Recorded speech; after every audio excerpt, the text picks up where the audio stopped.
Don't shoot, officer. I'm on your side. Sir, keep your hands where I can see them. Sure, no problem. Sir, this is a crime scene. Who the hell are you? I'm a reporter. Boston 6 News. You can get us on cable even here in the mountains. They haven't heard of crime scene tape in a big city like Boston? All right, that wasn't my best move. I got all excited. I didn't expect to find the place deserted. It was hard to resist. You should have tried harder. I'm placing you under arrest. You should be thanking me. Look what you apparently missed and I found. We'll get to that, but you're going to answer some questions first. I'm more used to asking questions, but fire away. Who are you exactly? I'm Michael Clark, journalist for Boston 6 News. Off camera, but someday I'm going to be anchor. You just wait. Do you have a way to prove that? My press card's in my truck. Does the pickup parked in front of the cabin belong to you? Yes, indeed, it's mine. I'll check. What are you doing here? You should know a crime scene is off limits. I'm investigating the Daisy Armstrong kidnapping like you. Show me your hands. I'm gonna cuff you. I'm sure we can work out a deal. Put your hands in front of you.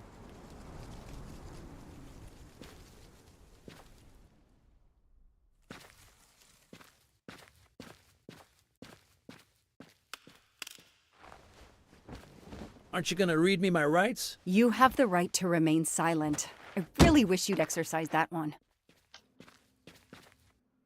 Dispatch, this is 11. I intercepted a suspicious individual at the crime scene. I'll check to determine how badly he's compromised it. Then I'm bringing him in. Copy that, Detective Locke.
I knew I could do it. I can always use safecracking as a career move.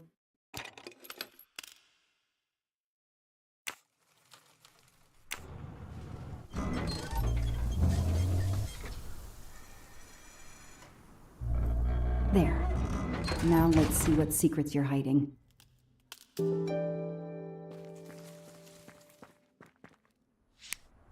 What the hell is that gas can doing here? The cap's been damaged, and some gasoline has leaked out.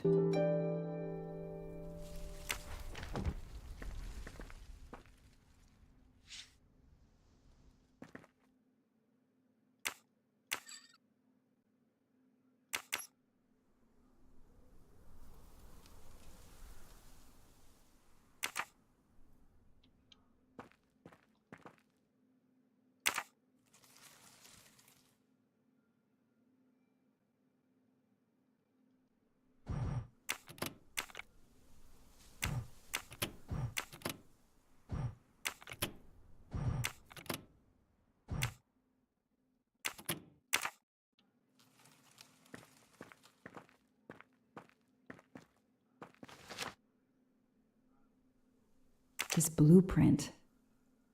It looks like the bomb in the cabin. The kidnapper built the bomb here.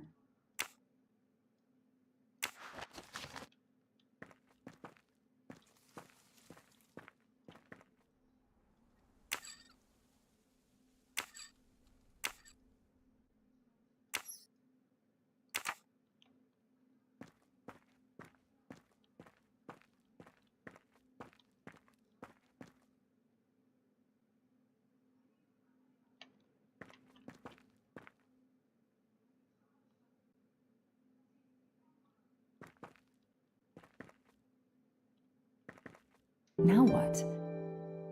I have to turn the power back on to open this magnetic door.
This bunker looks like it's as old as the cabin. Everything is falling apart.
Let there be light.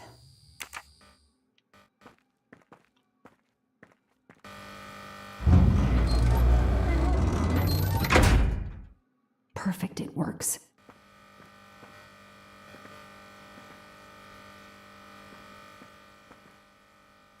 February 24th, the day of the kidnapping.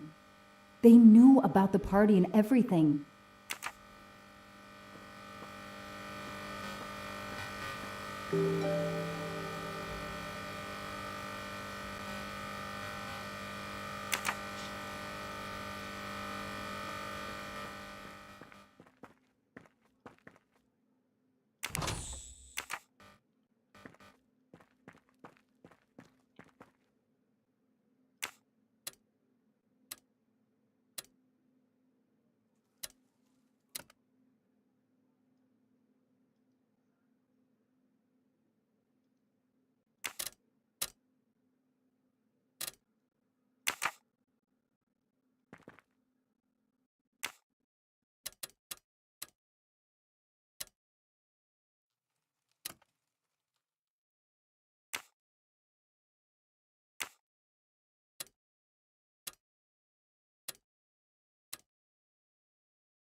Yes, I knew I could do it.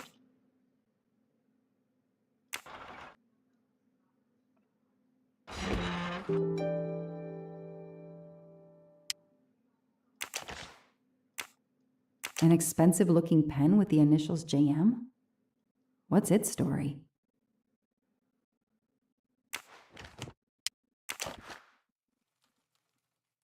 It's Daisy's hair clip, the same as the picture I saw at the Armstrong house.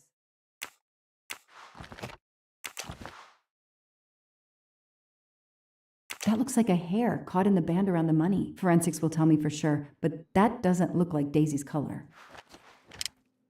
These get locked up again until forensics get here.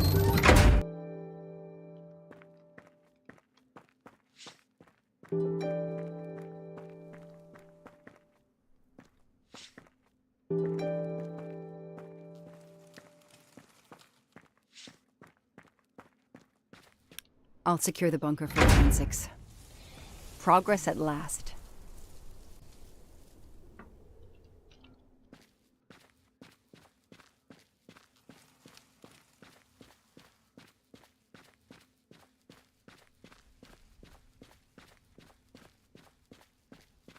I don't need to talk to the suspect right now.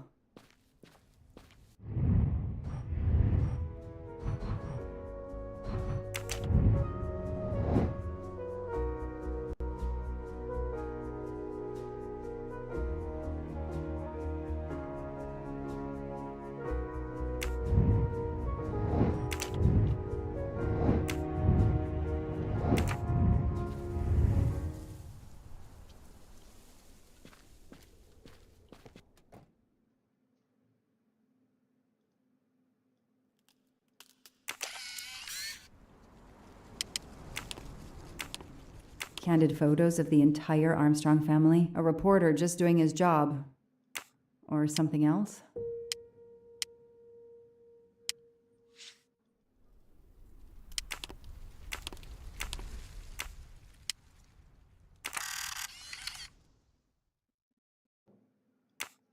The glove compartment is closed.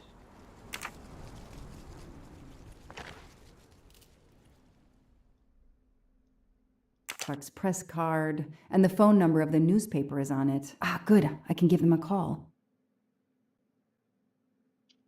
Clark's press. Good.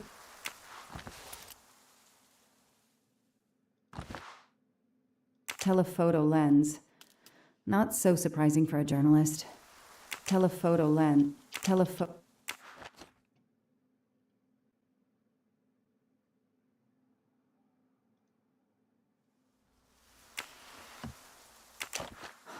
Car keys in the sun visor. A classic hiding place.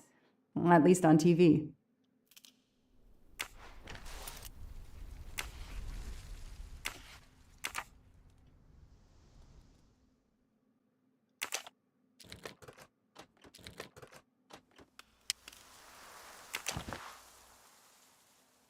The vehicle registration is not in the name of Michael Clark or a rental company.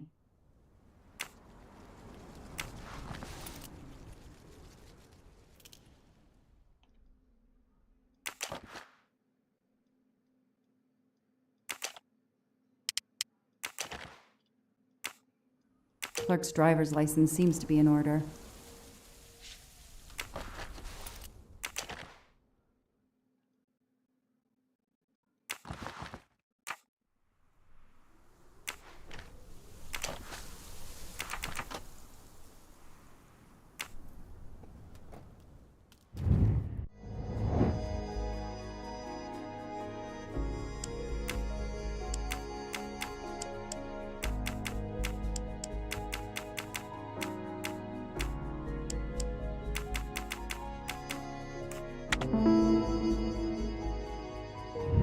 That's it. No rookie mistake there.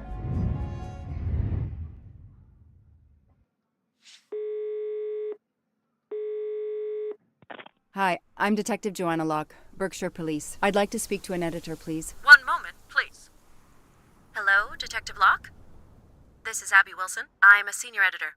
What can I do for you? Does a man named Michael Clark work for you? Yes, he does. Why? Do you remember what the last case he investigated was? It was a murder case.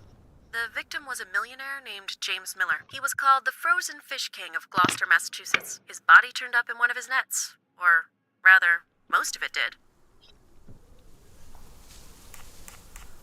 What kind of stories does Mr. Clark write? Mr. Clark is an investigative reporter. Mostly crime stories, to tell you the truth. He comes up with some pretty macabre stuff some of the time. Is there a problem? Or a story? He works in the field? Yes, Michael Clark is what we call a stringer. He works as a freelancer, comes up with a story we can use, we pay him, then we don't hear from him again for several months.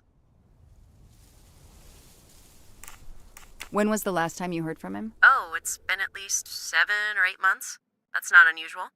Well, thank you, Ms. Wilson. You've been a great help to me. Pleasure. I hope he's not in trouble. He can be a little pushy, but he's a good guy overall. So what's he working on now, Detective? Are you sitting on a story? Thanks again.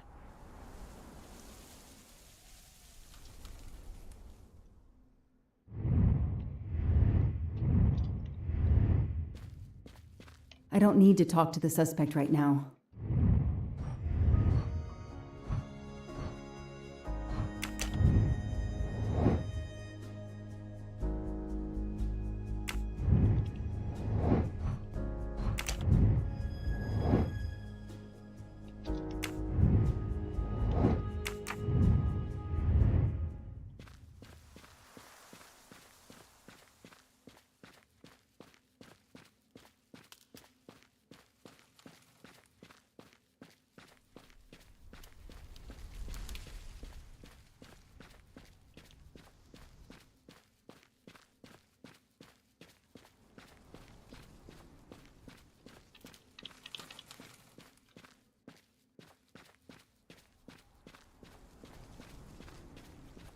Footprints.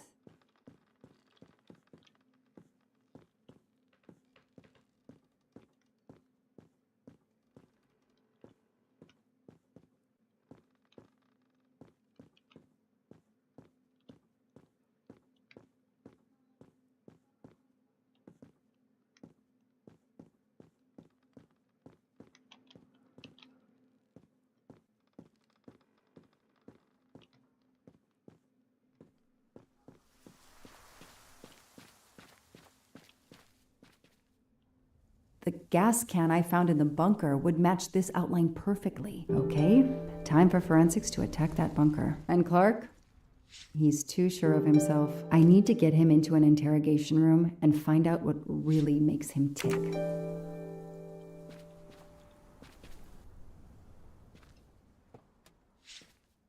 I know my rights. You can't keep somebody locked up in a car like this, you know. You wouldn't do it if I was a dog. Do they have bathrooms at the station?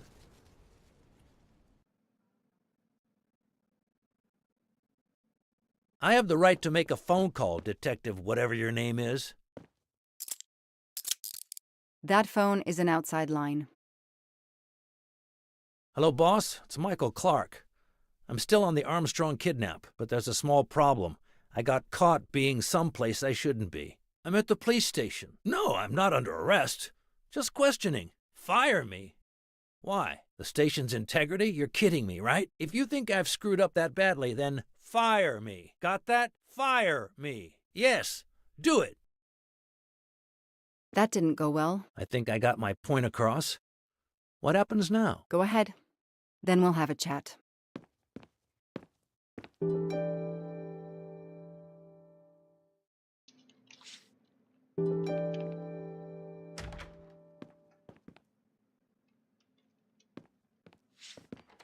Now that we've taken your DNA, we can begin. Interview of suspect Michael Clark, 6 p.m., March 30th, 2019. This interview is being recorded. By elves behind the mirror, no doubt? You were arrested at a crime scene where you damaged police barricade tape. I'll pay for a new roll. That's a Class A misdemeanor, and it carries a $500 fine. Oh, that's unfortunate. To begin with, where were you on the night Daisy Armstrong was kidnapped? I was watching TV in my motel room, but I had my police scanner on. I heard the first reports that the little girl was missing. No way the police at the scene were gonna let me get close. I set my alarm so I could get on the story first thing in the morning and tried to sleep. It was difficult. Can anybody confirm where you were? No, afraid not. I was alone and sleepless. A sad combination. And I realized a bad alibi.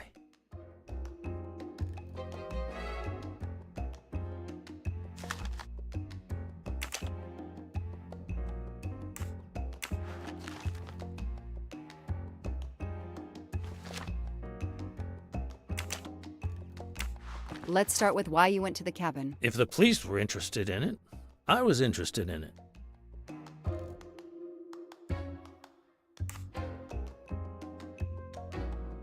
That pickup of yours, that's a very nice ride. Especially for a stringer who only gets a few stories on the air. How can you afford it? When Boston 6 does use a story, they pay okay. That truck is top of the range. How much did it set you back? $55,000, $60,000? When I have to, I do what everybody else does. I take out a loan. How about you, Detective? You got a loan on your car? He's enjoying himself. I need to throw him off balance somehow, surprise him into making an error. Explain to me again how you got to the crime scene. I listened in on the police radio frequency. Anybody can do it with a scanner. I headed for the crime scene in my trusty pickup, like I've done for years. After the forensic team left, I needed to see the crime scene for myself. I got to the bunker just before you arrived.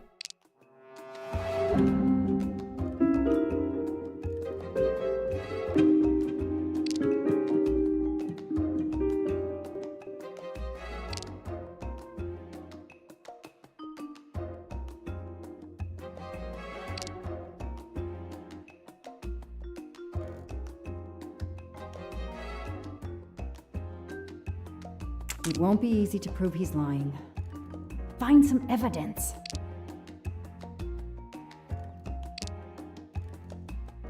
Where's a lie detector when you need one? You said you've been driving that pickup for years? You heard right. Thanks to it, I never miss a story. You say you've been using your pickup for years, but the title certificate is not in your name. The truck belongs to somebody named Stephen Baker. Okay, I don't get why the pickup is so important to you, but I guess my ego made me say that. Yeah, the pickup was lent to me by a friend. I couldn't afford it even with a loan. I think you stole it, Mr. Clark. You needed a pickup like that for our mountain roads, so you stole that one. Try proving it. But while you run off on some wild goose chase, you can't hold me.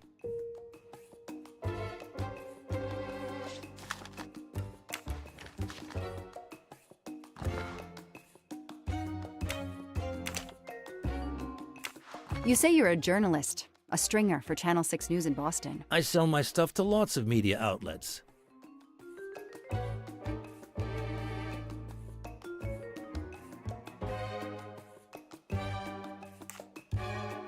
Your camera was in your pickup. You didn't want to take pictures of the crime scene? I like to get the lay of the land. Once I see the story I want to tell, then I start documenting it. I don't know any journalist who works a case without their camera close at hand. He thinks he's invincible. I need to play his ego. That's the key. What are you doing in the Berkshires? And what is your connection to the Armstrong case? For the past few months, I've been working on a big case. Boston 6 News was looking forward to my next story. The Armstrongs have been on my list of potential targets for a long time. I changed gears when Daisy was kidnapped and started investigating the Armstrongs.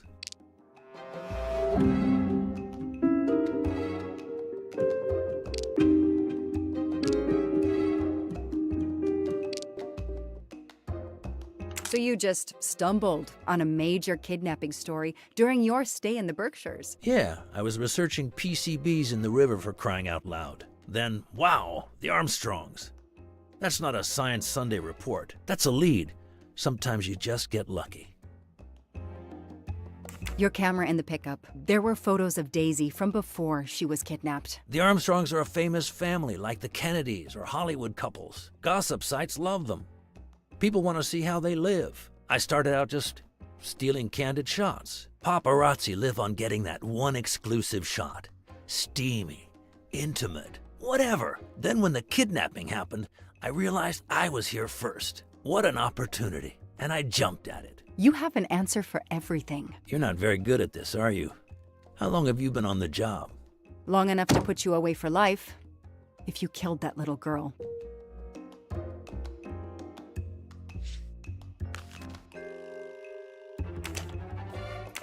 Let's move on to the gas cans and what we found in your pockets when you were brought in here today. That sounds exciting.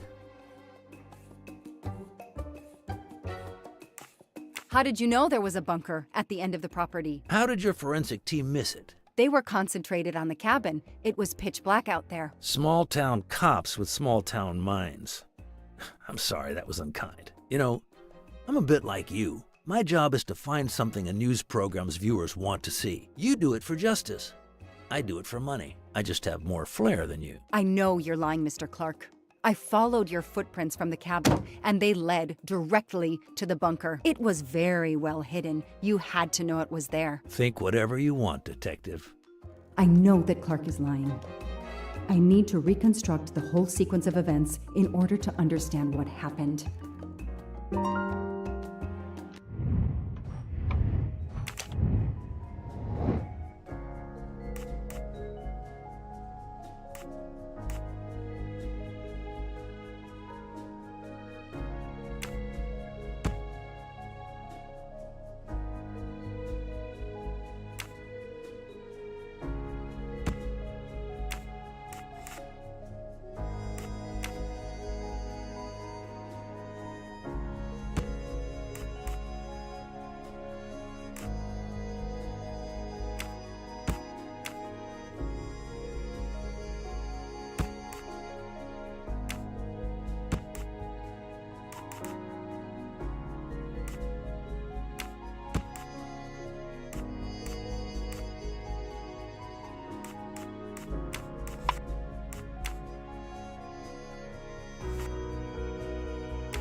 Hey, I'm a pretty good detective after all.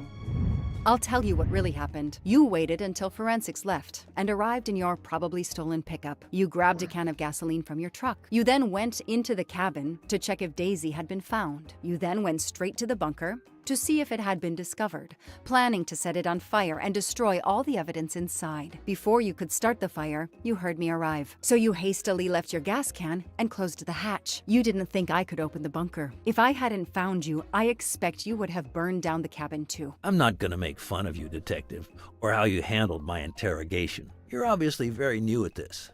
I swear I'm telling the truth. I didn't know the bunker was there until the moment you showed up. I seem to have trumped your entire police force. When I get the DNA results from the bunker, we'll continue this conversation. You have no concrete evidence against me whatsoever. The lab results will be in soon.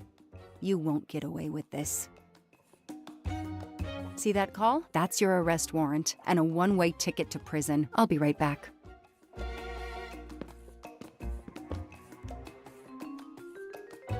Hello, sir. I think I found the man who kidnapped Daisy Armstrong. I'm interrogating him now. Hold on, Detective Locke. I have some bad news. Someone set fire to the cabin in the bunker. The fire department is on the scene, but they say it's too late. That's impossible. My suspect has been in the interrogation room with me all evening. We can't hold him. Suzanne Moreau.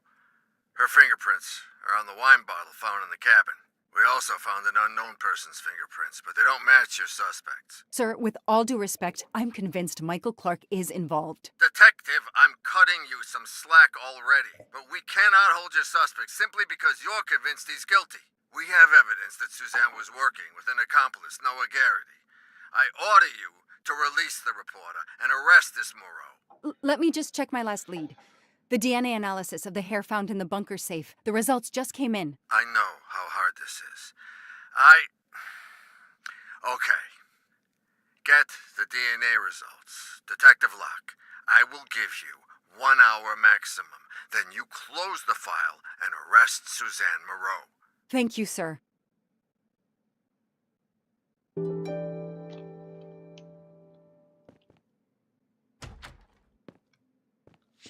Who did you call earlier? An editor from the Boston 6 News. An editor you repeatedly said should fire you. That was your accomplice, wasn't it? You were telling him to start the fire. An accomplice?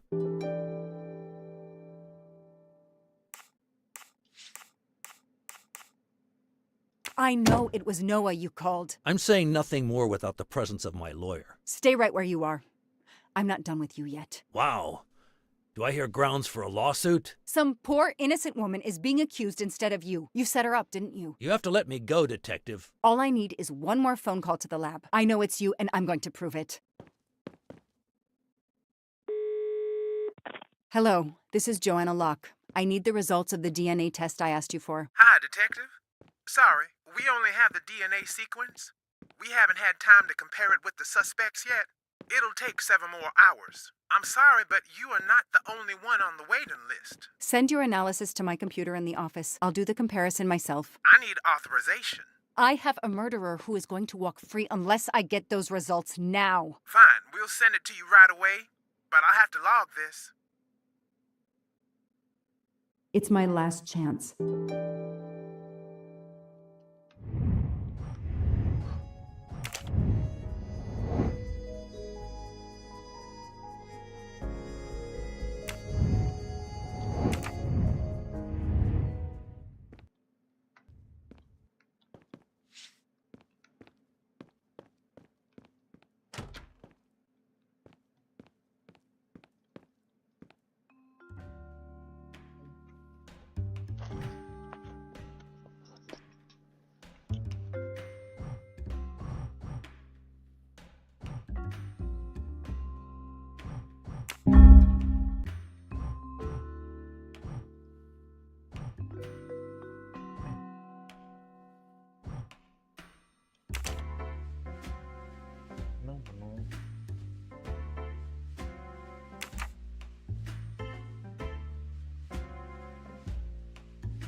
Oh, no. No! Suzanne?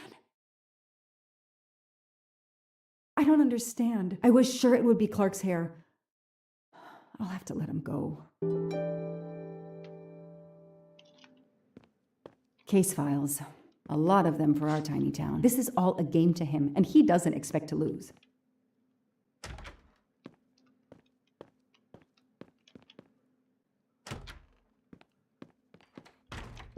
You can leave.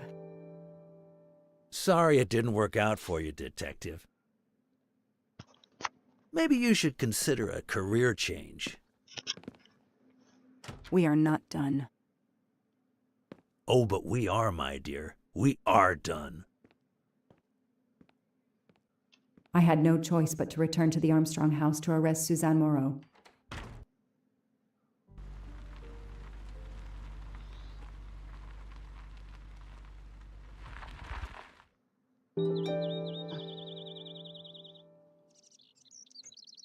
The arrest warrant for Suzanne Moreau.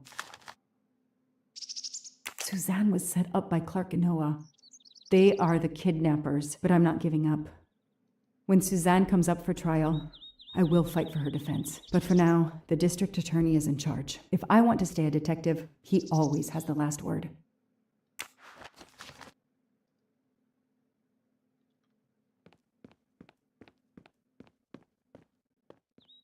The door is wide open. How strange. Hey, is anyone there? Miss Moreau? Miss Moreau? This is Detective Locke.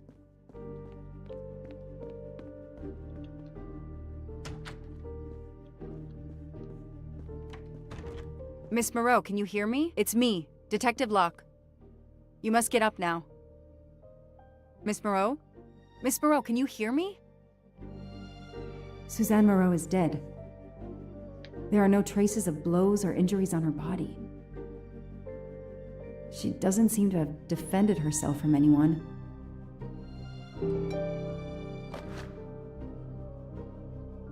It appears Suzanne killed herself by ingesting all these drugs.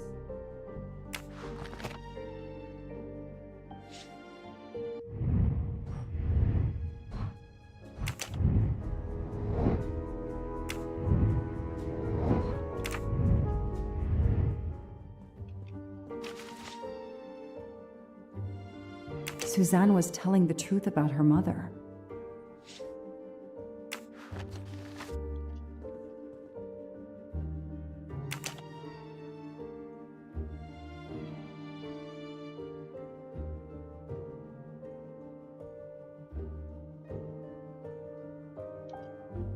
She must have realized at last how she'd been used. The death of her mother would have been an additional shock, and the self-righteous court of social media was as quick as usual to try and convict her.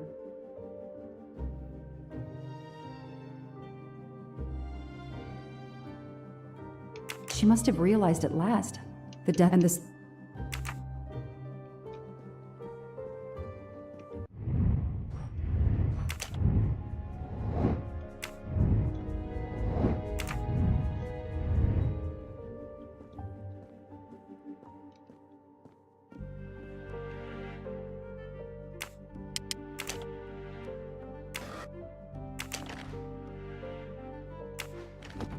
The glasses are missing.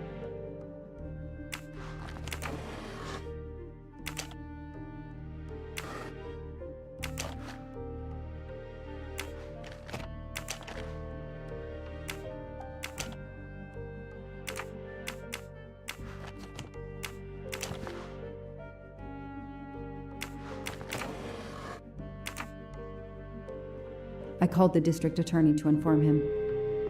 This is Detective Locke, sir. I'm at the Armstrong house. Have you arrested Suzanne Moreau? She's dead, sir. Apparent suicide, but I need a forensics team. She killed herself out of remorse for her part in the crime. We don't know that yet. I'm calling forensics now, but I wanted you to know. What a mess. Stay on site until forensics arrive. Yes, sir. Standing by. The investigation was officially closed. I was certain that she was innocent, and Clark had been responsible for 4 deaths and then vanished into thin air. With $1 million. Dollars marked, though, and not easily spent. I didn't care if the case was officially closed. I swore, Mr. Poirot, whatever it took, I would hunt him down.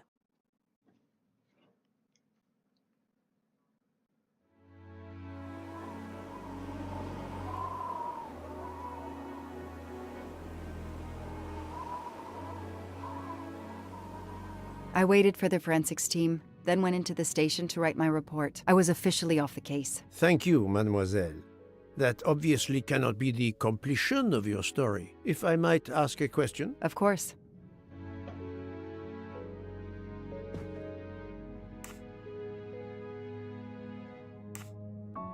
Suzanne Moreau's boyfriend, the one who manipulated her and burned down the cabin, this was Ratchet? No, he was an accomplice. Clark, the phony journalist, was the leader. Michael Clark, the reporter, he was Ratchet? Absolutely. I was the only law enforcement official to question Clark. I knew this wasn't his first kidnapping. You looked for similar cases. What do you Americans call the MMOs? Means, motive, and opportunity. Yes, I looked for someone in plain sight. Someone on the edge of a kidnapping case. Someone in plain view, keeping track of the investigations. An innocent witness, a concerned neighbor, even another reporter. And eventually you found a name behind an alias. Yes, I found a name. Cassetti, the real name. The real name of the man you call Ratchet is Cassetti. This explains much, mademoiselle, but not all. It explains why she is our #1 suspect. But not how she came to be on this train. Attends, she has grown pale. I don't know what's wrong with me. Excuse me, Mr. Poirot. I don't feel very well. You are exhausted and still feeling the effects of the drug. Stay with us, mademoiselle. One more effort. I need to know your recent movements. I snuck aboard the train. This I observed. You came directly to this room? Yes, and other than a couple of careful trips to the ladies yesterday, I never left this room. I didn't want to be spotted by Ratchet. Yesterday, I chatted with my roommate, Miss Schmidt, I think, here in our room. She brought me some dinner. I got very sleepy and nodded off. And now she nods off again. Is this a joke? She must be faking so we can't interrogate her further, Poirot. No, Book. She really seems to have fallen asleep again. It is my fault. She must have been given a dangerous dose of sleeping pills last night. The effects should wear off soon, I hope, but I am afraid asking her to tell us her story was too much for her. Pinch her, Poirot. She's faking. Her eyes are dilated. She is not faking, and there will be no pinching. Dr. Constantine, please stay with her. Monsieur Book, ask the other passengers to gather in the dining car. There are still many questions I need to ask. But all of them together? Won't someone overhear your questioning the others? I will speak softly because I am trained to do so. They will speak softly because they want to. Very well. I will do as you say.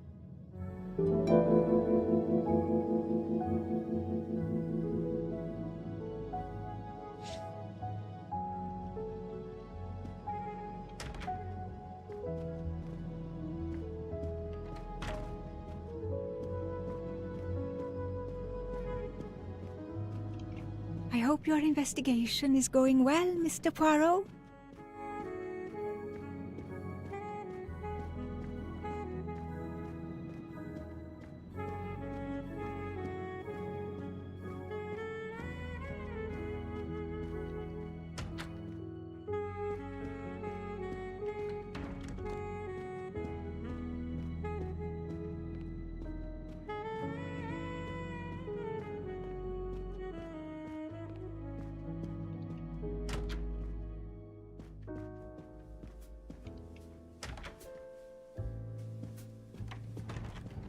I hope we will be leaving soon.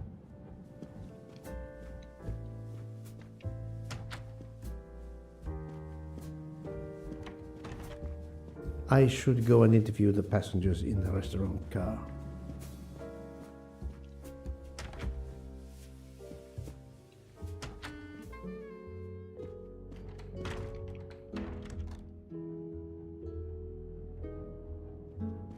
The passengers who agreed to come and talk to you are assembled, Poirot. Mr. Masterman is already here to answer your questions. Perfect. Thank you, my friend. Sit down, Monsieur Masterman, please. Thank you. Does the name Cassetti mean anything to you? No. Should it? Have you heard of the Armstrong kidnapping case? Of course. It was all over the news a few years ago. Your employer's real name is Cassetti. He was the man behind that kidnapping. Mr. Ratchet was... He murdered that poor little girl? Mr. McQueen, the man you worked for is a kidnapper named Cassetti. What? What kidnapping? He murdered his victim, a child named Daisy Armstrong. The Armstrong kidnapping? You had no idea of Monsieur Ratchet's real name? Damn skunk! Why are you so upset? My father was the district attorney who handled the case, Mr. Poirot. I saw Mrs. Armstrong more than once. She was a lovely woman, so gentle and heartbroken. If ever a man deserved what he got, Ratchet, or Cassetti, is the man. He didn't deserve to live. Madame Olson, have you heard of the Daisy Armstrong case? No, I've never heard of it. It was only 2 years ago. It was famous. Maybe so, but it was not famous in Spain, where I have been helping the refugees from Africa. You've never heard the name Daisy Armstrong? No, never. Daisy Armstrong? No. No. No! No! Yes. It was all over the English tabloids before I went to Jordan. A horrific crime that claimed the lives of an entire family and their wrongfully accused nanny. That's right, isn't it? Quite so. I thought the culprit had been punished. Some might say that the culprit was punished last night. Oh, my heavens. May I ask you a few more questions? Yes, of course. You were in Jordan? Yes, I was an English tutor there to the children of a high official. Until recently. You read about the crime, as you said, in the tabloids. Yes, that's right. For weeks, news of the royal family was eclipsed. Have you ever been to the United States, mademoiselle? No, never. Jordan was really my first trip abroad. What is your relationship to Captain Arbuthnot? Who? A former soldier traveling with us. You must have met him. Ah, yes, I met him on the platform in Istanbul. We only had a brief exchange of pleasantries, nothing more. British Reserve and all that. Ah, the British Reserve. Yes, with this I am familiar.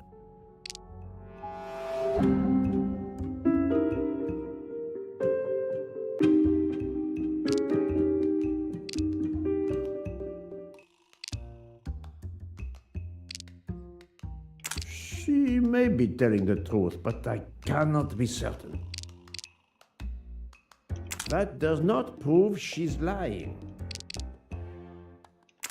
Are you sure everything you have told me is accurate, Mademoiselle Debenham? Of course.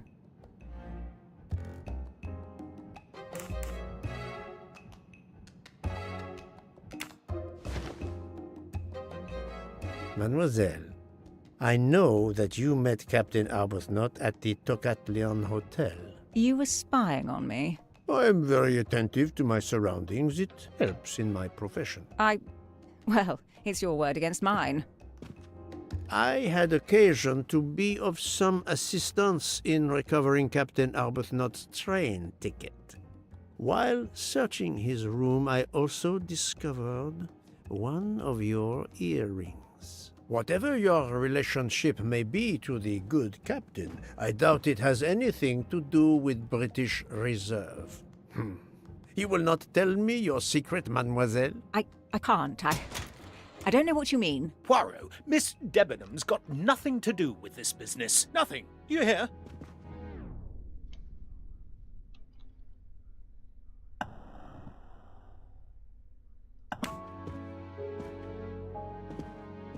Archie, stop. Captain, no!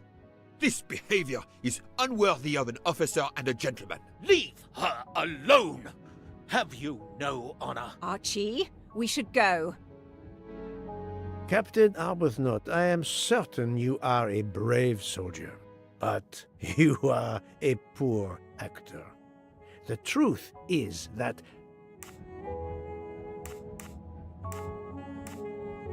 your relationship with Miss Debenham is beyond doubt, Captain. Your reaction was apparently that of a man trying to protect the woman he loves. I might understand that if your relationship were some cleverly disguised secret, but it is not. You make puppy dog eyes at one another at every opportunity. You cannot hide your love. Everybody knows. I advise you to stop with your accusations, Mr. Poirot. I'm going to escort Miss Debenham back to her compartment. Make of that what you will. The captain and Mademoiselle Debenham are obviously adamant about not revealing their relationship, but this scene convinced me there is more that is not so obvious. This murder has everyone on edge.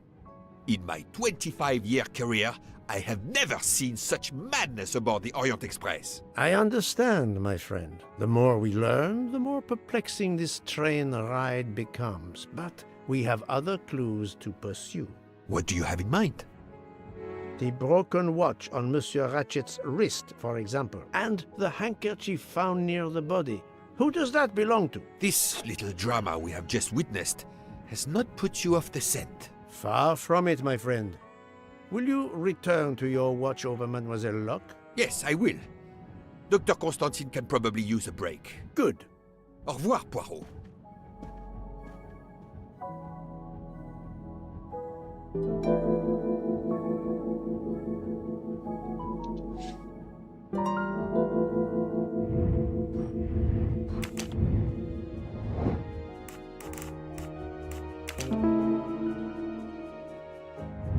My little gray cells did not let me down.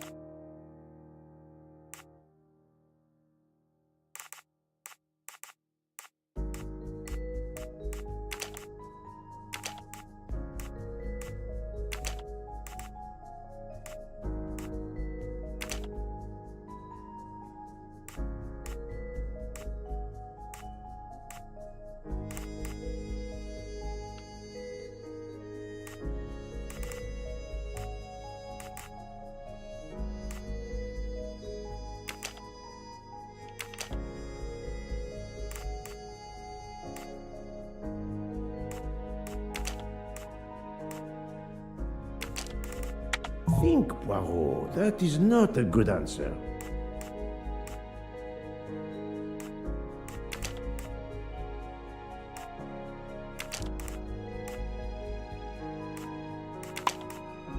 No, not good.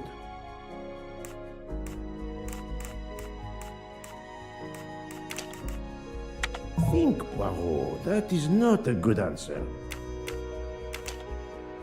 This is wrong, but I'm never far from the truth. No, not good. I must admit I'm not right this time. I do not think that's the right answer.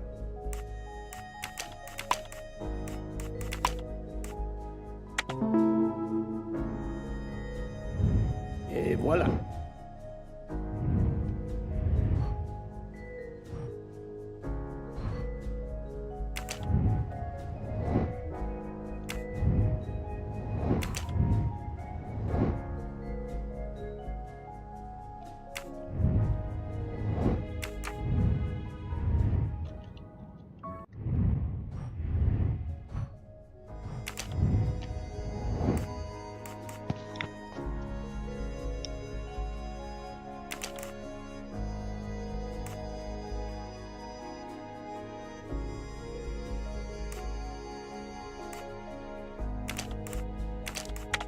must admit I'm not right this time.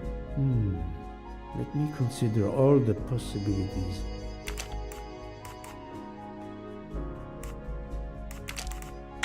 I do not think that's the right answer. Let me consider all the possibilities.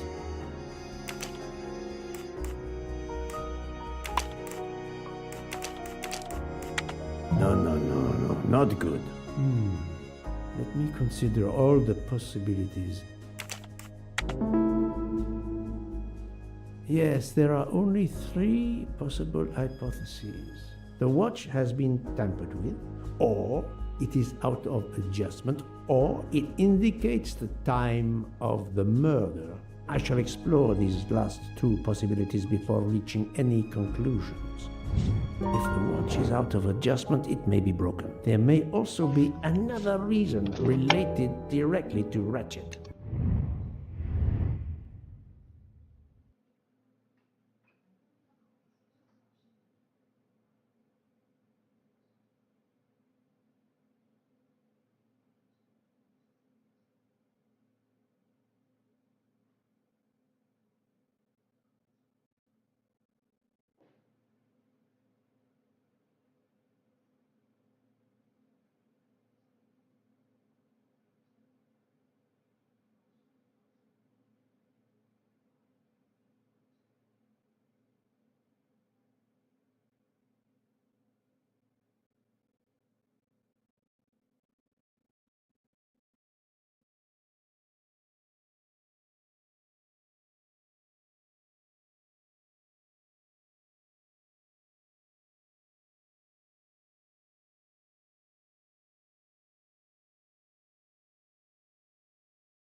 Maybe the watch is set to another time zone.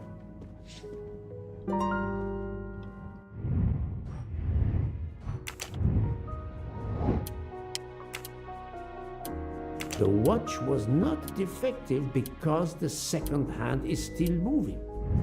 I'm right again. That happens to me a lot.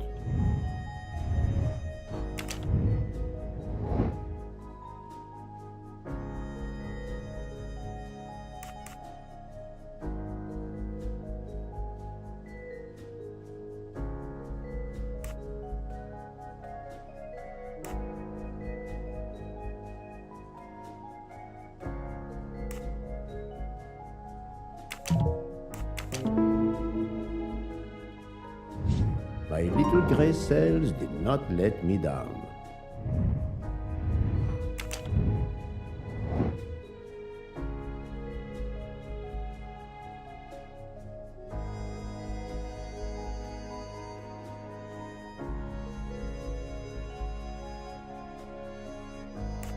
Brilliant.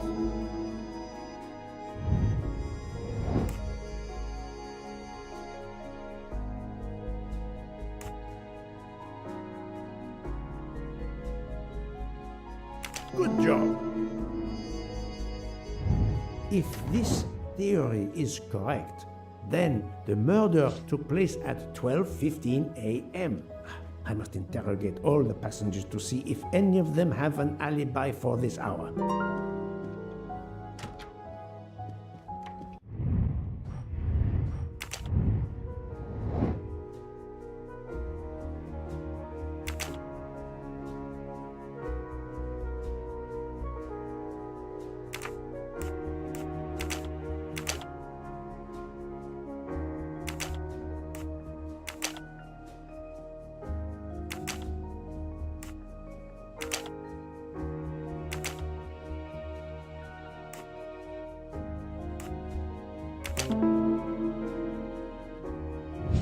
Et voilà.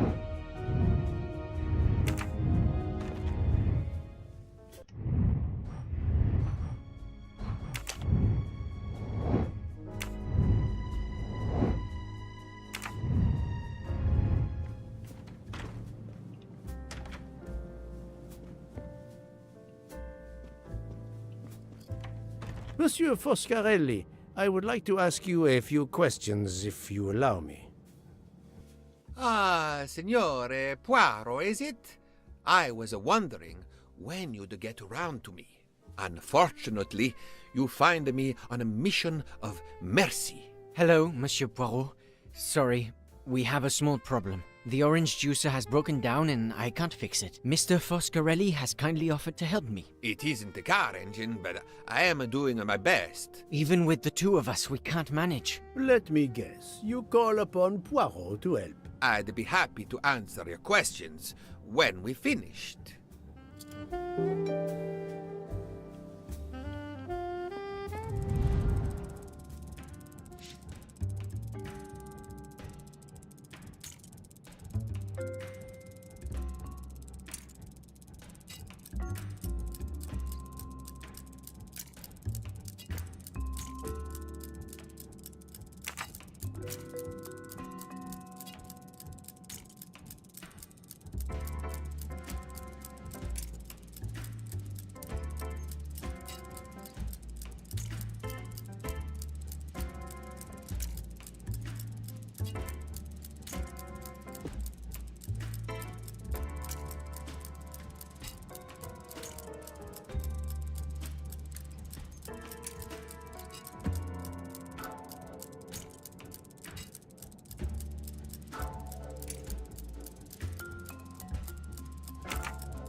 Voila, it should work correctly now.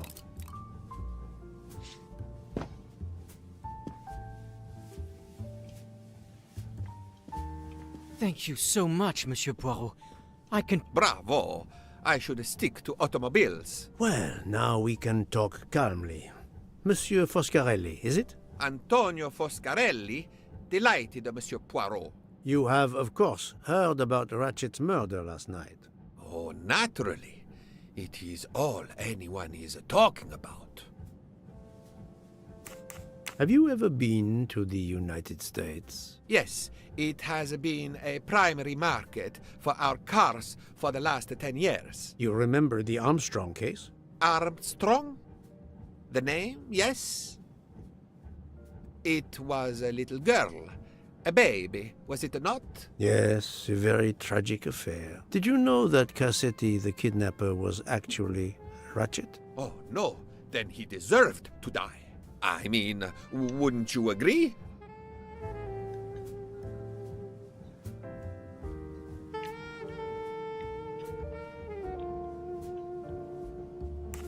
Can you tell me your movements on the night of the murder? I went to bed right after dinner, but I slept very badly. My roommate, Mr. Masterman, had a toothache. Oh, he moaned all night. It woke me up several times. Did you hear anything or notice anything unusual? No, nothing that I can think of. I stayed in my bed all night.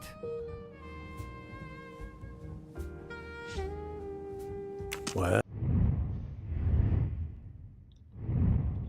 thank you, Mr. Foscarelli. I'm sorry I couldn't help more, Signore. I remain at your disposal if you should need me.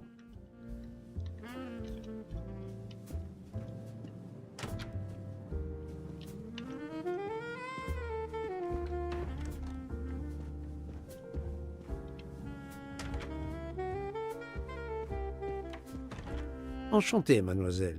You are Hildegard Schmidt? I am La Folle. And you, I know, are Herr Poirot. Correct. May I ask you for a few minutes of your time to answer a few questions? With pleasure, but first may I ask for your help? Why does this not surprise me? I don't know. I am at your service, Fraulein. My mistress, Princess Dragomirov, has asked me to open this traditional Matryoshka doll. There is a trinket inside she must retrieve. Madame, in my experience, each Russian nesting doll simply pulls apart to reveal the next one inside. Indeed. Yet try it for yourself. As you wish. Ah, you are a gentleman.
The inscription reads, "To my dearest friend." Oh, thank you very much. This doll reminds her of her youth in Russia. It was very hard under the Soviet regime, but thanks to her strength of will, she rose to be the head of a museum of antiquities in St. Petersburg. Even though she now lives in Berlin, it is said that the Kremlin still fears her. She must be a formidable woman indeed. You are her maid? I am her companion. I help her in her daily tasks, and I keep her company. Ah, forgive me. You will have heard of Ratchet's murder last night. Yes, of course. Everyone is talking about it. Can you tell me how you occupied your time last night? Just after we left Istanbul, I had tea with my roommate, Fräulein Locke. I went to dinner with the princess, and when I returned to my compartment, Fräulein Locke was already asleep. A little later, Herr Michel, the conductor, came to get me because Madame la Princesse needed my help. Her back troubles her. I massaged her for about an hour. Do you remember the time? I'm sorry, I do not, mein Herr. Have you lost a handkerchief embroidered with an H, madame? Oh, no, monsieur. I thought perhaps since your first name is Hildegard. It is not mine, I tell you. I could not afford something so nice. I have no idea who it belongs to. My apologies, I did not mean to alarm you. Thank you for answering my questions, madame.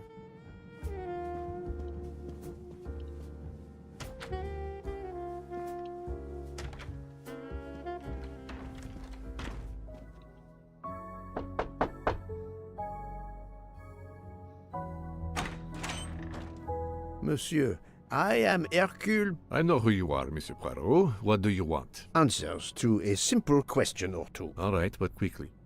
My wife is quite ill. I would like to stay by her side. I promise. First of all, I imagine you know about the murder. Of course. The Countess is terribly distressed. Your full name? Rudolf Adreni. Your home is? Budapest. And how do you come to be aboard the Orient Express? I am a Hungarian diplomat. My family has represented our homeland since the revolution from the Soviet Union in 1956. I was on my country's business in Istanbul. Business which I cannot discuss. And your wife often accompanies you on your diplomatic missions? Yes, and why not? Was there anything else you wanted to know?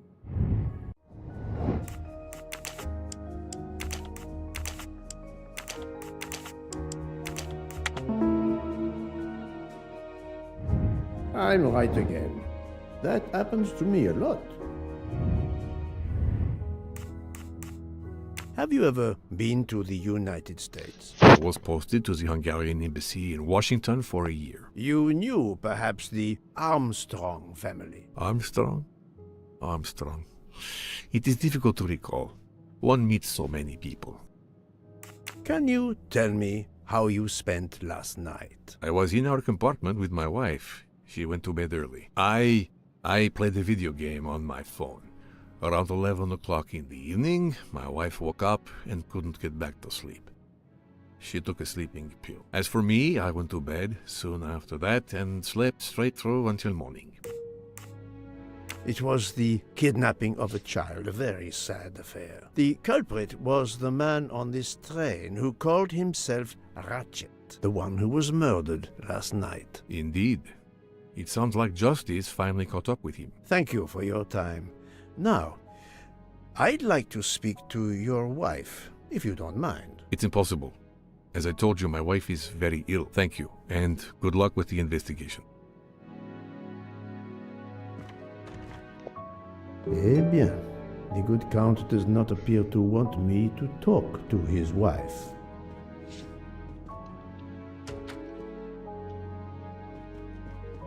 Madame Hubbard, may I ask you a question or two? It won't take long. Anything I can do to help?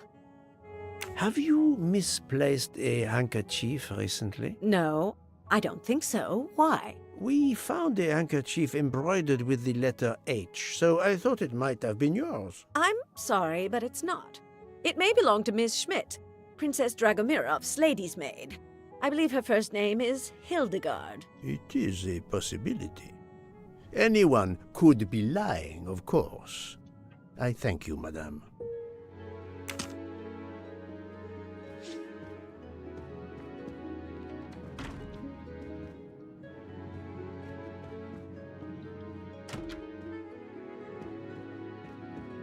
Hello. Can I do something for you? Hello, Monsieur Hardman, I believe. You have heard of the murder? Cyrus Hartman. Yes, and the fact that there's been a murder is all over the train. You do not seem very concerned about it, monsieur. It's not the first murder I've run across. I had no idea the selling of toys was so dangerous. I did overhear you mention at dinner that this is your profession. Toy salesman is a cover. I'm a private detective, just like you, from the U.S.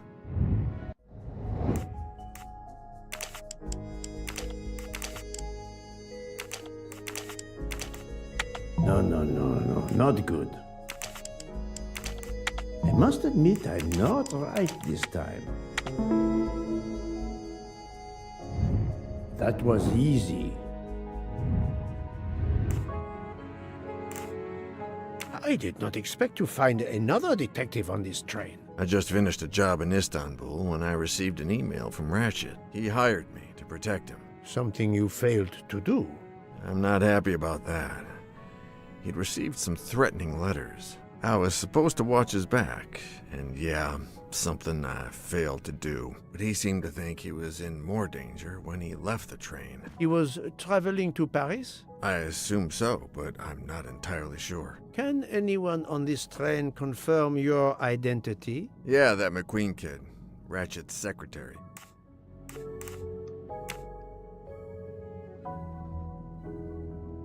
Is this handkerchief embroidered with an H yours? Do I look like the kind of guy who would use a handkerchief like that? Do you have any idea who was behind the threatening letters? I don't know his name, but Ratchet told me he was a small man. Dark hair, with a womanish kind of voice. Oh, thank you for your help. Monsieur Hardman, have you heard of the Armstrong case? Armstrong? The kidnapping 3 or 4 years ago? Who hasn't? Why? Ratchet's real name was Cassetti. I have reason to believe he was the kidnapper. What? He killed that little girl? No, I didn't know. If I had known, I wouldn't have taken the job.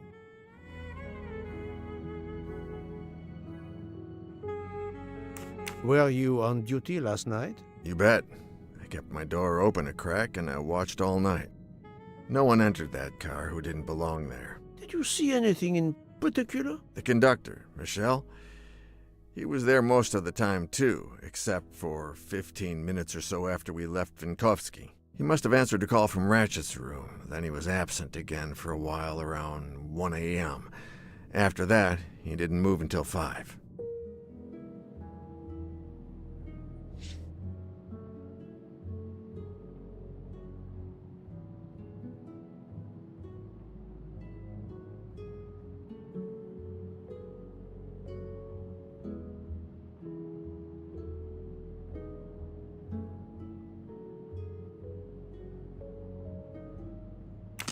Thank you for answering my questions, Monsieur Hardman. Listen, Poirot, I know I fell down on the job, but if you need help, any at all, let me know. I'd like to make it right.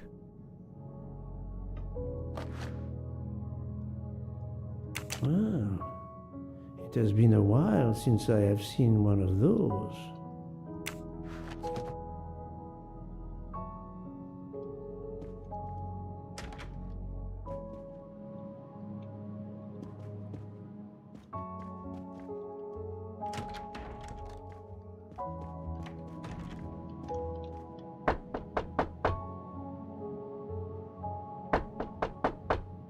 I am not prepared to receive anyone. Come back later. Very well, madam. I'll come back later. But you will need to speak to me.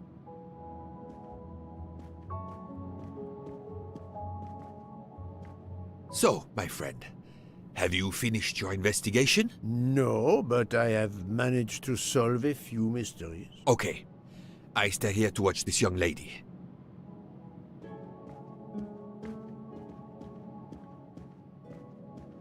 I hope your investigation is going well, Mr. Poirot. Ah, Monsieur McQueen, may I ask you a question? Anything I can do to help, Mr. Poirot?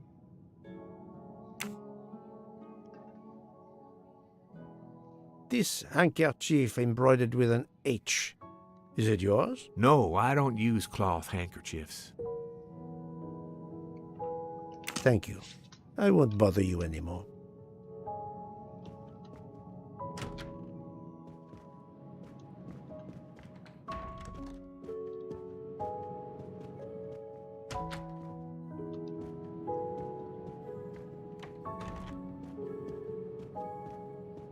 So, my friend. No. Okay.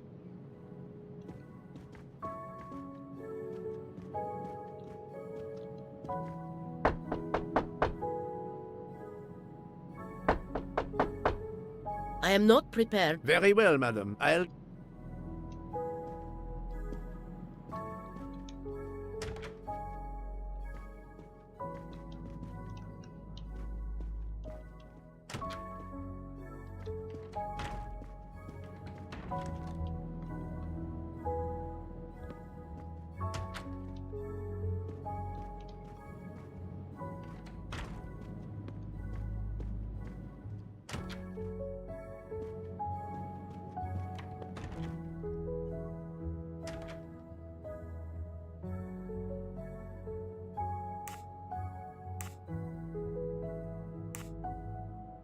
Monsieur, if I am to catch this murderer, I will need your help. My help? I am at your service, Poirot. You are obviously a devoted husband, Count Andrini. My wife means the world to me. There were questions in Budapest about a Hungarian diplomat marrying an American woman. It did not deter you. I would have given up my position for her. I would think it is universal. Are you married, Mr. Poirot? No, I fear marriage is not for me. But her condition, is it very grave? She is suffering a bout of vertigo. You understand? The room spins. I think Dr. Constantine could help your wife. There is a doctor on this train? I did not know. Where is this doctor? I think Dr. Constantine is in the lounge car. If not, perhaps the conductor can tell you where he is. Very well, I will find him. Thank you very much.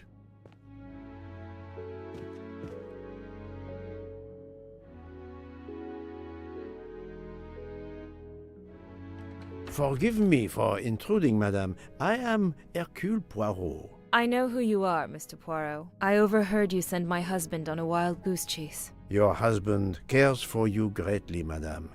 I apologize for exploiting that fact.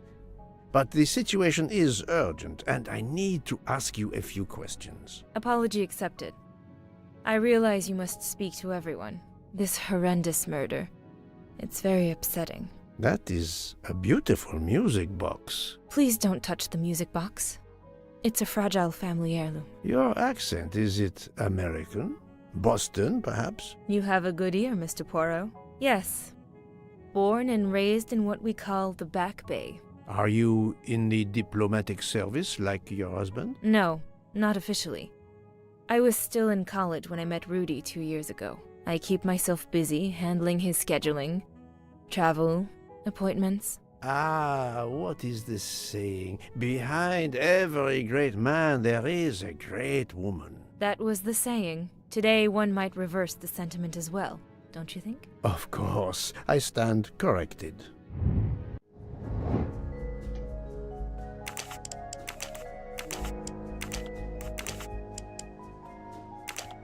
I must admit I'm not right this time.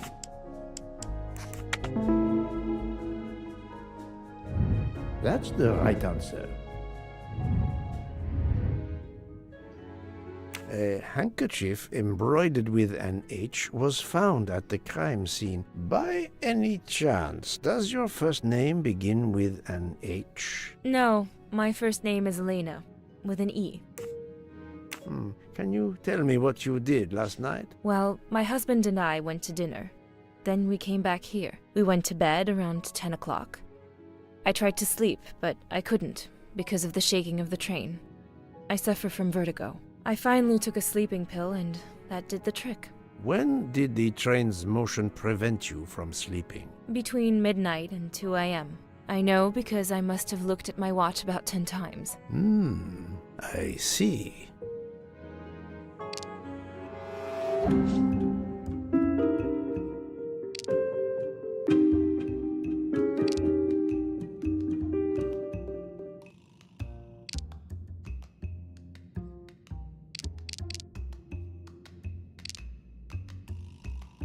She may be telling the truth. Calm now, Countess. You are not telling me the truth. Why do you say that? The train stopped at 12:30 a.m. due to snow, so there was no shaking of the train. But you told me that it was the shaking that prevented you from sleeping. I don't know, you're confusing me. My vertigo. Madame, a man died last night. You can't talk nonsense just because you're sick. You are hiding something from me. How dare you? I didn't do anything wrong. I'm going to find my husband.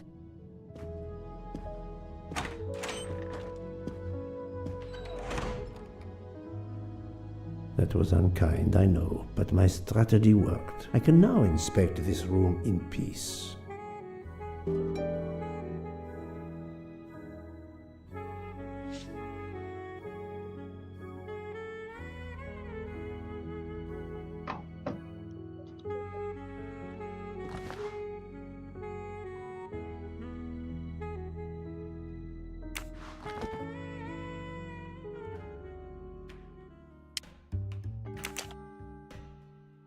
It's closed.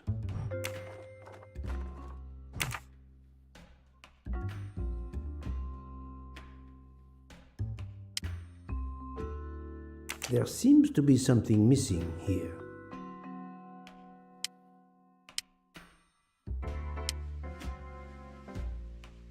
Leave lava back.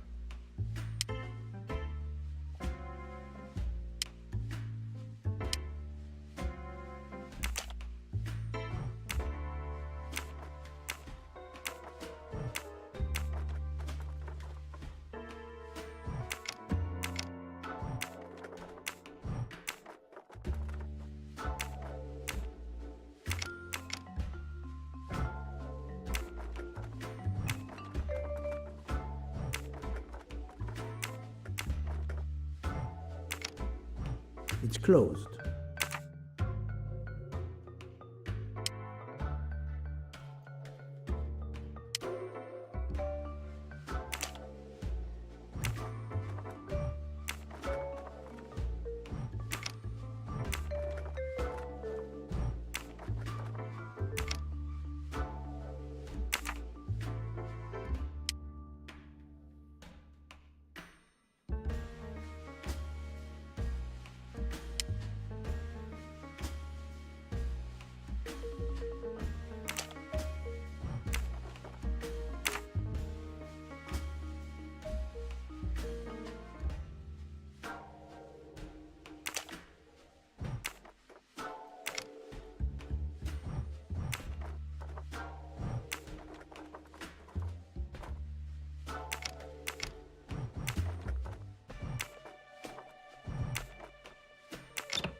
2, 3, 4.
An engraving written in, I believe, Russian Cyrillic.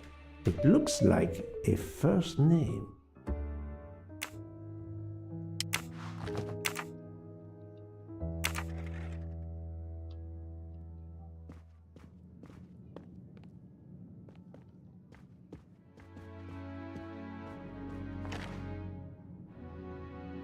These must be the sleeping pills that Countess Andreni took last night.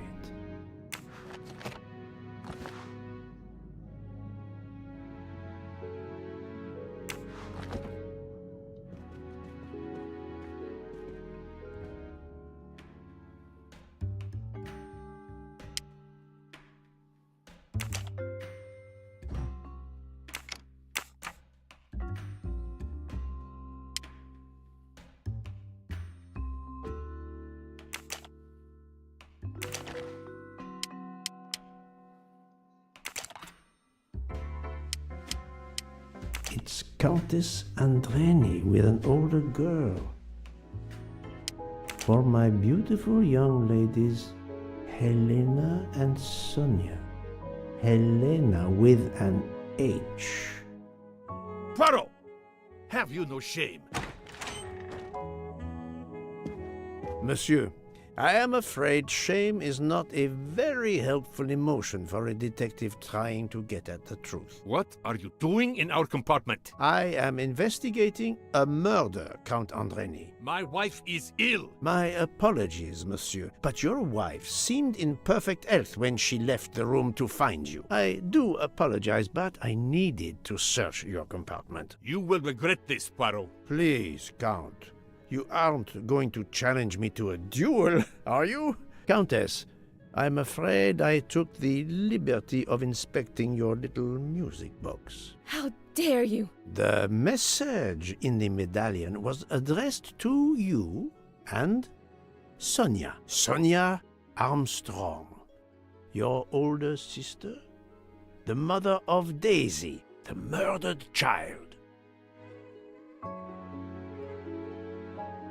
I am a Hungarian diplomat. You have no official standing here. You have no right to search. No, Rudolph. Let me speak. It's useless to deny what this gentleman says. I am Helena Goldenberg, the sister of Sonia Armstrong, and Daisy was my niece. The music box is a gift from my sister's godmother, a very close friend to my mother. We hid the truth from you when we learned that the man killed last night was the person who destroyed my family. I panicked. I didn't want to be accused. That is also why you lied about the H in your first name? Exactly. Your ferreting about looking for the H is obviously part of your investigation. If I found a handkerchief in Monsieur Ratchet's room embroidered with an H, I might suspect you had been there. A handkerchief? I don't have any handkerchiefs embroidered with my initial. To be honest, that sounds awfully old-fashioned to me. I give you my word of honor that last night, Helena never left her compartment. My wife is telling you the truth, Poirot. I hope so. I'll let you rest. The matter of the H on the handkerchief still needs clearing up. But first I should check the inscription on the back of the medallion. Guys are just Discord mods with a lot of geek ins. Next up, we've got Siege. You thought Valorant men hated women? Not more than Siege, guys. I have been told the most outrageous things from men in this game, just simply for being a woman. Next up, we've got Genshin Impact. The men that play this game are weird. Like, I swear to God, they have fantasies of these characters. Also have life-size body pillows of their favorite anime characters. No, I'm good on that. Next up, we've got Rust. The main purpose of this game is to ruin other people's day. That is the biggest red flag I've ever heard in my life. Of course he'll do the same thing to me. And last, but certainly not least, we've got Destiny 2. These men hate this game, yet still play it. They are all on drugs. This is the type of guy you get into a trauma bond with. Save yourself. Don't make the mistake.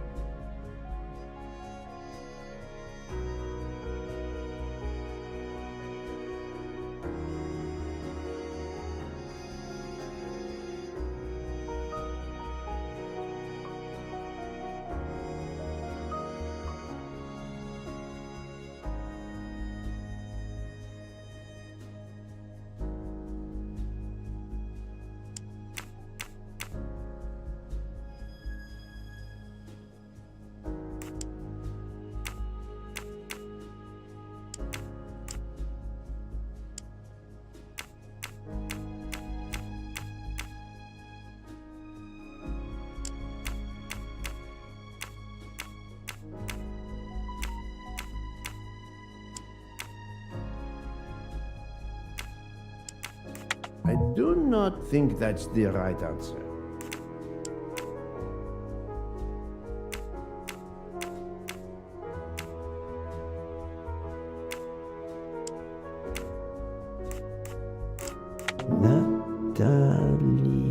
Natalia. Would it be Natalia Dragomirov? She is the only Russian passenger on the train. In addition, her first name begins with an H in Cyrillic. Et voilà.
I'm sorry, sir, but I must concentrate on my baking.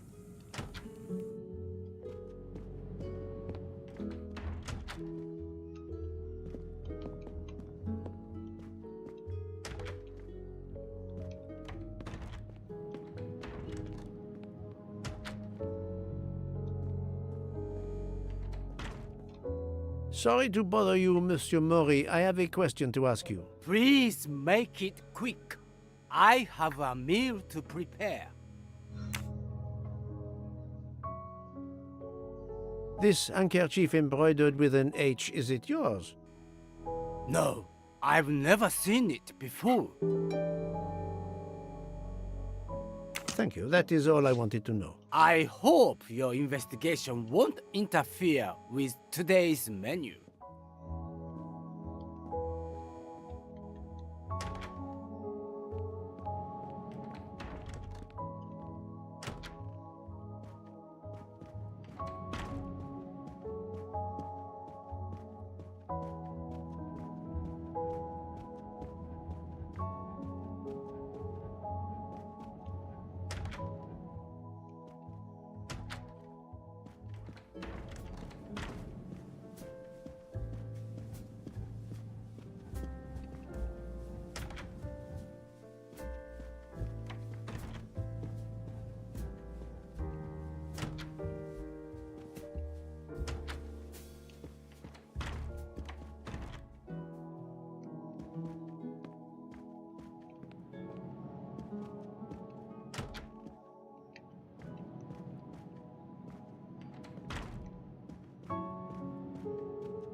I am not prepared. I'm sorry, madame, but a man has been murdered. I must ask you a few questions. You must have misunderstood me. I cannot speak to you just now. Madame, I know that Sonia Armstrong is your goddaughter. Come in, please. Please forgive my intrusion, madame, but I really must ask you some questions. Then ask. I'll answer if it pleases me. We have not been properly introduced, yet I have observed her a couple of times, so I can already deduce some things about her.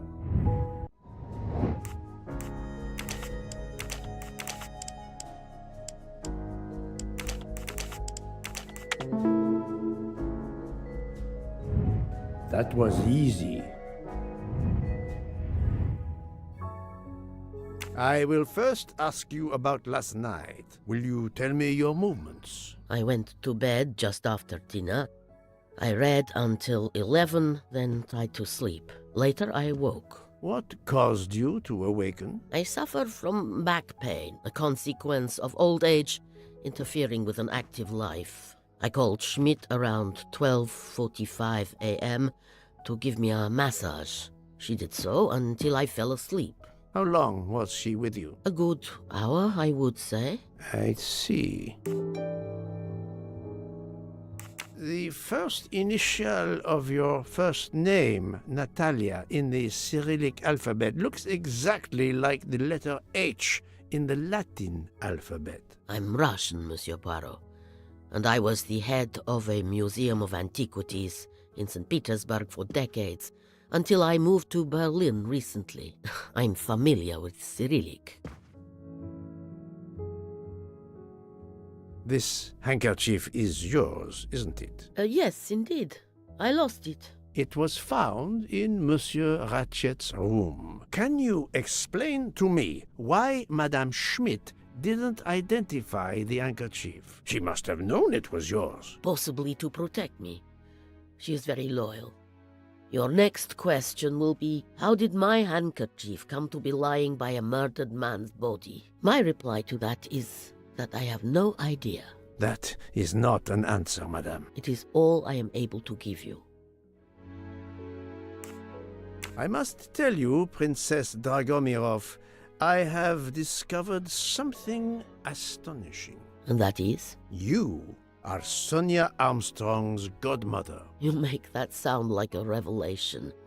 I have never hidden the fact, monsieur. You knew Colonel Armstrong well, then? I knew him slightly, but his wife, Sonia Armstrong, was my goddaughter. I was on terms of friendship with her mother, the actress Linda Arden. Linda Arden was a genius, one of the greatest tragic actresses in the world. I was not only an admirer of her art, I was a personal friend. Very well. But this links you to the Armstrong kidnapping case. Helena Andreni is the sister of Sonia Armstrong, the late mother of Daisy Armstrong, kidnapped and killed by the man who was murdered on this train, Ratchet. Indeed. Was it he? Then justice has at last been served. Allow me to summarize. Do I have a choice? First coincidence, I shall call it. You are close to the Armstrong family, and the presumed assassin of Daisy Armstrong was killed while you were on board the same train. Second coincidence. Your handkerchief happens to be found at the foot of the victim's bed. Third coincidence. One of the stab wounds inflicted on the body was by a left-handed person. You are left-handed. That is a lot of coincidences, Princess Dragomirov. Well, Monsieur Poirot, call it fate. If you report to the police your coincidences, they will laugh. A woman of my age and frailty has violently murdered a man? With how many potential witnesses who saw me doddering along the corridor in the middle of the night like Lady Macbeth? You are right, Princess. You could not work alone, which means you have one or more accomplices. And it is only a matter of time before I find out who they are. I would appreciate it if you would remove yourself from my room and take your fantasies with you.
I'm right again.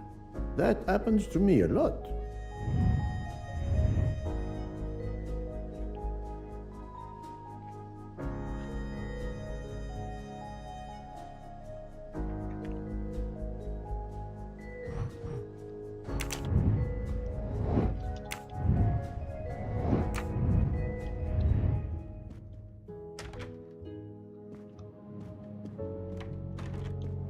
Oh, Poirot, you're there. She hasn't moved, but she seems to be waking up little by little. What about you? Your investigation progresses? I find myself helping everyone with their problems before they can help me with mine. I have shifted boxes, helped with hangovers, repaired an orange juicer, unlocked some Russian dolls, all so my investigation can proceed.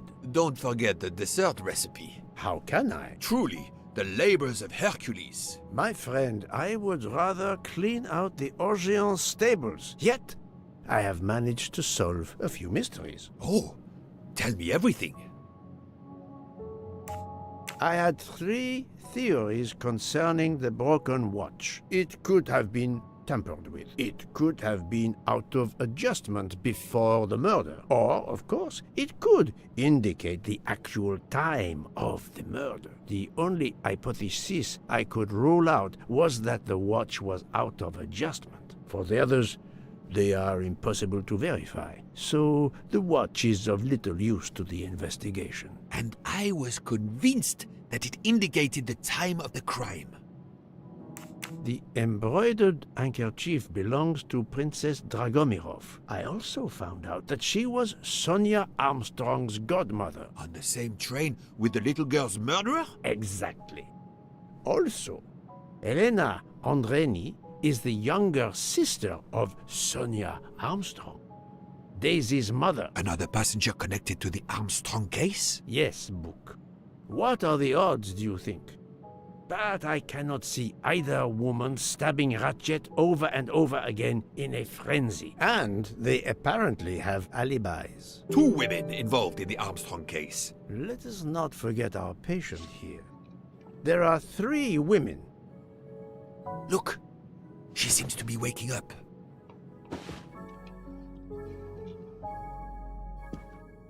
What's happening to me? Did I fall asleep again? Indeed, Mademoiselle Locke. Did you take any medication? Sleeping pills, for example? No, I never use sleeping pills. I inspected your cup. You can clearly see that there is a residue of something at the bottom. I'm sure a lab test would confirm you were drugged. Most likely an overdose. That would explain your battle to shake off the effects. You think Fräulein Schmidt did it? She certainly had the most opportunity, but why would she? But no one knew who I was. It's impossible that someone deliberately targeted me.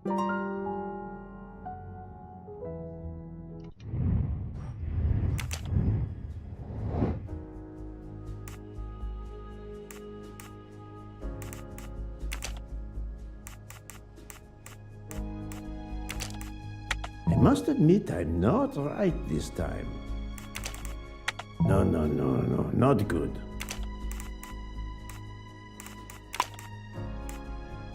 Think, Poirot, that is not a good answer. This is wrong, but I'm never far from the truth. Think, Poirot, that is not a good answer. Fräulein Schmidt or Monsieur Michel may have drugged the tea that Mademoiselle Locke drank. Fräulein Schmidt or Pierre Michel could have drugged your tea. They are really the only 2 people on this train who could have done it. But why would either one do it? Mr. Poirot, I'm feeling much better.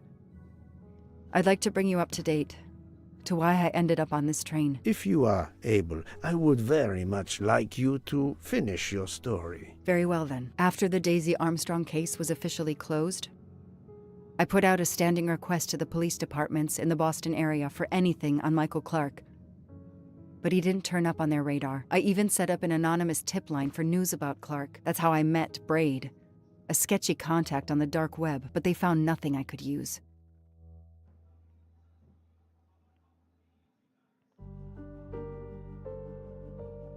Four long years passed without anything new.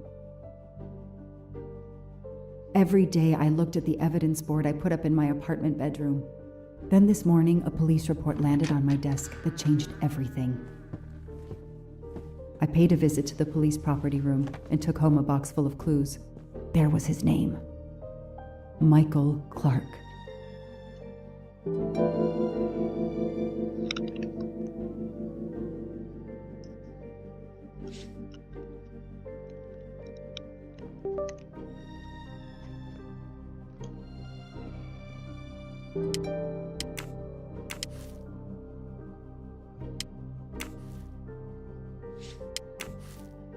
The DA resigned soon after the Armstrong case. It haunted him just as it has haunted me.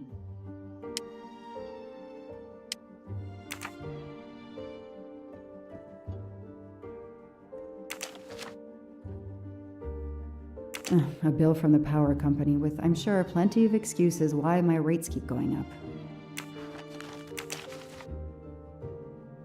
Travel. For the discriminating traveler. Also for the overworked detective who never seems to have time for a vacation. Well, I can dream, can't I?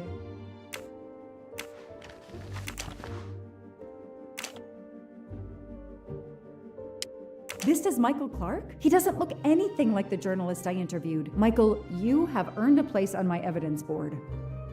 This is Michael Clark? He doesn't look anything like the journalist Michael... Years of no new leads in the Armstrong case, and then this. Michael Clark, the sarcastic reporter, my prime suspect in the kidnapping, murdered 4 years ago?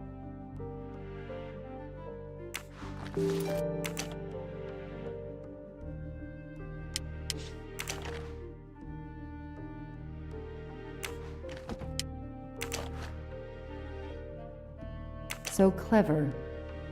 All that evidence, and yet no DNA found. The lab team found this keychain in the cabin, but they wouldn't have bothered to examine the keys once the DA shut down the investigation. The keys were just tossed in the evidence box along with everything else. It's too unusual not to demand a closer look.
A USB key.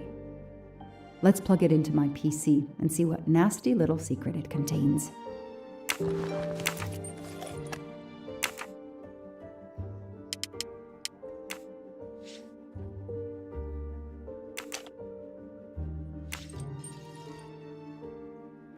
key knife. They sell them on the internet for self-protection.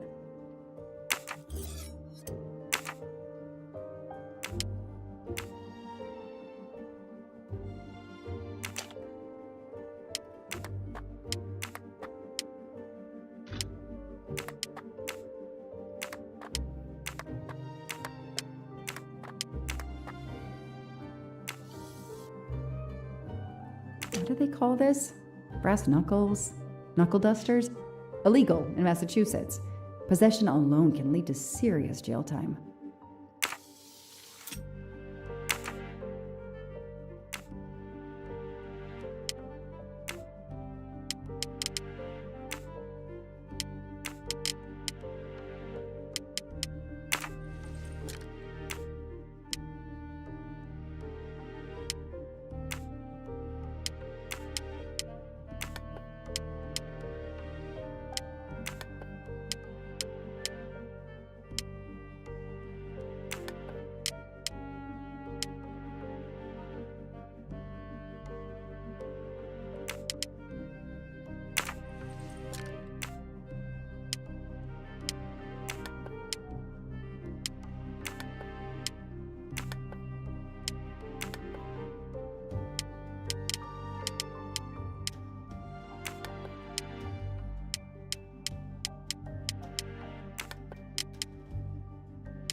What do we find? A capsule and a smell. Bitter almonds. Cyanide.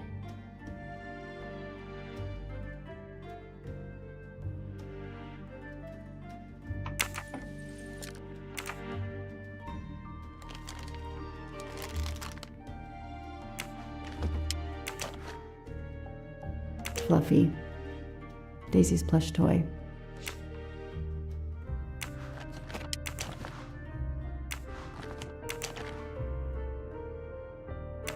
The only fingerprints found on the bottle were Suzanne's. Suzanne's hair, so conveniently left in the cabin for us to find. It was planted. I knew she was innocent.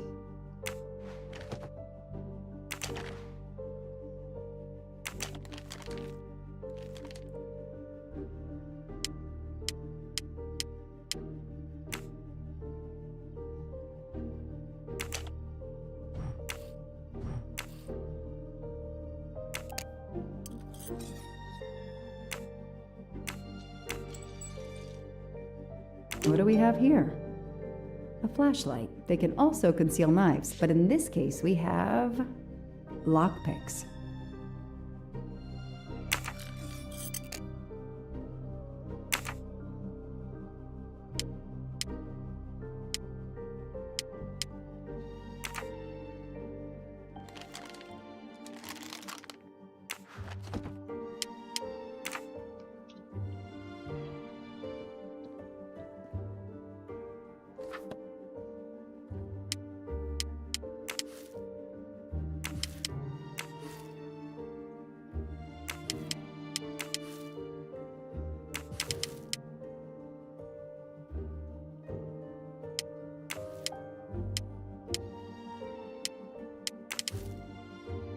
I knew it! The faces don't match at all. They are clearly two different men. I should run facial recognition on my computer.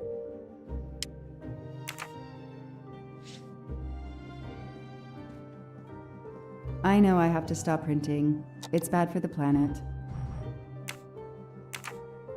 Okay, the real Michael Clark has been dead for years. Let's see if the photo of the fake Michael Clark matches someone in the database of known criminals. I've tried this several times in the past few years, but came up empty.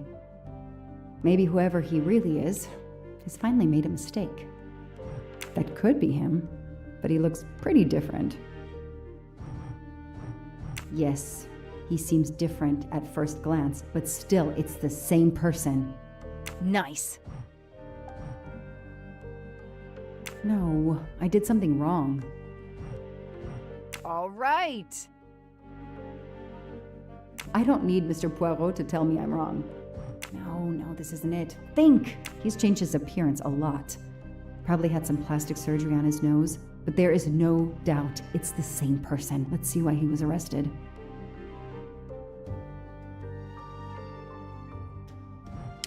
Mr. Ratchet, you didn't just steal statuettes. What recent information does the database have on you?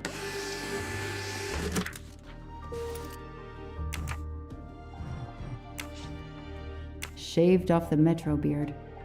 but I'd recognize that smug bastard anywhere. The man I interviewed 4 years ago posing as Michael Clark. This goes on the board.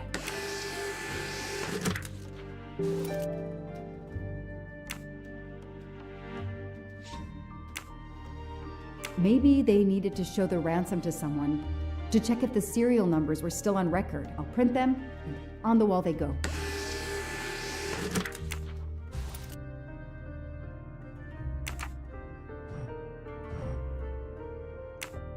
It's so frustrating. I have a name, but I can't find anything about him. But I know just who to call.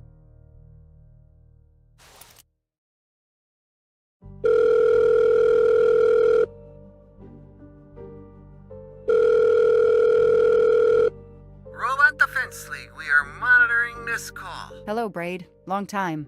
Oh, Joanna. Hey, how may I assist you? I need you to search the dark web. Yeah, can you narrow that down a little? Cause, it's pretty big and pretty dark out here. Could you find intel about a Samuel Ratchet? Samuel Ratchet. Got it. Bad dude? They don't come worse. Send me what you find by email. Alright, hang on. Okay. Yeah, okay, nope, and okay. Oh, this might be something. I gotta do a deeper dive, but you should find this interesting. Could be coincidence if I believed in them. Emailing details. Domo arigato, Mr. Roboto. We're here to save mankind. Oh, it's a cookbook.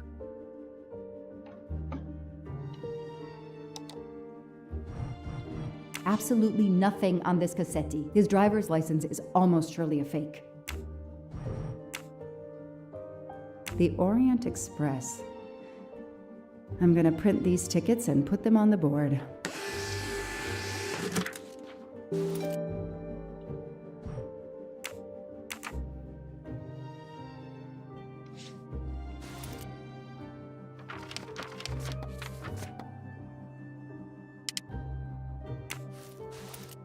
So, Ratchet's real name was Cassetti. Goodbye, Michael Clark. Hello, Samuel Ratchet, the man who stole your identity and your life.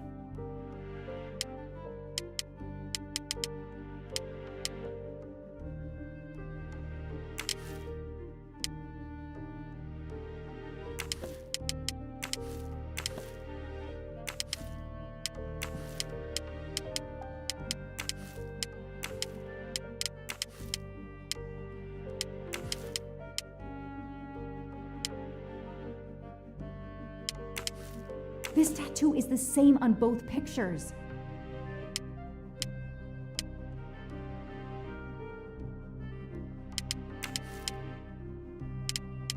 These tickets were all booked by McQueen.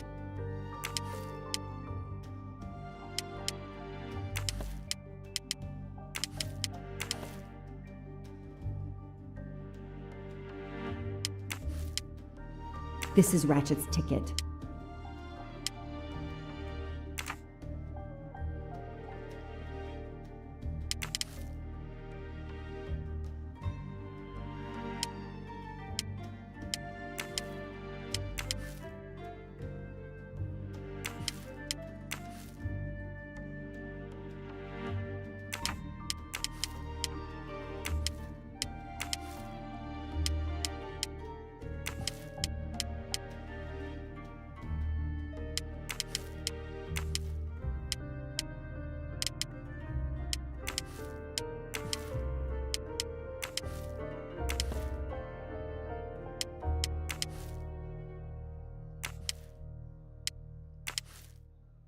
The person traveling with Ratchet has the same last name as my district attorney during the Armstrong case?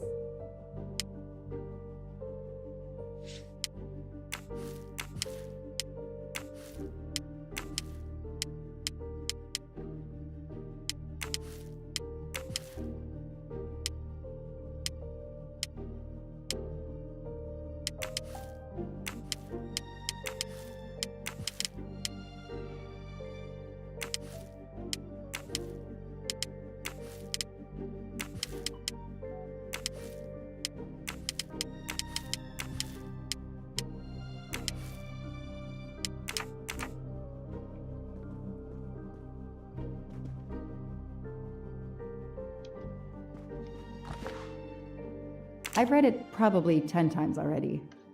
But I can't get enough of it. Don't know why. Maybe because it helps me sleep?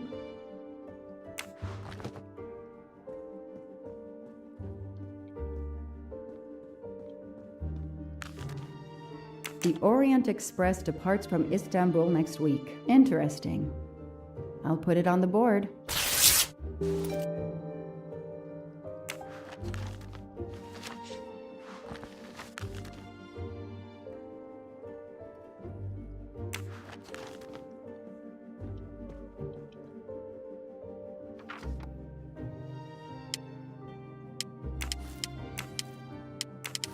Ratchet will be traveling on the Orient Express in a week. Hector McQueen will be on the Orient Express next week.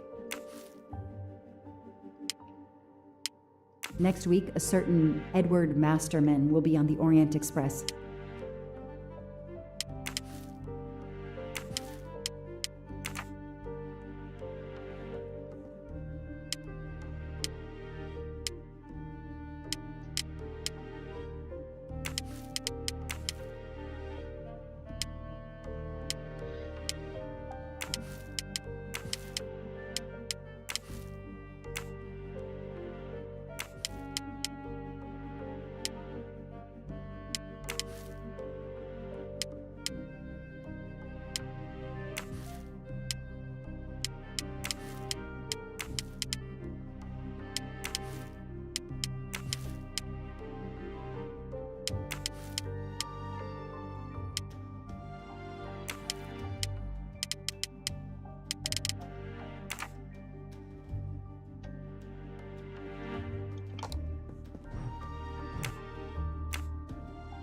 I knew it. He's the son of my former DA.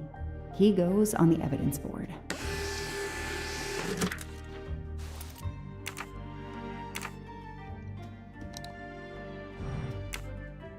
Mr. Ratchet, you didn't just steal statuettes. Mr. Ratchet,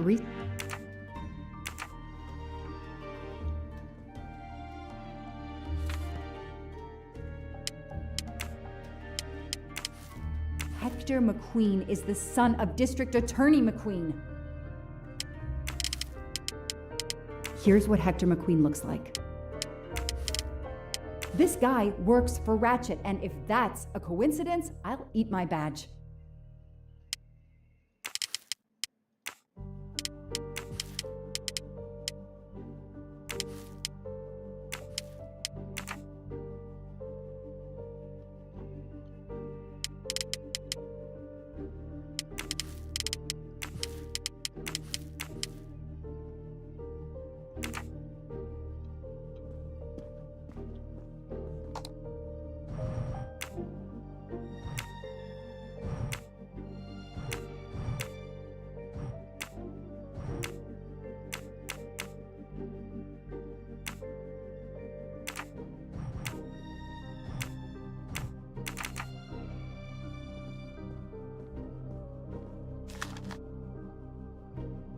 The event?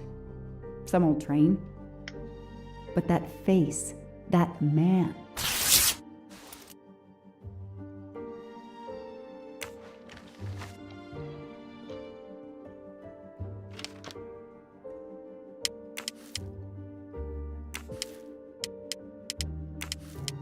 Foscarelli will be on the Orient Express next week.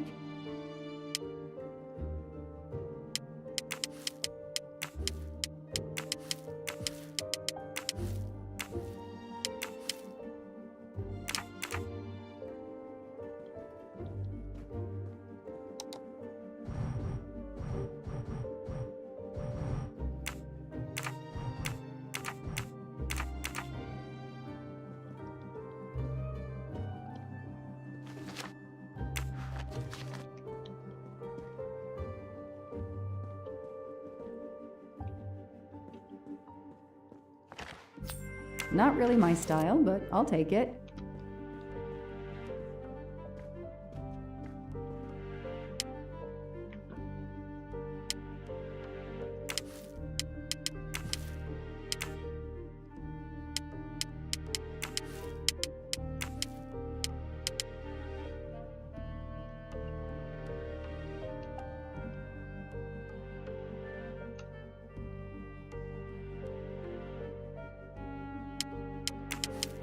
I know that face. That's John Armstrong's driver.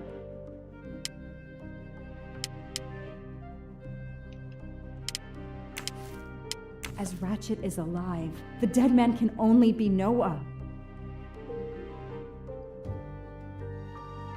Damn, Ratchet is taking the Orient Express next week.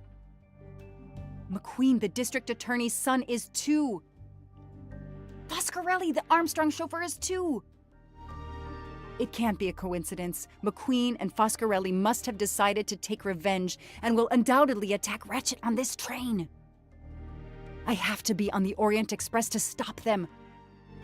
And above all, I must stop Ratchet. But I can't do it in Istanbul because there's no extradition treaty with the United States. Ratchet can never be judged in the US without an extradition treaty. I'll have to wait until he's in Paris to have him arrested.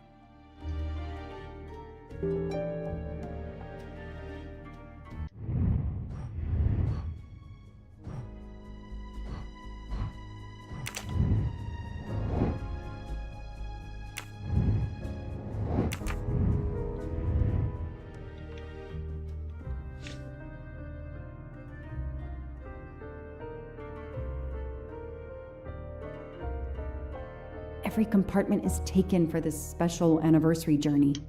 Oh, it's impossible to find a ticket. What can I do?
Let's find out who's traveling on the Orient Express. Time to call Braid.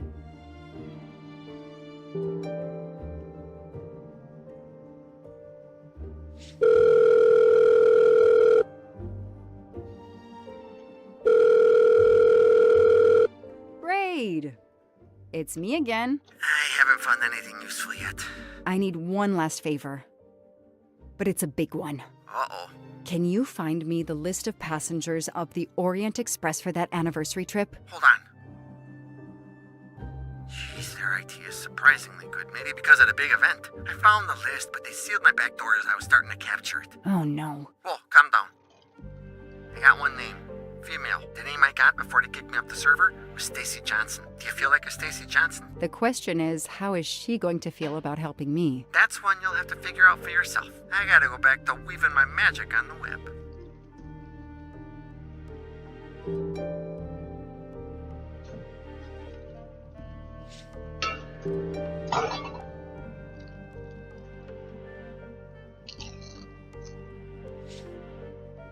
I know I have to stop printing. It's bad for the planet.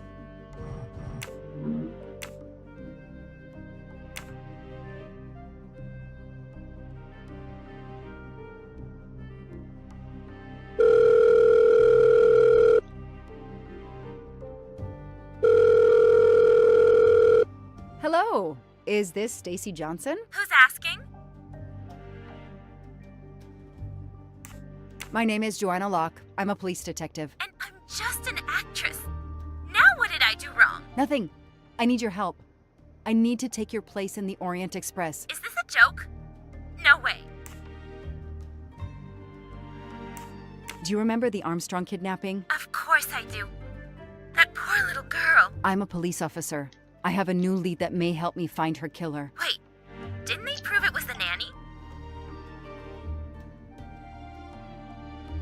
I have found compelling new evidence. I've reopened my investigation. You know, I had my doubts about the murderous nanny. I played a nanny a couple years ago in a slasher. I was killed in the first episode, but it got me interested in helping kids.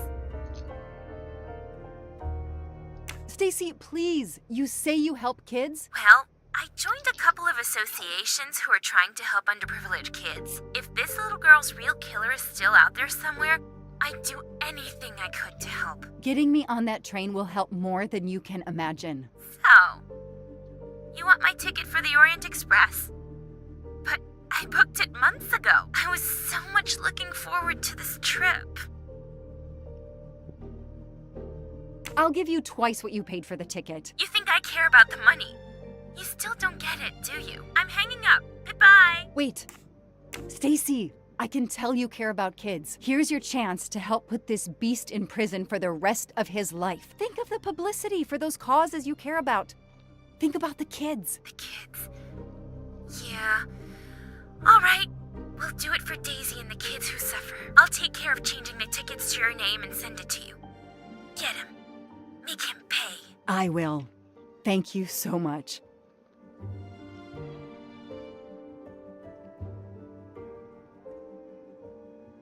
Stacy was as good as her word.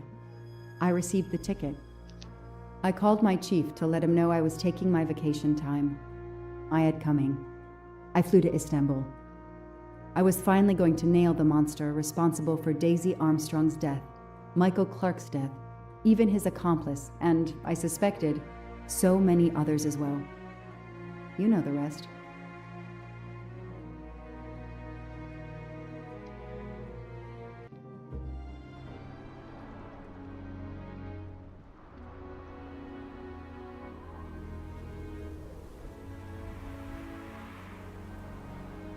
And that's how I found myself on this train, on Ratchet's trail. The rest, you know. My identity is easily checked with the Berkshire Police. Thank you for your detailed account, Mademoiselle Locke. In addition to giving us crucial details of the investigation, you have made it clear that there are many who might wish to see Ratchet dead. I know you are innocent. Your forthright testimony and your movements, or lack of them, last night, eliminate you from our list of suspects. I agree, without a doubt. Another detective will be great help to the investigation. Book. Although my friend certainly does not need any help. You are too kind. Thank you for believing me. I'd like to help in any way I can. Do not worry, Mademoiselle Locke. Already I see things more clearly. It's obvious whoever drugged you was trying to derail your investigation. You mean the person who did this to me is Ratchet's killer? Both Monsieur Michel and Fraulein Schmidt had the means and opportunity to drug you. While you get your strength back, I intend to interview them. Excellent idea, my friend. All this excitement has whetted my appetite. I'm sure Mademoiselle Locke won't say no to a good, invigorating meal. What? No. I want to hear what the conductor and Fräulein Schmidt have to say for themselves. It is my duty to ensure the well-being of the passengers. If Dr. Constantine has no objection, I will escort you to the restaurant car. On the contrary, some food will do her the greatest good. Well, I'm still a little shaky. Mr. Poirot, will you please keep me informed about what you learn? You may be certain of it.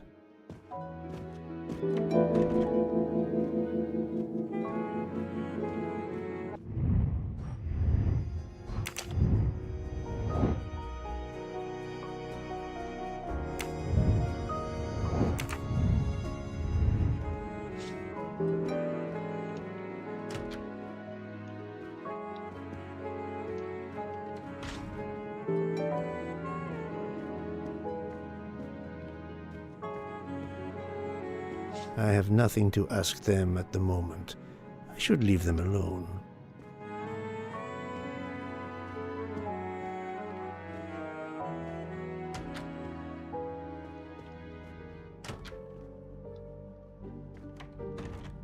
Good evening, Fräulein Schmidt. May I disturb you for a moment? You asked so politely, mein Herr, but I do not think I have a choice.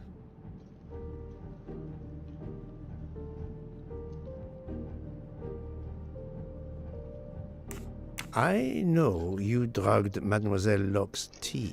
Don't try to deny it. Nevertheless, I do deny it. I wanted to let you know that your roommate, Mademoiselle Locke, is awake. Ah, yes, I'm glad to hear that. I was worried about her. Did she tell you what had happened to her?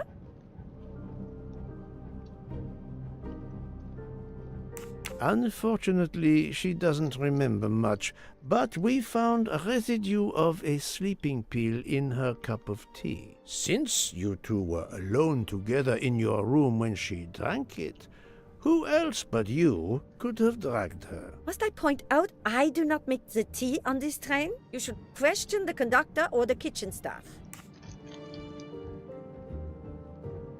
I know you have sleeping pills, Fräulein. I do have some. Do you think I'm the only person on this train who finds it difficult to sleep? I believe the Countess Andrenier takes them. And I heard the Olsen woman thanking Mrs. Hubbard for a pill. That was aspirin. If you say so.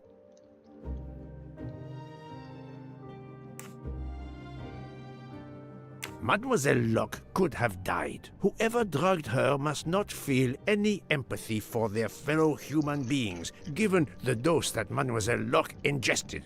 She was close to death. Oh my God. What did I do? I didn't want to hurt her.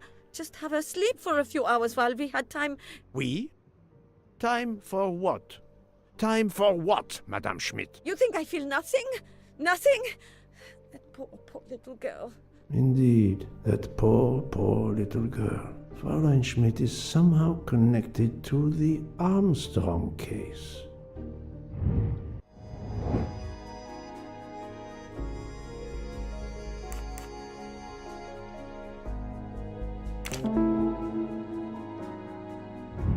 My little gray cells did not let me down. Fräulein Schmidt, I have a certain reputation for sniffing out... I am not a murderer. Forgive me, but I was going to say brilliant chefs. You were the Armstrong family's cook, were you not? But... yes. I was the cook of that lovely, lovely family. I'm sorry, but I must ask you to give me some time to collect myself. It wasn't supposed to be like this. My darling, my poor darling child. I will give you that time, Fräulein. You have given me much more in exchange. I must check in with my other suspects to make certain I have all the pieces of the puzzle in my possession.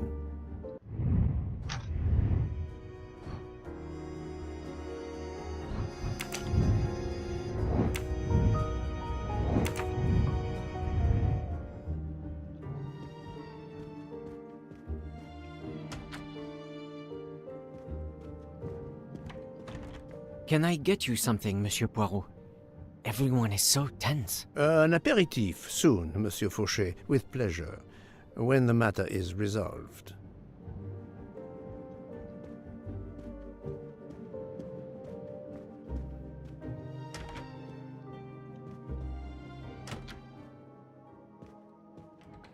You're right, Mr. Book. This dessert is delicious. I'm glad we didn't wait for dinner. I promise the entrée will be superb as well.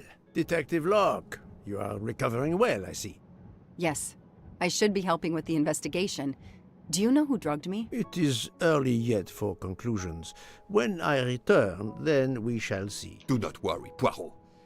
She is in good hands. Hotaru, Freya, and yours truly are looking after her.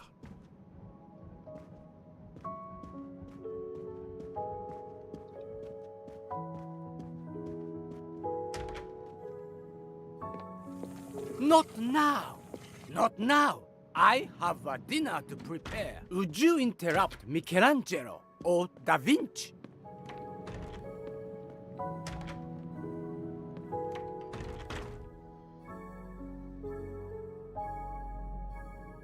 Good evening, Michel. Am I bothering you? You seem stressed. With everything that's going on, I must admit it's difficult to be relaxed. Of course, I understand. Especially since we know that Detective Locke's tea was drugged before it was served to her. Detective? Come now, Michel. Surely you would have taken the opportunity to search her things and found her badge. Luckily, she woke up and was finally able to tell us her story. Otaru boiled the water, Jean made the tea. I just brought it. Sir, it could have been any of the staff. Your defense is to accuse others?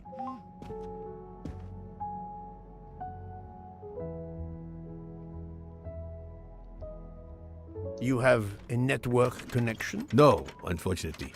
It's just an automatic reminder to pay my rent. I always forget, and my landlord complains. Pierre Michel had to be involved in the murder. The drugged tea, his post at the end of the hall, and now I know why I know more than one of those people on the screen.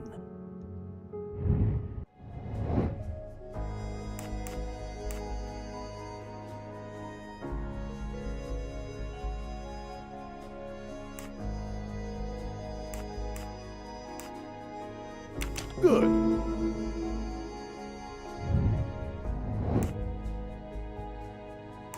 Brilliant.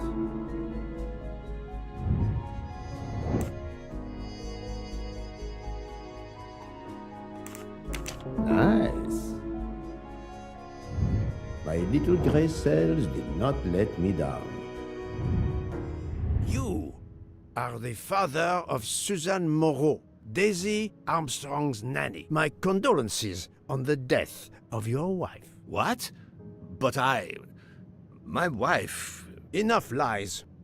Suzanne does not bear your name? No. Suzanne's mother and I were divorced. Suzanne kept her mother's name. My most sincere condolences, Monsieur Michel, on the deaths of Suzanne and your wife. This job, I loved them, but I was never there for them. Then, a year after the divorce, Solange became ill. Suzanne took her to this special hospital in the US. Got that job as Daisy's nanny.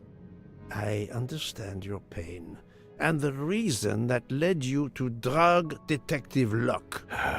We really can't hide anything from you, can we? Many have been foolish enough to try and keep the truth from Hercule Poirot. Yes, I admit, I drugged the tea. But it was only to keep her quiet, until I could... But she reacted so much to the sleeping pills. She was lucky, as are you, that she didn't die. To be frank, there is one more thing that puzzled me, but I think I understand now.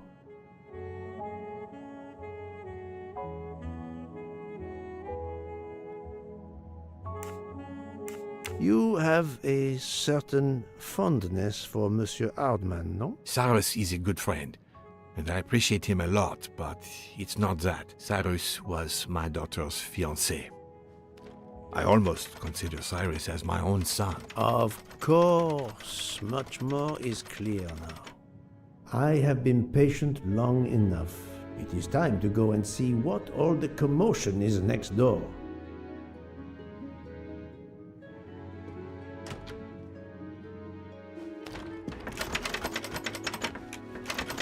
Monsieur Hardman, excellent. The gods who watch over detectives must have trapped you here. Why didn't they watch over me? I'm a detective too. I was talking to Michelle about a leaky faucet, and I wanted to go out, but you showed up. No need to invent some preposterous story. But really, Michelle has told me everything. You are the fiancé of Suzanne Moreau, his daughter. Oh. I see. Surely this is not a big surprise to you. No. Suzanne was the only woman I ever loved. And I failed her. We got into a spat. It was nothing, but I was too proud to apologize. We weren't speaking at all. Suzanne never really cared for that guy Noah. She would have forgiven me. If only. If only. If only. A common refrain between lovers who quarrel. Obviously, Pierre Michel and Fräulein Schmidt both drugged Detective Locke's tea, causing the overdose. No wonder she had so much trouble waking up. Time to report my findings to her and book.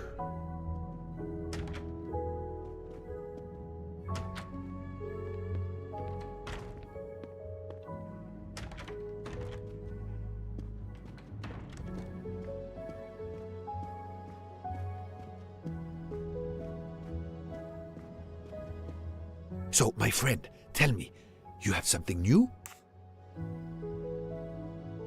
Mademoiselle Locke, I know who drugged you.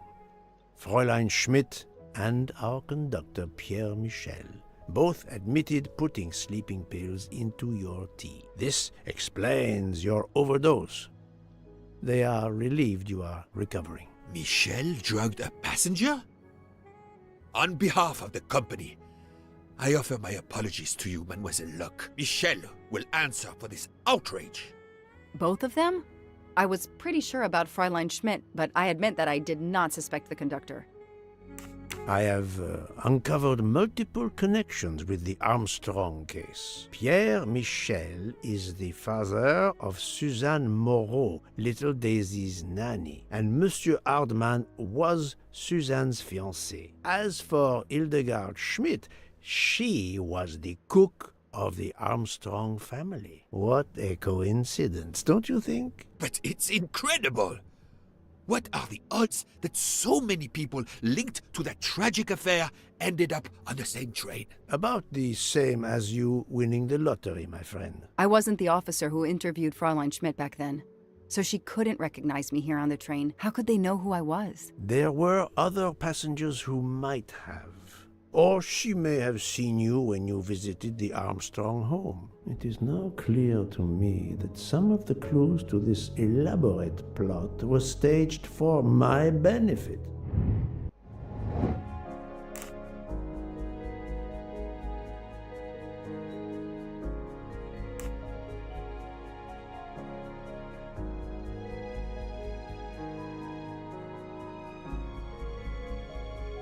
This is wrong, but I'm never far from the truth. That was easy. Some clues and information collected so far could lead to a hypothesis.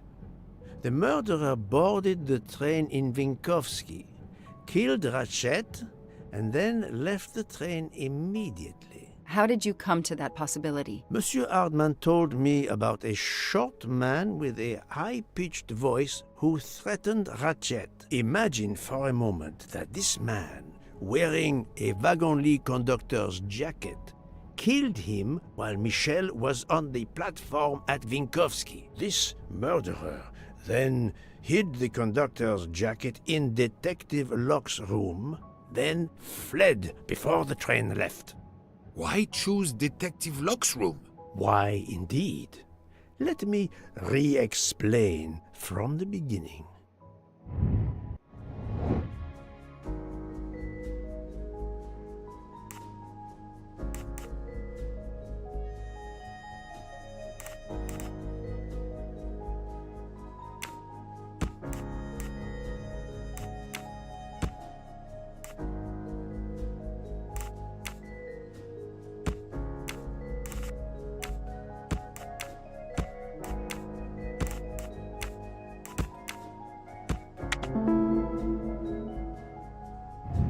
Et voilà. Mon Dieu! Oui! That must be it! Everything fits so well! It fits too well, my friend. Other clues lead to a second hypothesis, much more plausible.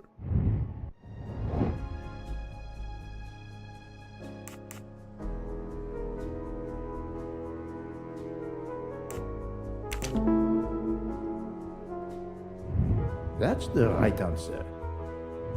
So, we have multiple murderers, all related to the Armstrong case. The murderer from Vinkovsky was a fabrication to turn suspicion away from those on the train.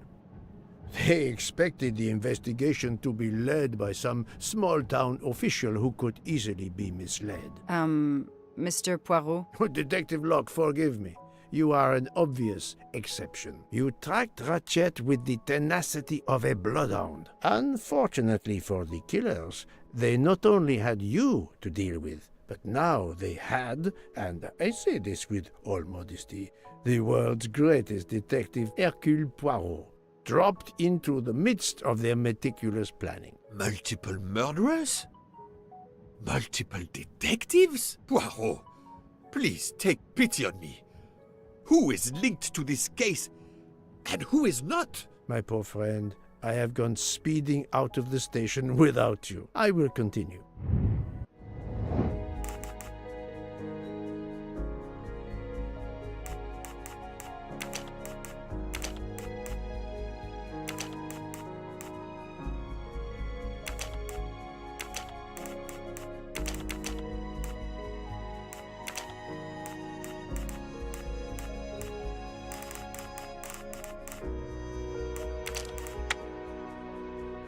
This is wrong, but I'm never far from the truth.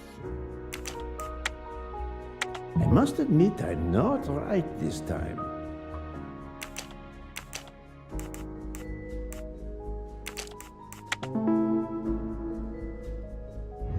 That's the right answer. Fraulein Schmidt, Pierre Michel, Monsieur Hardman and Monsieur McQueen are all linked to the Armstrong case. I also know that Sonia Armstrong's sister and godmother, Countess Andreni and Princess Dragomirov, are on this train. And finally, Detective Locke discovered that Mr. Foscarelli was the Armstrong chauffeur. If we add Detective Luck and Ratchet, of the 12 passengers in that coach, 9 have a connection with the Armstrong case. What next, Poirot? Or should I say, who next? It is time to summon everyone. Everyone? Even Dr. Constantine? The train crew other than Michel? Dr. Constantine, yes. I will need him. But we don't want the others as witnesses. I will see that their duties keep them occupied elsewhere. Excellent. I have always thought this moment in a case is much like Rodin unveiling the thinker before a captivated audience. A work of art. Have you not felt that way, Detective? No, Mr. Poirot. I'm happy just to slap the cuffs on him. Well, there is some artistry in that as well, I suppose. Where would you like the unveiling, Poirot? The lounge? Perfect. Then I will gather all the passengers in the lounge.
என்ன தடவிட்டீங்களா?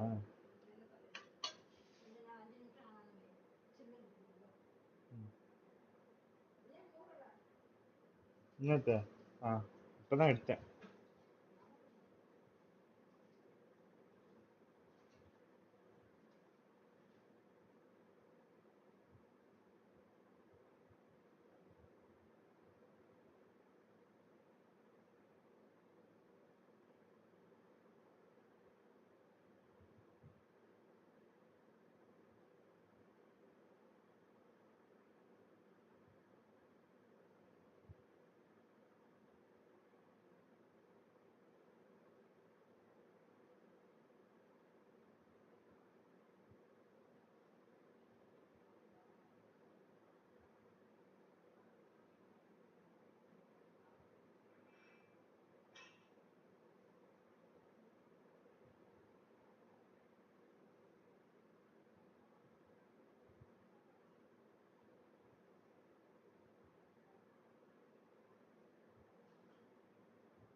Can I get you something?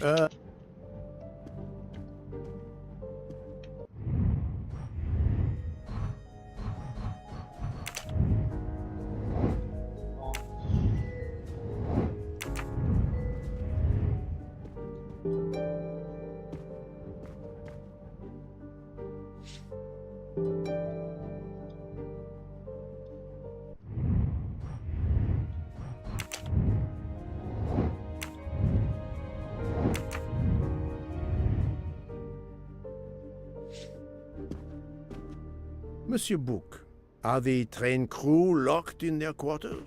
Yes, they are. Then the stage is set for the final act.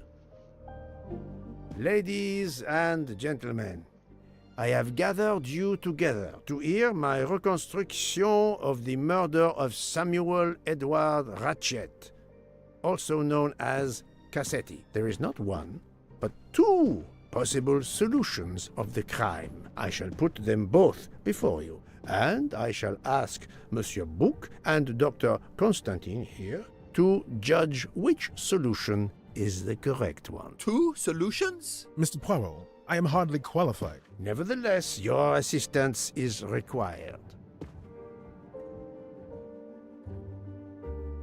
Now, you all know the facts of the case. Ratchet was found stabbed to death this morning. He was last known to be alive at 12:37 a.m. last night, when he spoke to the wagon-lit conductor through the door. His watch was found to be badly dented, and it had stopped at 1:15. Dr. Constantine, who examined the body, puts the time of death as having occurred between midnight and 2 in the morning. At half an hour after midnight, as you all know, the train ran into a snowdrift. After that time, it was impossible for anyone to leave the train. So, here is my first theory.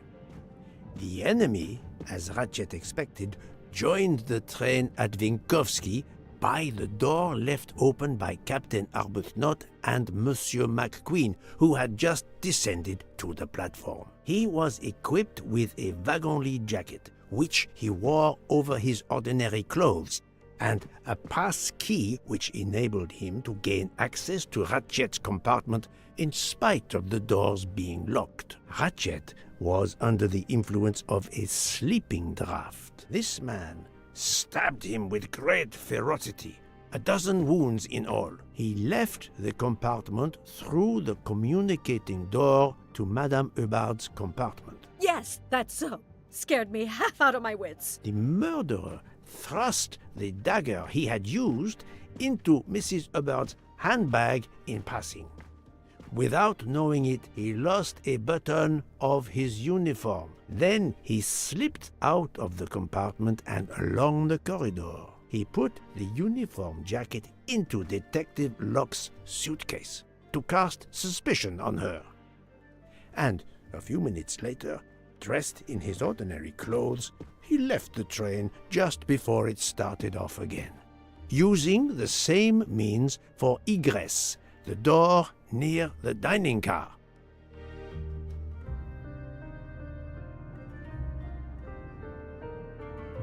That is the first hypothesis.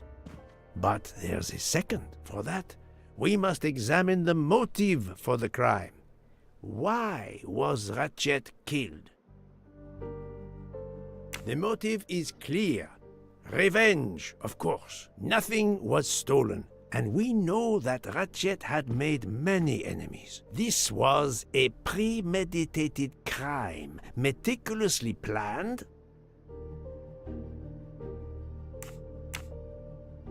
Since the kidnapping and death of little Daisy Armstrong, which traumatized many people close to the family. Even when the police concluded that it was Suzanne Moreau, questions remained. Detective Locke continued her investigation, as did others. They became convinced the truth lay elsewhere. We now know who the real murderer of Daisy is.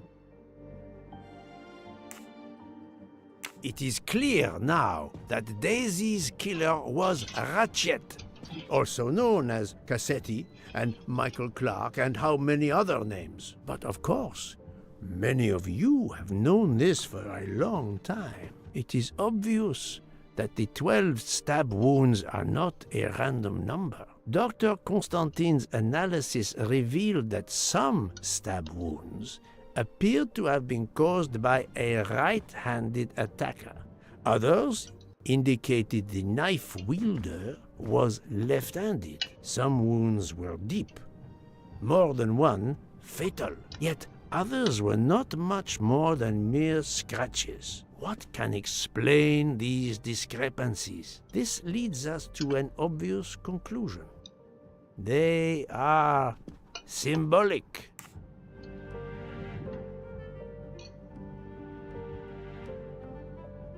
Come now, Poirot. Daisy was 3 years old. 12 stabs. 12! The same number as a trial jury in the United States. But not just a jury of 12 members condemning him to death, but 12 executioners as well. This self-appointed jury had meticulously planned for everything except snow. Snow. The avalanche that stopped us, as well as the presence of not one but 2 detectives on the train. They had to improvise, to hastily add clues and false leads.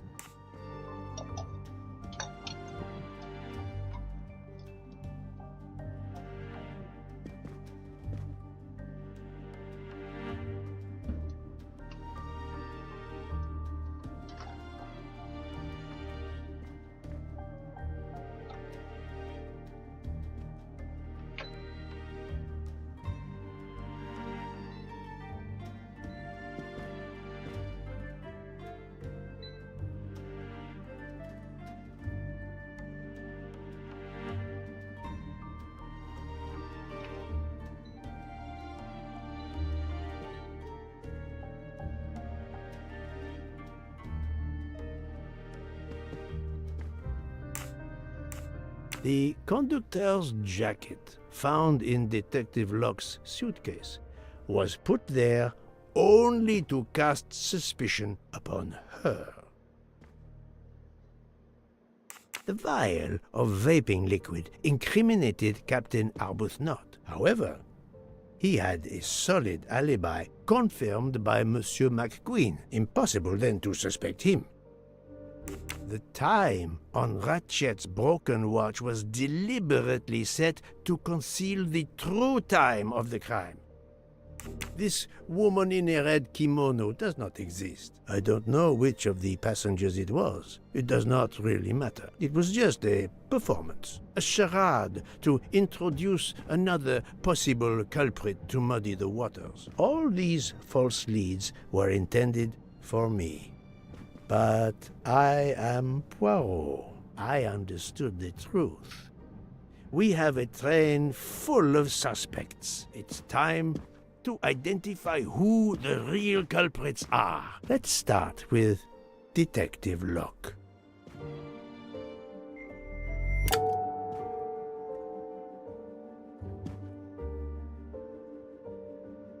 Unfortunately, the fact that she is a police detective does not prove that she is innocent. Planting the conductor's jacket in her suitcase was an attempt to implicate Detective Locke, but she couldn't fake her drugged condition. Dr. Constantine can testify that the drugged tea incapacitated her for hours, and she had 2 relapses. Let us move on to Monsieur McQueen. When I told him about Cassetti, he looked very surprised that I managed to make the connection between him and the Armstrong case. He told me, "But I thought we had..." I think he meant...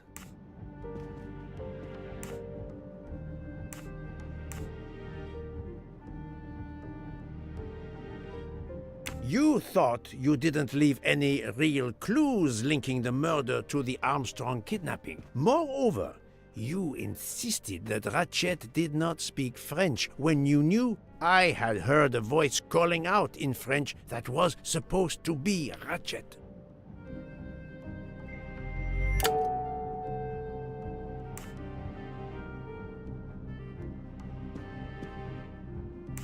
You took some pleasure in leaving me false clues, I think. It was quite annoying. But you told me yourself that your father was the district attorney who handled the Armstrong case. The case haunted my father. At first, he believed Suzanne Moreau had helped her boyfriend, Noah, to kidnap Daisy, even though there were questions that went unanswered, and a young policewoman refused to let it go, continuing to find discrepancies, but never enough to reopen the official investigation. That policewoman sits there. Her name is Joanna Locke. Then tell him.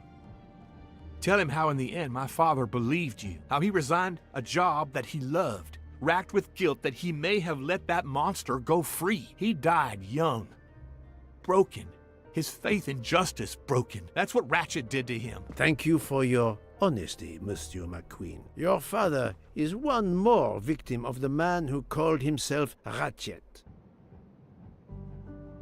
Now, I will turn to Ratchet's valet, Monsieur Masterman.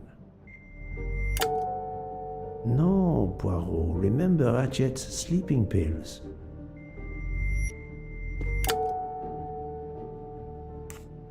Ratchet sensed danger close to him and naturally wanted to stay awake. You gave him sleeping pills without his knowledge. Once he was sound asleep, you could do what you had to do in peace. Sir, I'll tell you the truth.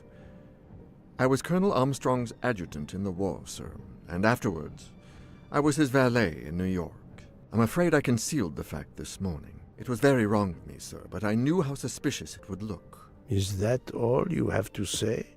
That's all, sir. Now, to leave no suspicious stone unturned, let us move on to Monsieur Bouc. What? Me? A suspicious stone?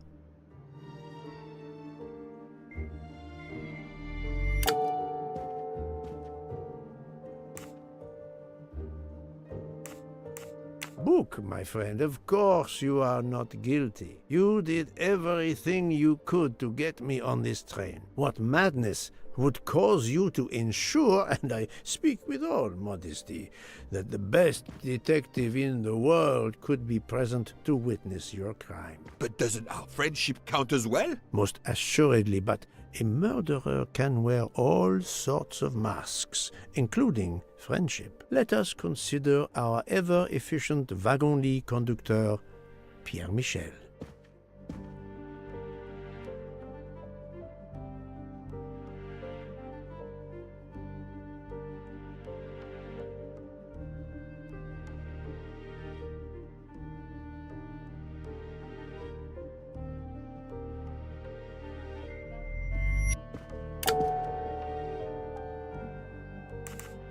No, that is his motive.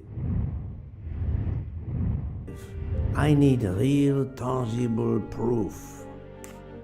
Your admission that you drugged Detective Locke immediately incriminates you. But the murder could not have been possible without your very capable assistance. Your knowledge of train procedures made the murder possible, and your position in the corridor of the train allowed you to be the perfect alibi for several passengers.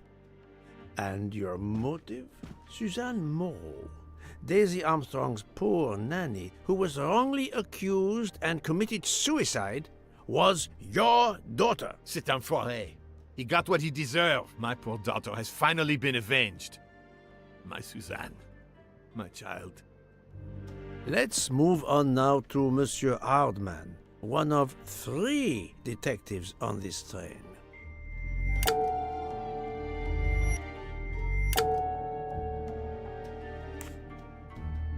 Il lied about his profession, but he was hired by Ratchet. Why would he kill the man he was hired to protect? Monsieur Hardman, I think you are a real detective.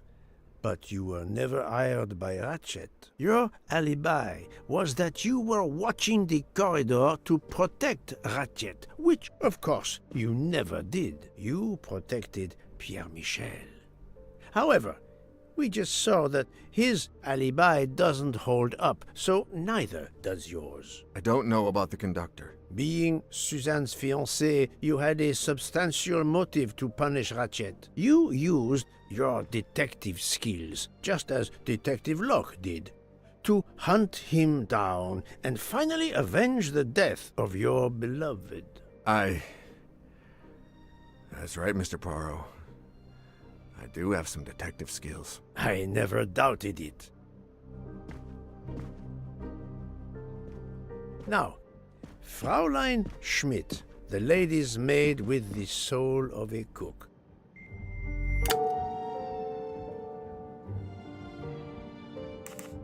Fraulein Schmidt, you told me of your remorse for drugging Detective Locke. I believe you are sincere. However, as the cook of the Armstrong family, you experienced the drama from within. The death of Daisy, then Sonia Armstrong, who died in childbirth, and finally, Suzanne and John Armstrong. So much misfortune in that poor family. The death of this criminal is only justice. Let us move on to Countess Andreny. I was impressed by the earnestness of her husband when he swore to me solemnly on his honor that his wife never left her compartment that night. Should I believe it? Even if it seems logical, it's more complicated than that. I believe Countess Andreny.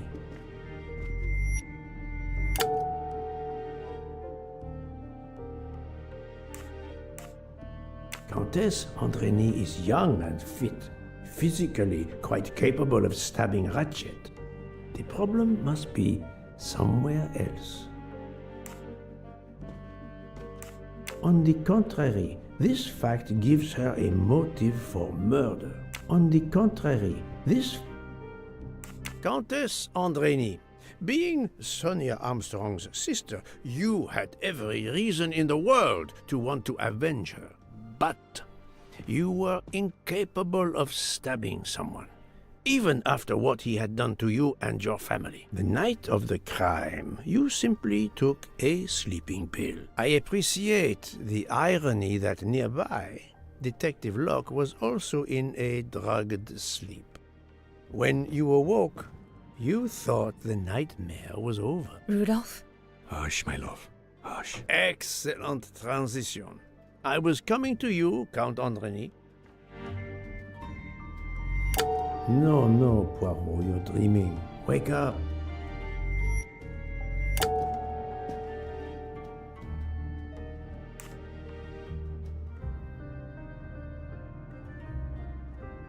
"12 people, a jury.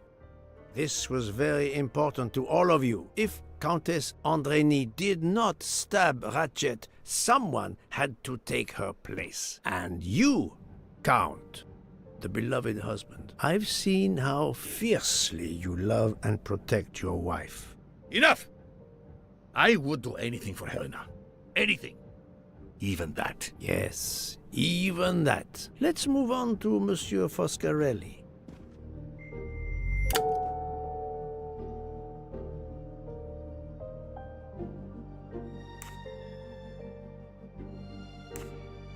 Detective Locke found out that you were the Armstrong chauffeur, and that you planned to travel on the same train at the same time as Ratchet. That is what made her decide to obtain a ticket as well. Unfortunately, she could not prevent the murder. Have you lost your tongue, Mr. Foscarelli? Oh, Daisy. She was the delight of the house. Tonio, she called me. And she would sit in the car and pretend to drive me. And you, Mademoiselle Olson, a champion for the immigrants, a worthy calling.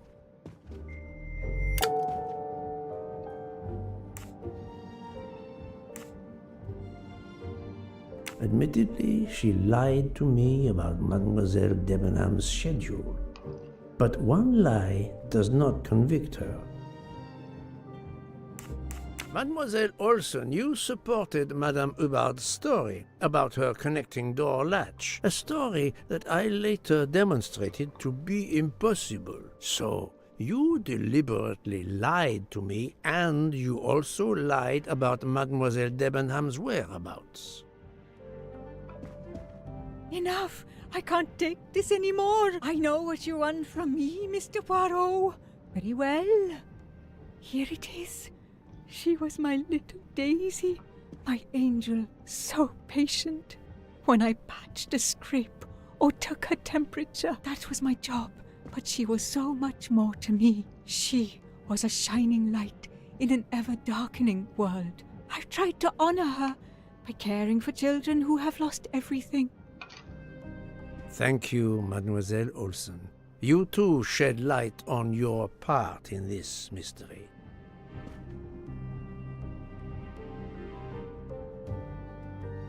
You were Daisy Armstrong's nurse. I will ask you no more questions. It is enough that you have admitted what I know to be the truth, and I understand. Let's move on. Dr. Constantine. You suspect me? I know none of these people. I didn't know Ratchet either, and I've taken a solemn oath to help people, not murder them.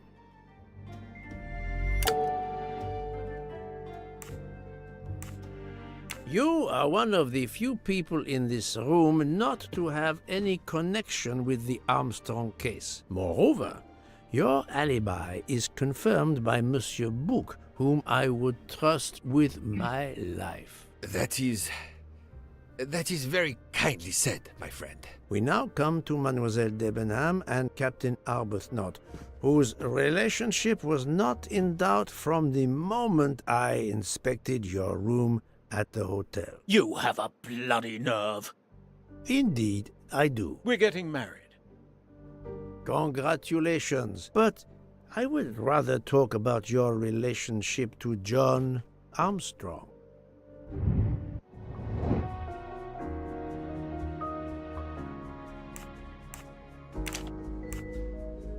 I do not think that's the right answer. Think, Poirot. That is not a good answer. I do not think that's the right answer. This is wrong, but I'm never far from the truth.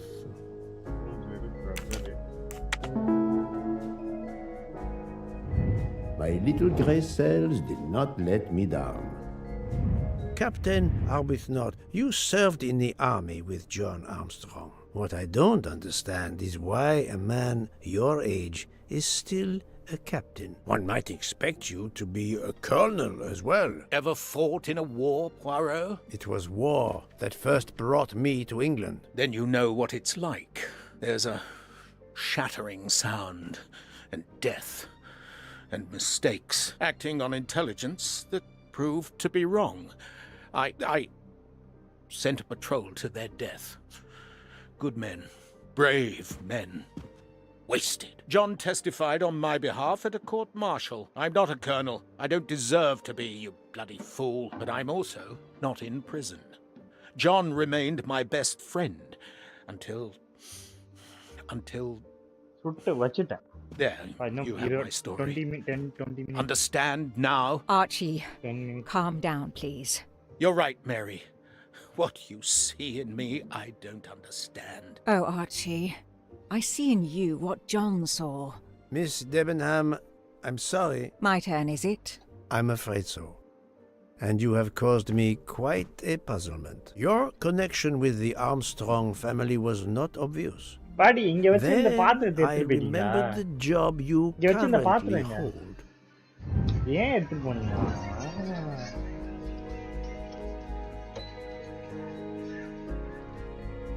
எடுத்து தாங்க பாட்டி. எதுக்கு எடுத்துட்டு போனீங்க? Hello? சொல்லுங்க sir. வந்துட்டீங்களா sir? கீழ இருக்கீங்களா? மேல இருக்கீங்களா?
Voila. You were the teacher of...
No, she was the teacher of Countess Andrény.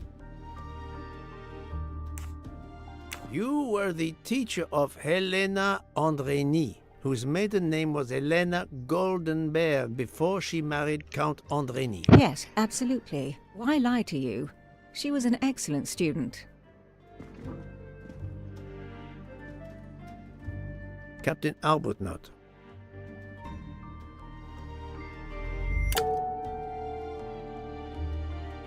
No, his vial found at the crime scene was a decoy. The fact that he probably killed enemies during the war does not make him a cold-blooded murderer. You had one of the strongest alibis, thanks to Mr. McQueen. But his testimony melted like a snowflake. There went your alibi. Poof! Unless you have another one. As for you, Mademoiselle Debenham,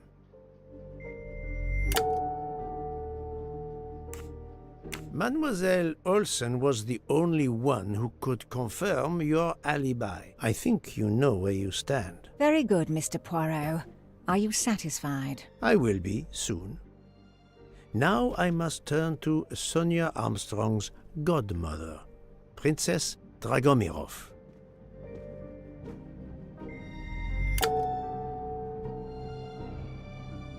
Princess Dragomirov, you weren't on my list of suspects at the start, given your social position. I left my social position in a cold country. Do you object to being addressed as Princess? I deny people the opportunity. It makes a good story to tell their friends. It also guarantees a good table in the best restaurants. Princess, there is also, forgive me, your extreme physical fragility. It does not stop me when I must be strong. Indeed. Of more importance, though, is the fact that you're the only left-handed person on the train. And the single blow to ratchet from a left-handed person was very, forgive me, weak. Finally, I'm afraid I know the alibi that you shared with Fraulein Schmidt is false. You have been very thorough, sir. I hope you will permit me to say we are much alike. I am honored. Now it is time to end with Mrs. Hubbard, or should I say, Linda Arden. If Princess Dragomirov hadn't told me about her relationship with this famous actress, I might not have made the connection. But you are a great actress, madame. Your performance as a flighty, self-involved woman was superb. I never would have guessed something entirely different. As for what ties you to the Armstrong family, it is obvious.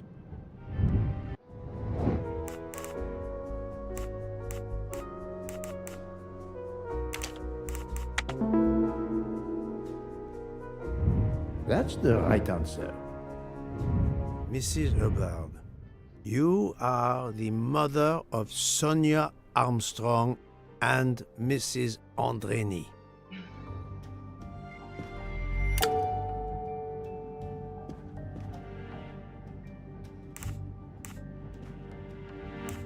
The fact that Madame Hubbard is actually Linda Arden, Sonia's mother, and a gifted actress of stage and screen, a woman who could teach her fellow conspirators how to play their roles, makes her one of the best placed to organize the murder, no, the execution of Ratchet. But I need material proof.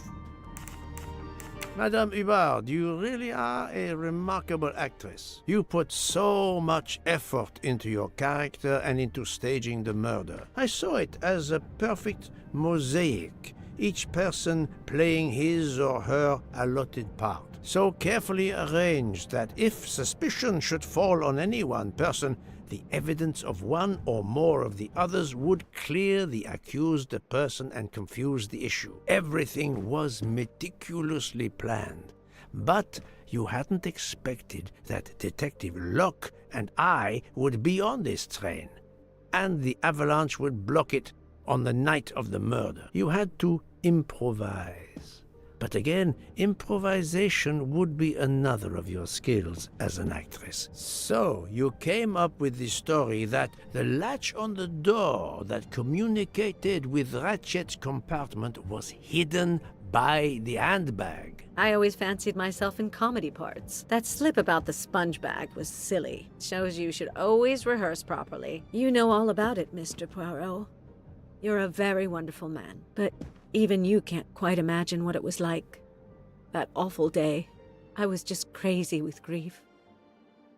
So were the servants. We decided then and there that the sentence of death that Ratchet had escaped had got to be carried out. There were 12 of us, or rather 11. Suzanne's father was over in France, of course. First we thought we'd draw lots as to who should do it, but in the end we decided on this way. It was the driver, Antonio, who suggested it. Mary worked out all the details later with Hector McQueen. It took a long time to perfect our plan. We first had to track Ratchet down. Hardman managed that in the end. Then we had to try and get Edward and Hector into his employment. Well, we managed that. Then we had a consultation with Suzanne's father. Captain Arbuthnot was very keen on having 12 of us. He seemed to think it made it more orderly. He didn't like the stabbing idea much, but he agreed that it did solve most of our difficulties. Well, Suzanne's father was willing.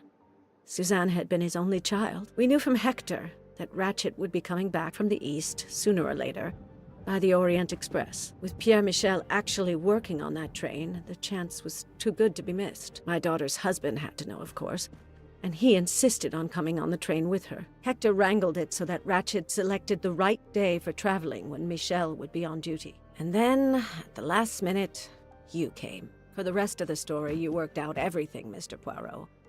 You were right about all of us. What are you going to do about it? If it must all come out, can't you lay the blame upon me, and me only? I would have stabbed that man 12 times willingly. It wasn't only that he was responsible for my daughter's death, and her child's, and that of the other child who might have been alive and happy now. It was more than that. There had been other children kidnapped before Daisy, and there might be others in the future. Society had condemned him. We were only carrying out the sentence, but it's unnecessary to bring all these others into it, all these good, faithful souls. You are a director of the company, Monsieur Bouc. What do you say?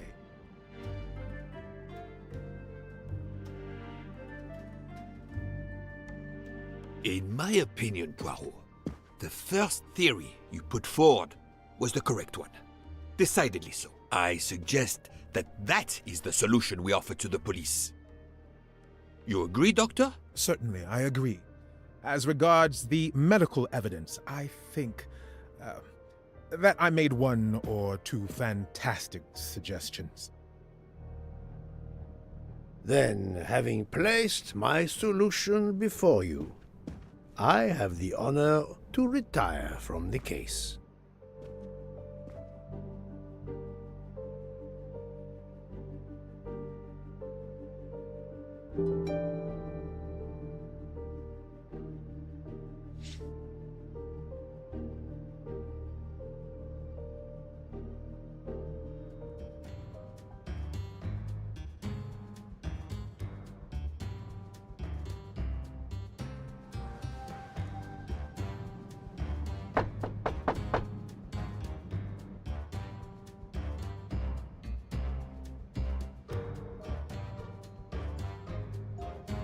I'm sorry to wake you up in the middle of the night, Poirot, but it couldn't wait. There was a detail that bothered me in my preliminary autopsy of Ratchet's body. I went back to examine the body and I discovered a wound covered by another. The blow I hadn't seen was delivered by a thinner, sharper blade. So there were not 12, but 13 stab wounds. 12 stabs for 12 jurors. It doesn't work with 13 wounds. The symmetry is destroyed. It can't be one of the culprits who stabbed him twice? Doctor, a different knife was used. There is only one explanation.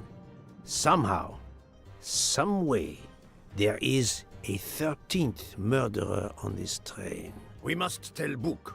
The case is not solved.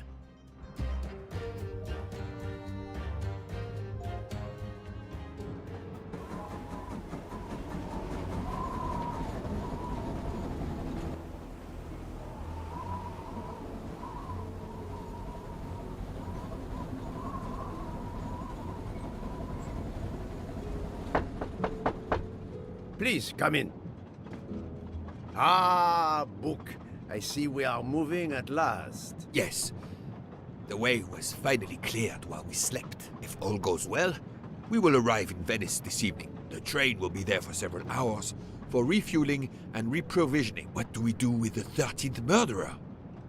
Do you have a lead? I thought about it.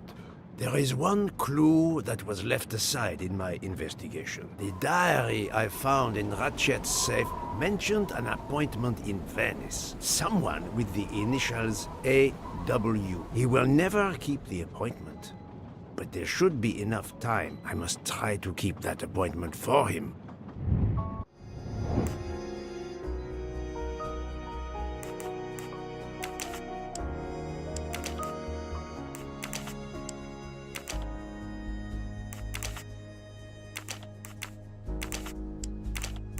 Think, Poirot. That is not a good answer. No, not good.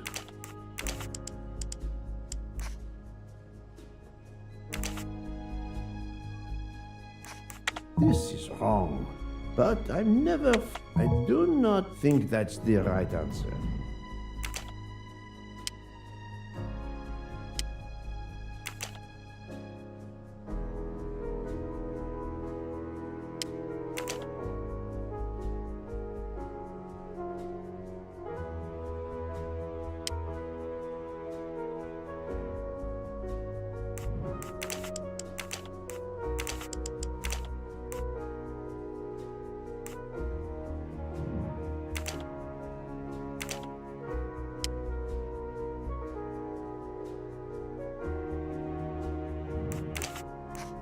I must admit I'm not right this time. This is wrong, but I'm never far from the truth.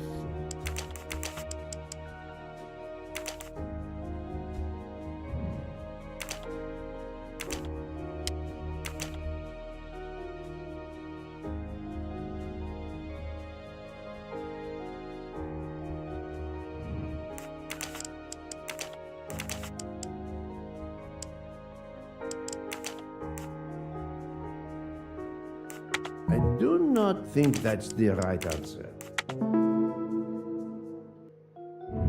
That's the right answer.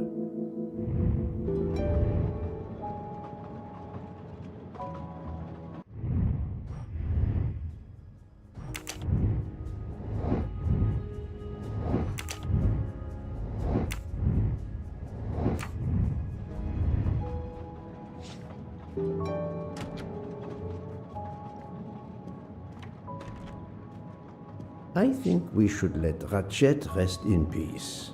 I don't have time for small talk. How would it look to the police if I asked a suspected murderer for help?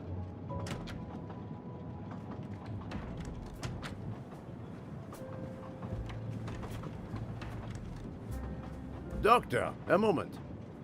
Have you made arrangements for Ratchet's body? Yes, it will be collected by the Italian authorities when we reach Venice. The autopsy will be performed there. However, there is something odd. Oh? Since the train is French, Jurisdiction must be shared. When I told them you were already on the scene, they have both agreed to support your investigation until we reach Paris. Ratchet's compartment will be sealed until we arrive there. All of those who conspired to kill Ratchet are to be confined to the train until then as well. So, thanks to you, I am the rope in a tug-of-war between two countries. Oh, but I thought you would want to be in charge. And isn't it odd we continue on our journey with a trainload of people that police consider potential murderers? Calm yourself, Doctor.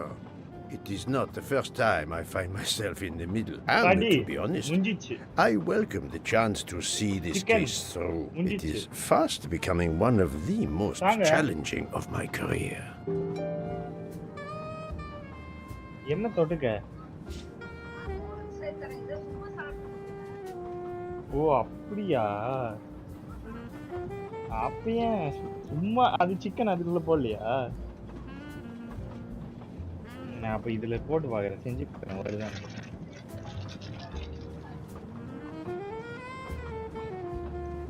உங்களுக்கு ஒண்ணு சும்மா try பண்ணி பாருங்க. ஒண்ணு உனக்கு உங்களுக்கு எனக்கு ஒண்ணு. ஆமா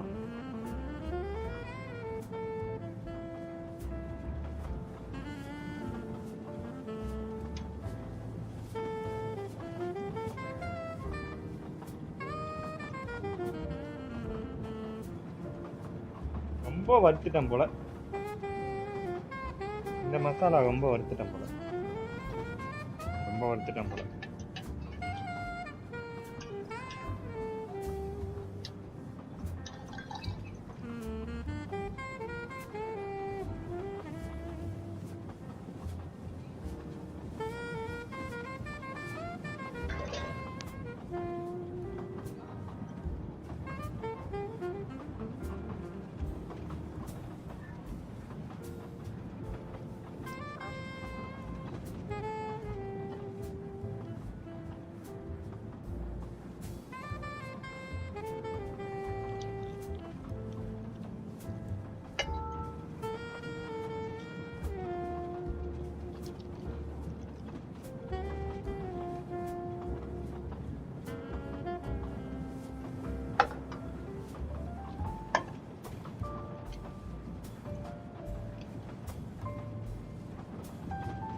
ஹலோ சொல்லுங்கள் சார் மிஷின் வந்து ஒரு 1 வீக் ஆகும் சார். ம் அது நான் இப்போதைக்கு என்னால் டேட்டு கரெக்டாக சொல்ல முடியாது சார். ஆனால் உங்களுக்கு நான் ரெடி ஆனோடனே உடனே உங்களுக்கு கால் பண்ணுவேன் சார் நான். ம் ஆ ஷாதிக் தானே நீங்கள்? ம் ஷேக்கா? ஓகே ஷேக். Okay bro. நான் கண்டிப்பாக கால் பண்ணுறேன் ப்ரோ. ம் bye.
ஃப்ரிட்ஜில் வச்சுருங்கக்கா.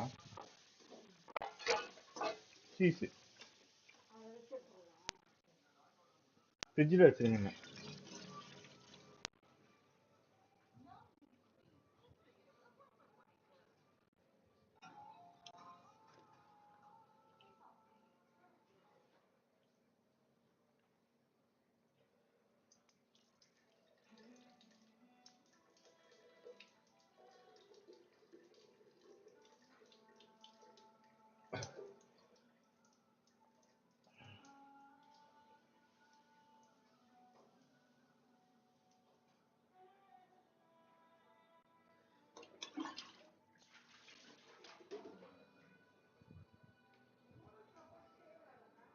Seesaw?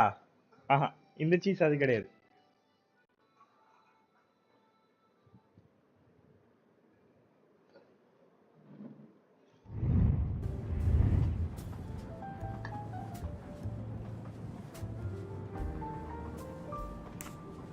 Would you be able to accompany me to Venice to follow a lead?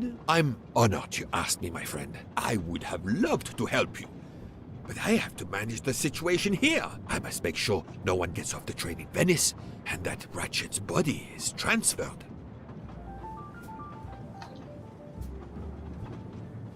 So, my dear book, how does our journey progress?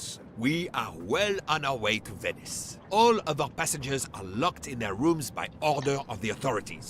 I watch them when they want to stretch their legs, like the captain there behind you. I see that you have the situation well in hand.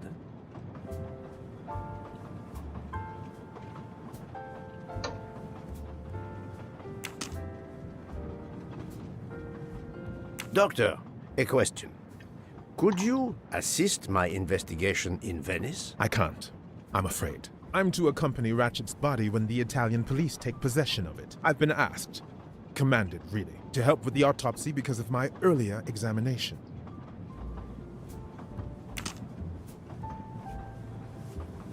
Doctor, a question. I can't. I've been to help with... Doctor, I can't. I've been to help with...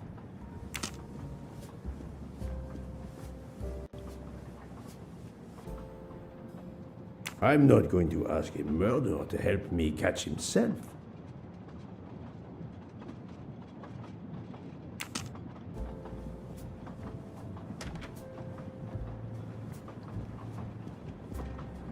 Mademoiselle Locke, you are clearly an excellent police officer. Could you accompany me to Venice for an investigation into Ratchet's activities? There is much we still need to know. Well, yes. It would be an honor to work with you. And I'm glad you trust me. What do you have in mind? There was a notation in Ratchet's appointment book. He had an appointment. With who? There were only the initials A.W. They were to meet at 10 o'clock at the Fontana dei Conigli. I want to know who Ratchet was meeting and why. But you've already discovered the 12 conspirators. Why is this meeting important? Unfortunately, the case is not complete. Dr. Constantine has discovered the presence of a 13th stab wound. One of them could have stabbed him twice. The wound was made with another, finer blade. Why would one of them have used two knives? Did they want to confess they killed him more than the others? And if so, why bother to deny it when they have already confessed? No, it makes no sense. And I do not close a case until all questions have been answered. You, of all people, must understand this. You're right. I do understand. I'll help you. Thank you. Together, we will uncover the truth. We will arrive in a few hours. Take the opportunity to rest. I slept well last night. No more effects of the drug. Excellent. Then be prepared when we reach Venice. We have another mystery to solve.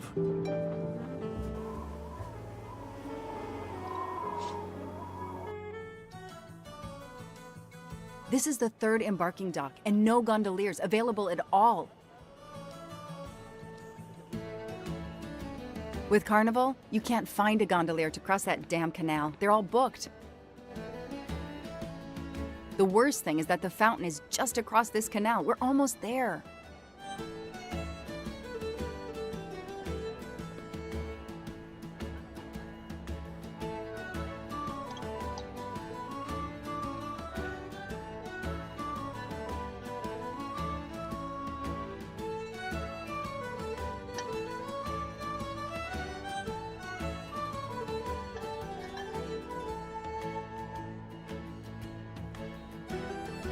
I see a gondolier just over there.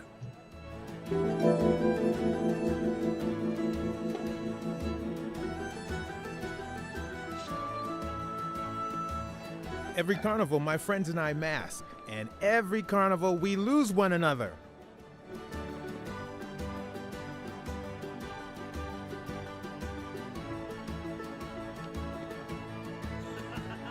It's impossible to find a gondolier during Carnival.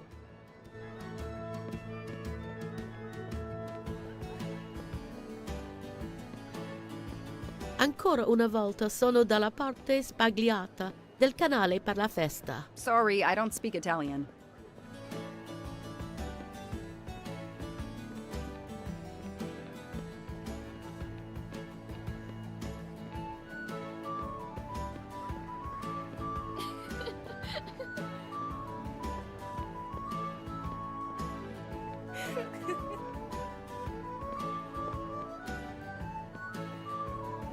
It's impossible to find a gondolier during Carnival. Hi there. We'd like to cross the canal, please. There is a bridge about a kilometer down the canal. Please. According to the map, the Fontana dei Conigli is just across the canal here. No, I, Gabriele, cannot help you. I'm sorry. We'll miss the 10 o'clock rendezvous if we try to get through this crowd, and have to walk a kilometer in both directions. Why is he refusing to take us across? He looks upset. I should try to find out why.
எனக்கு போதும் ஒன்று போதும் நீங்கள் சாப்பிடுங்க.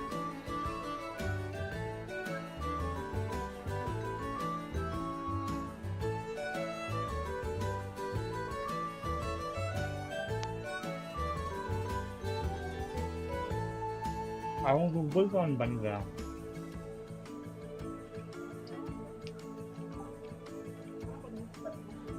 பீஸா அப்படிதான் பீஸா டேஸ்டே இருக்கு actually. சூடு ஆறிடும் அது அவங்க வரத்துக்குள்ளலாம். நான் எப்போ வருவான்னு தெரியாது.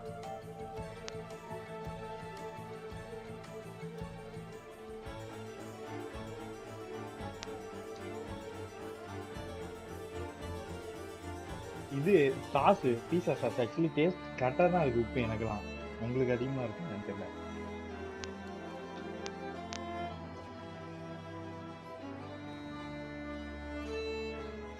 அதுதான் பீஸா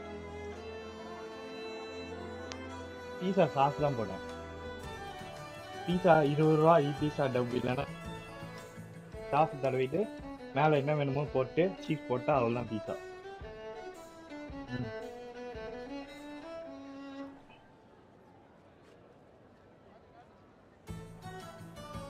வாங்க சிக்கன் கொஞ்சம் ஆல்ரெடி ரொம்ப வெந்துச்சு.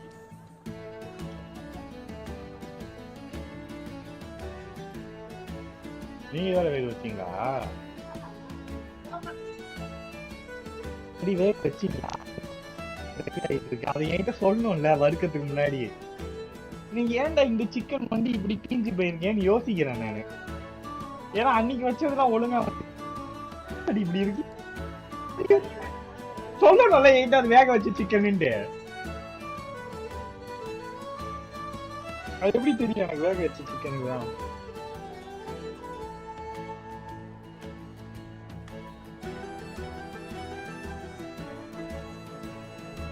If it's a matter of price, I'm sure we can work it out. Money? Money won't help me now. His problem isn't money. What is it then?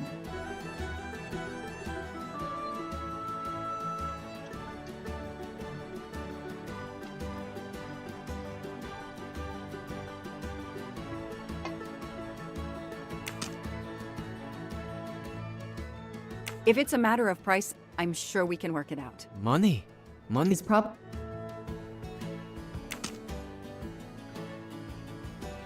Bella Chiara, the beautiful Chiara. A beautiful name for a beautiful gondola.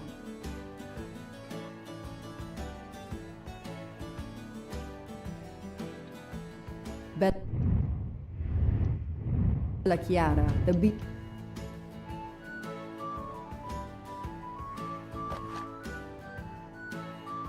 what a sham. A beautiful bouquet crushed by revelers.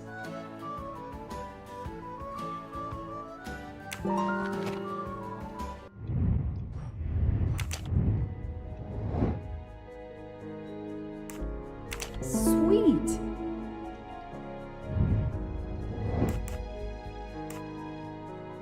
No, this isn't it. Think.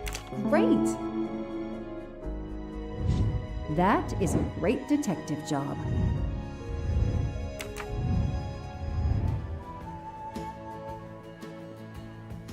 You have my full confidence, mademoiselle.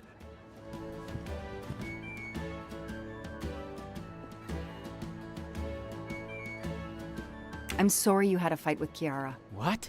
How did you know? I'm a detective. I'd like to help, if I can. If you have a spare engagement ring, detective, I'll take it. Ah, I see. You lost the engagement ring you were planning to give Chiara? Lost? It is worse than that. I threw it away in the canal. I bitterly regret this gesture. I now find myself without a girlfriend and without a ring.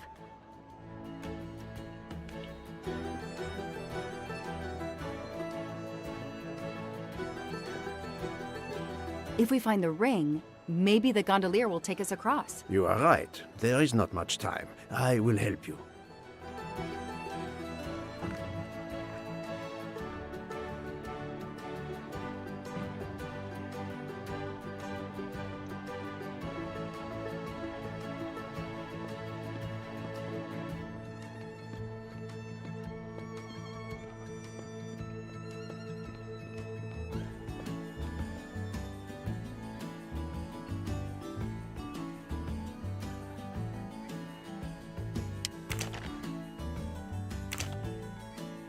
I know someone who will be happy.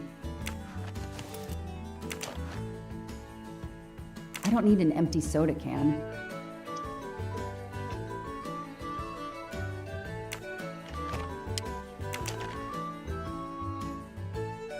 There are too many plastic bottles in the world.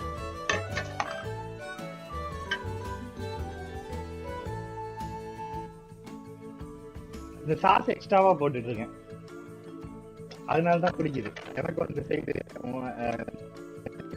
லைட்டா உப்பு வச்சது பீஸா sauce.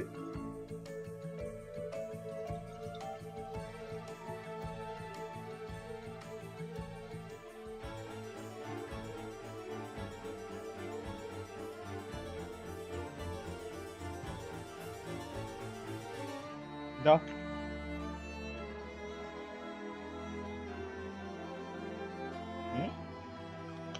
இதான் அந்த sauce. நம்மளே செய்யலாம்.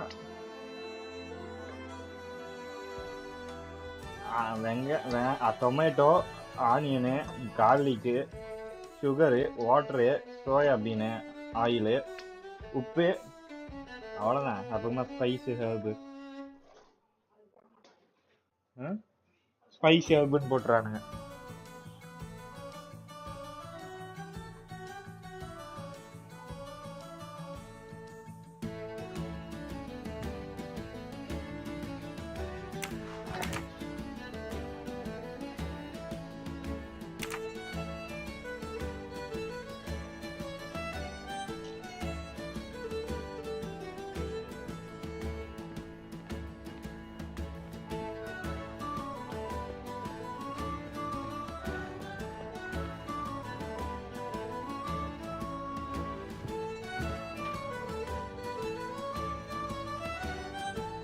Excuse me. I believe I have something that belongs to you. Mamma mia, grazie mille, signorina. With this, I can now win my Chiara's heart again. I know it. How to thank you? My friend and I need to get to the other side. We have a very important date at the Fontana di Conigli. Ah, yes. The rabbit fountain. Of course, I'll take you across. Then I will call Chiara. Hopefully she will forgive me. I'm sure she will. Well done, Detective Locke.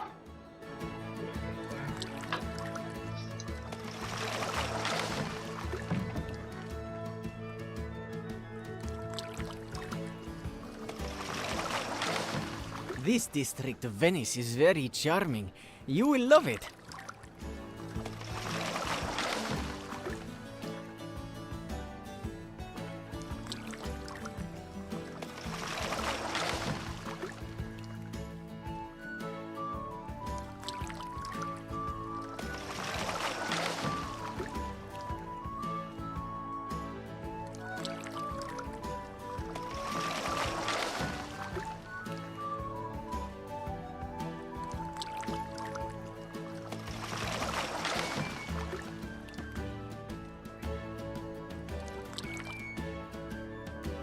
If it's not too much to ask, can you wait for us until we return? Yes, no worries.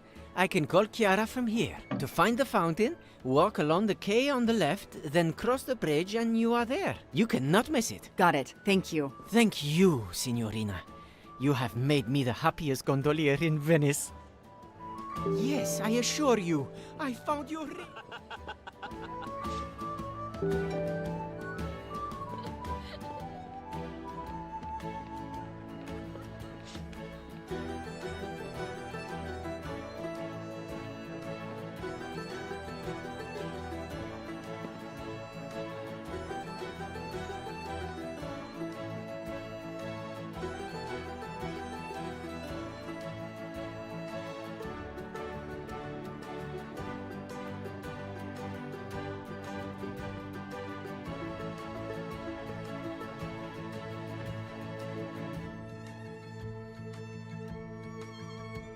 It's 9:55. The right time in the right place. Now AW just needs to show up. You made me run, Detective Locke. Poirot does not run. I'll wait, sitting down.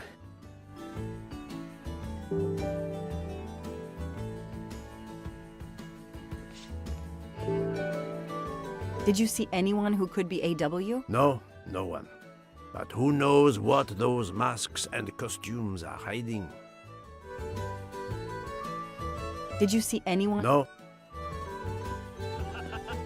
We have an appointment, I believe. I don't think so. I've never met you. Did you have an appointment here at the fountain? Yes, to party.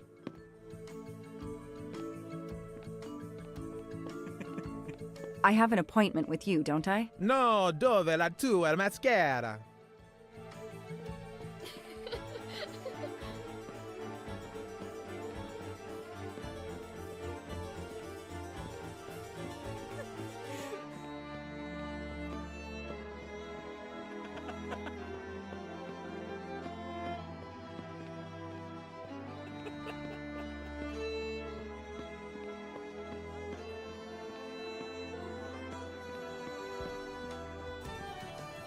I have an appointment with you, don't I? No, dove la tua mascara?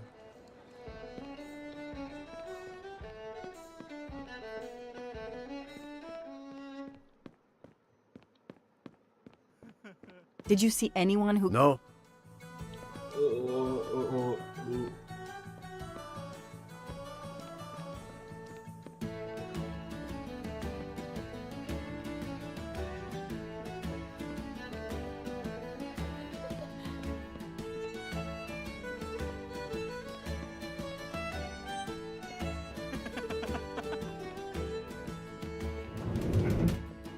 If there's no one to help me, they won't mind if I help myself.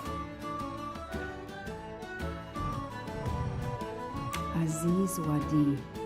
That's the only name that corresponds to the initials AW. Paziente, non ti ho sentito. Posso aiutarla?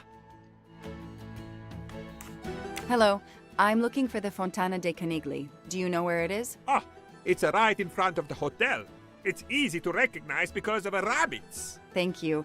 I had an appointment with someone, but I can't find him. I wondered if he might be staying in your hotel. I can't help you unless you give me the name. I have an appointment with Mr. Aziz Wadi. Do you know if he's here? Well, unfortunately, he left the hotel this morning. He seemed to be in a hurry, but he left a cat. I'm Mrs. Ratchet. Mr. Wadi asked me to give the message to the Signore, but I suppose this is okay.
The receptionist is here.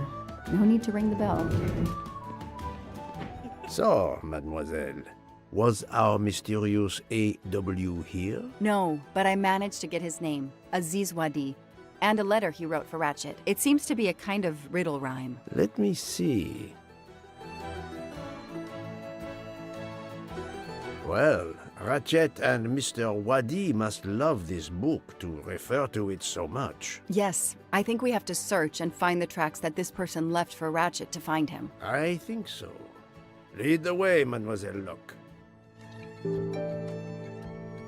Do you need help, Detective Locke? It looks like the writer of this letter is quoting Alice in Wonderland. No, I think it is a pastiche. Monsieur Carroll was a much better writer than this. It's a riddle. No, a map. Both. I think Mr. Wadi was worried their business might be known, and has given Ratchet directions to a new rendezvous point. Mr. Wadi's letter mentions a rabbit. The rabbit fountain is an obvious starting point. I believe the letter refers to this place. We have a reference to hats in the letter. Where can we find hats? If we follow the letter, our next landmark will be a cat. A real cat is not likely. Let's try to find a picture or a sign with a cat. A place with playing card soldiers. It sounds like a metaphor. What place could make us think of soldiers? The last paragraph suggests a door that requires a passcode. If I understand correctly, this code will be made up of numbers that we will find along the way.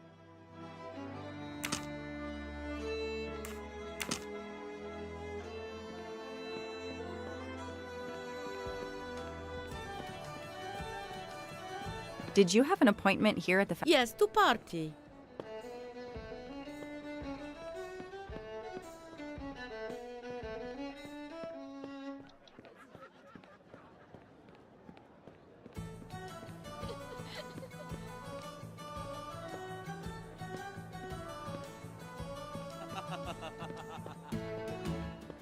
Sorry. Do you forgive me? Can you give me directions to the fountain again? You have to go along the quay on the left, then cross the bridge and you are there. You can't miss it. Oh no, Bella. That is just a customer. Calm down. I fixed everything.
Hey, you. I can't lose them.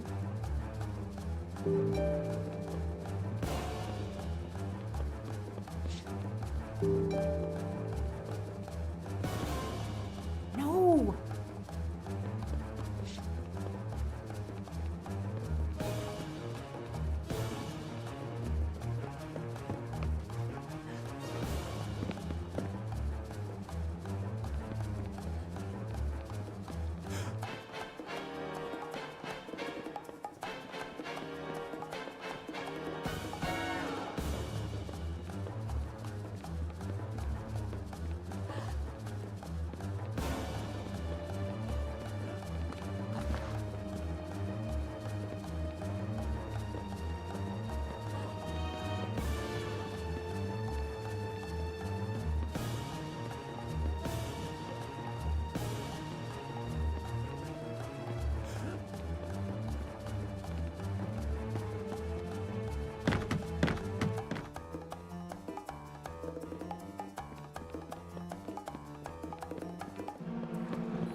Move over.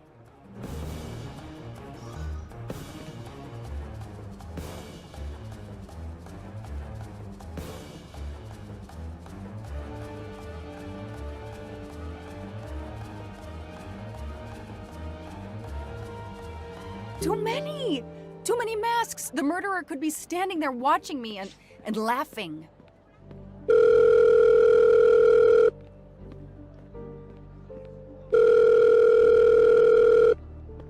Yes, Detective Locke? The murderer got away. I'm coming back. But it looked like he dropped something when he climbed the first wall. All right, I'll go and see. For my part, unfortunately, I could do nothing for the victim. He was already dead.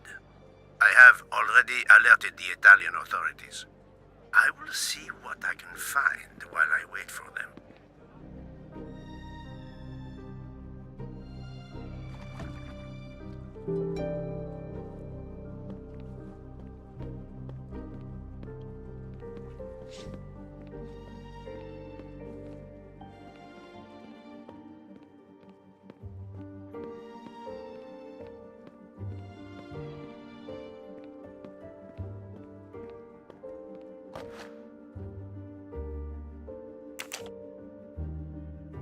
A false passport with Ratchet's picture. Clark, Ratchet. How many others? Now he will become Enrico Caldo. It appears Ratchet changed his identity as often as his socks. A false Clark. It appears.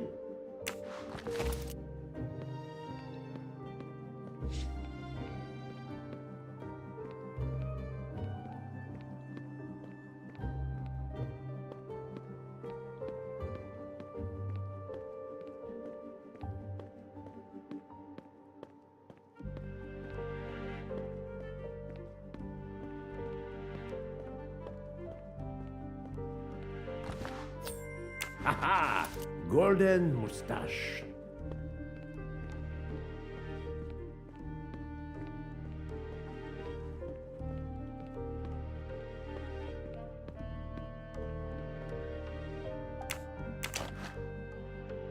A pair of women's glasses. Was Ratchet planning a new identity?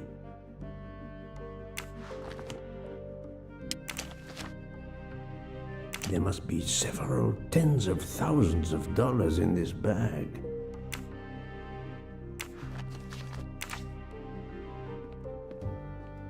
The victim was stabbed. Apparently the method of choice in this case.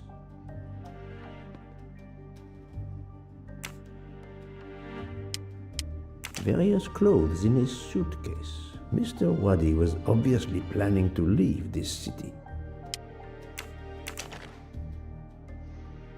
A bunch of keys. If, as seems likely, Mr. Waddy is a resident of Geneva, then one of these may belong to his home there.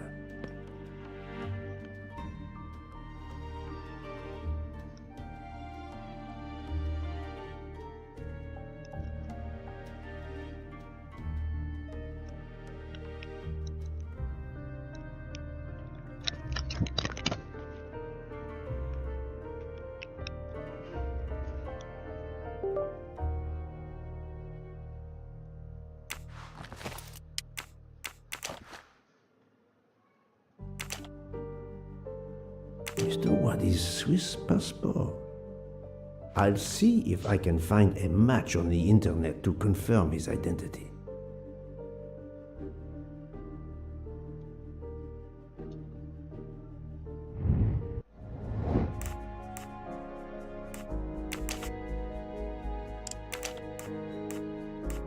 Think, Poirot. That is not a good answer.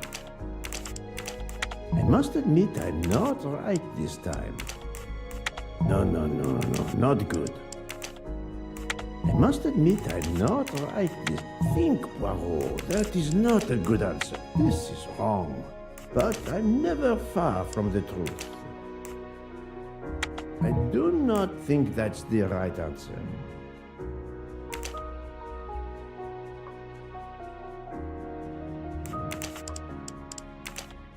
I must admit I'm not right this time.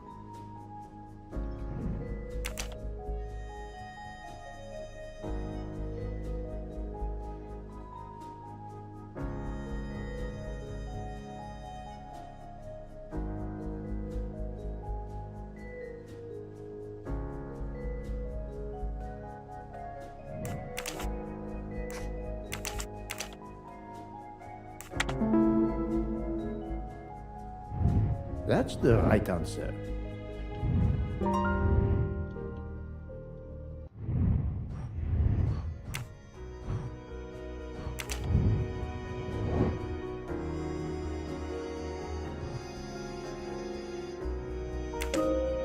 This appears to be a good lead.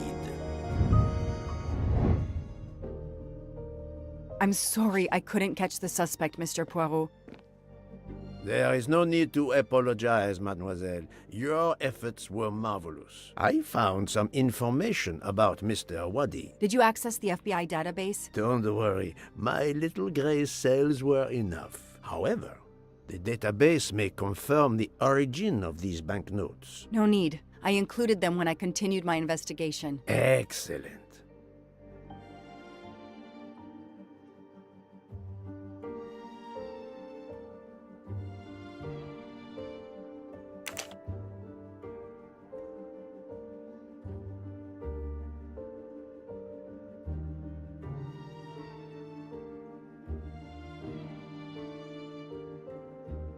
No, I did something wrong. No, Joanna. That doesn't track.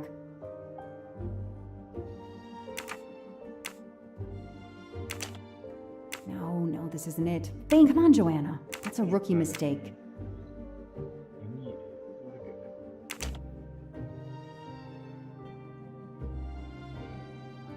That is a great detective job.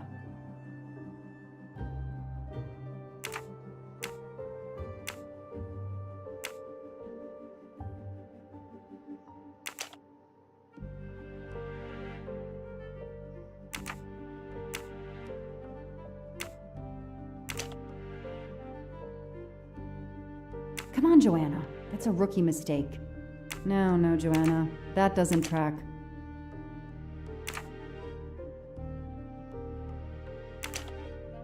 No, this isn't it. Think!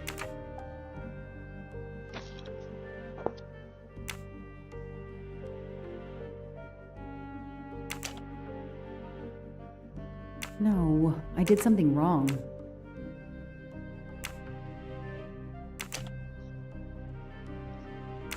No, this isn't it. Think!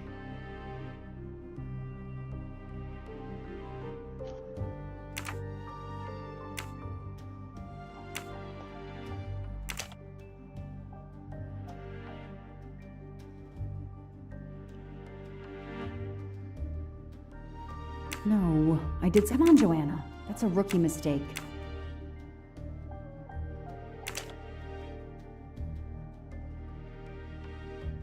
No, Joanna. That doesn't track.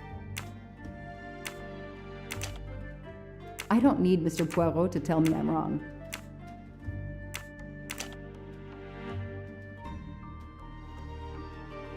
Come on, Joanna. That's a rookie mistake.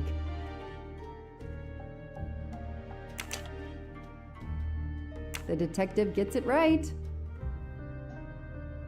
That's it. No rookie mistake there.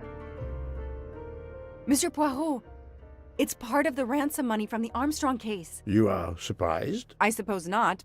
So Ratchet had it in an account at the Banque du Lac. It would seem so. He knew the serial numbers on the banknotes could be traced, and he could not spend it, so he stashed it there. But now he's run low, something he didn't count on. He hopes enough time has passed so he can begin to spend the ransom money. Ah, there is something else he didn't count on. What's that? He didn't count on you, Detective Locke, and your tenacity. Thank you. But we are still left with a murderer on the loose. But we progress. We know Mr. Wadi had an appointment with Ratchet. He had a bag full of money and a passport with Ratchet's photo, but a new name. What is your opinion about the passport?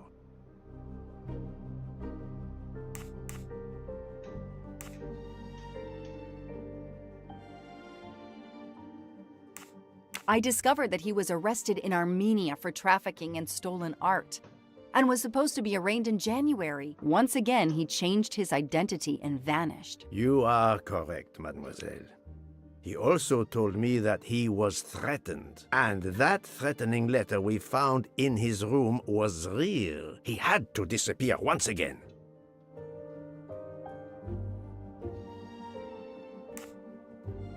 The bag isn't very big. He could have easily run away with it. If he didn't take it, it was deliberate. He wasn't interested in the money. If the motive wasn't money, it leaves passion or revenge for motive. So, Detective Locke, what do you think? Passion or revenge?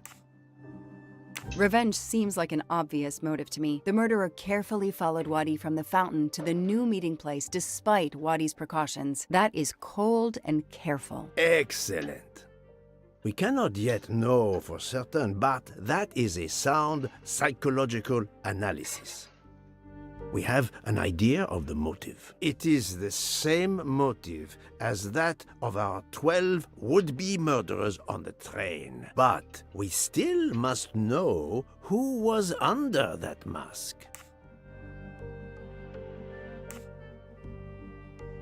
I think Wadi's killer is also Ratchet's murderer. The motive for both deaths was revenge, and both are related to the Armstrong case through the ransom money. Exactly. So our murderer is linked to the Armstrong case. The money is linked to the Armstrong case. But these glasses that I found in the bag, they must have something to do with this case too. Wait, those glasses mean something to me.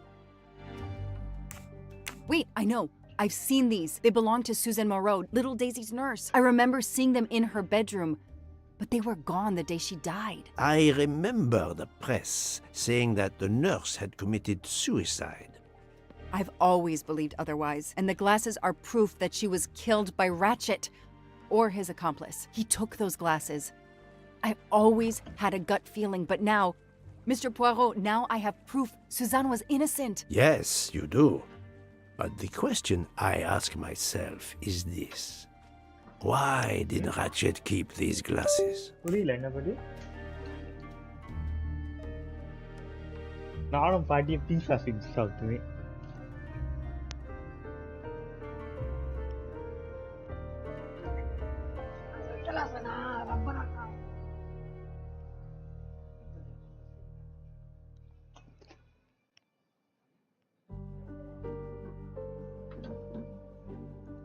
Ratchet used to leave fake evidence at the scene of his crimes to incriminate others.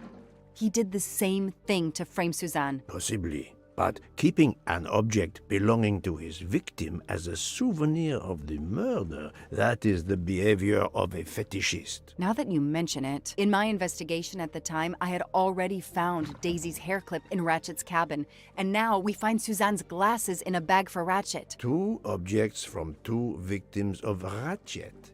He is a trophy hunter. Okay, we managed to clear up some of the gray areas. What now? The bag only contained a fraction of the $1 million ransom of the Armstrong case. The rest must still be in a secure place. I will make a wager with you that it is the Banque du Lac in Geneva where Mr. Wadi worked. Wadi was also the keeper of Ratchet's secrets. They were killed by the same murderer. Agreed. Well, there is nothing more we can do here except wait for the police. Prepare yourself for a long evening with the police. We have a lot of explaining to do. And after that? A visit to Geneva, perhaps?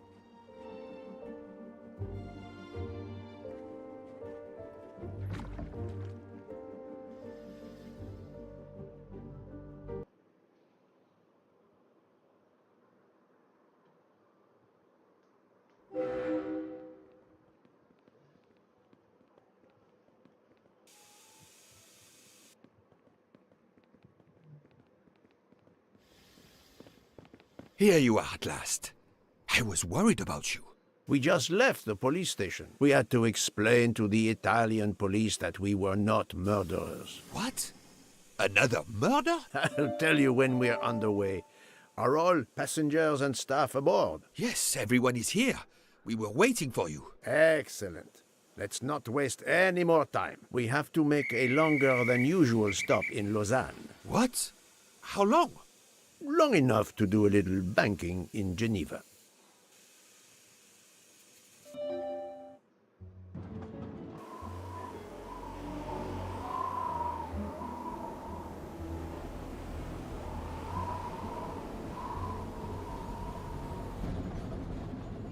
But this is madness.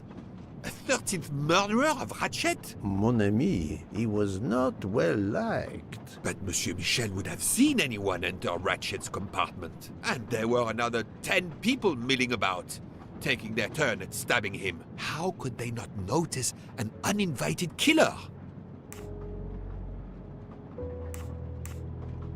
The 13th killer could have acted when Michel was smoking on the platform at Vinkovsky. But even after the train departed, Michel was absent from his post at the end of the corridor several times the night of the murder. I must know where he really was and when.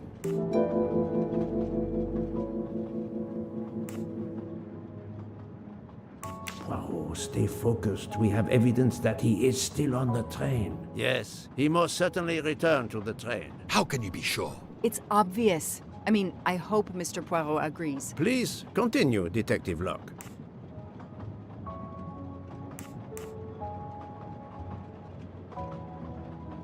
The train is French. The murder took place in Slovenia, and the victim's body is in Italy. Jurisdiction won't be sorted out before the train reaches Paris. The murderer is probably content to sit tight aboard the train until Paris, where he can disappear. It is undoubtedly a possibility, but we have no proof.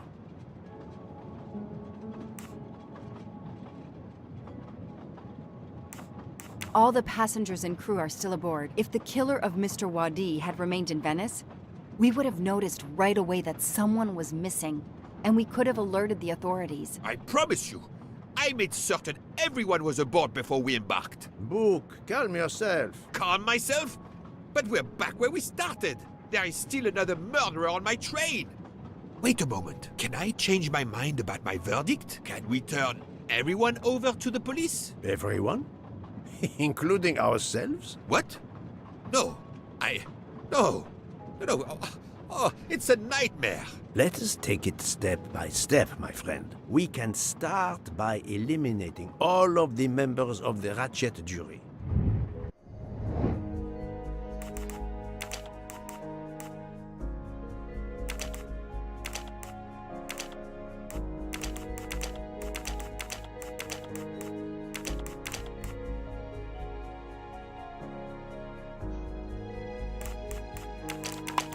This is wrong, but I'm never far from the truth.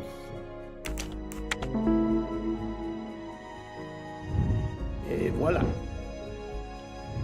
If we eliminate the 12 jurors, we are left with 7 additional suspects. 7? It's still too many. I agree.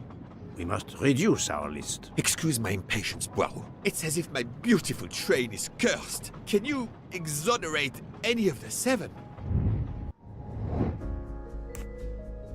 Yes. Book worked hard to get me aboard the train. He is definitely not a suspect.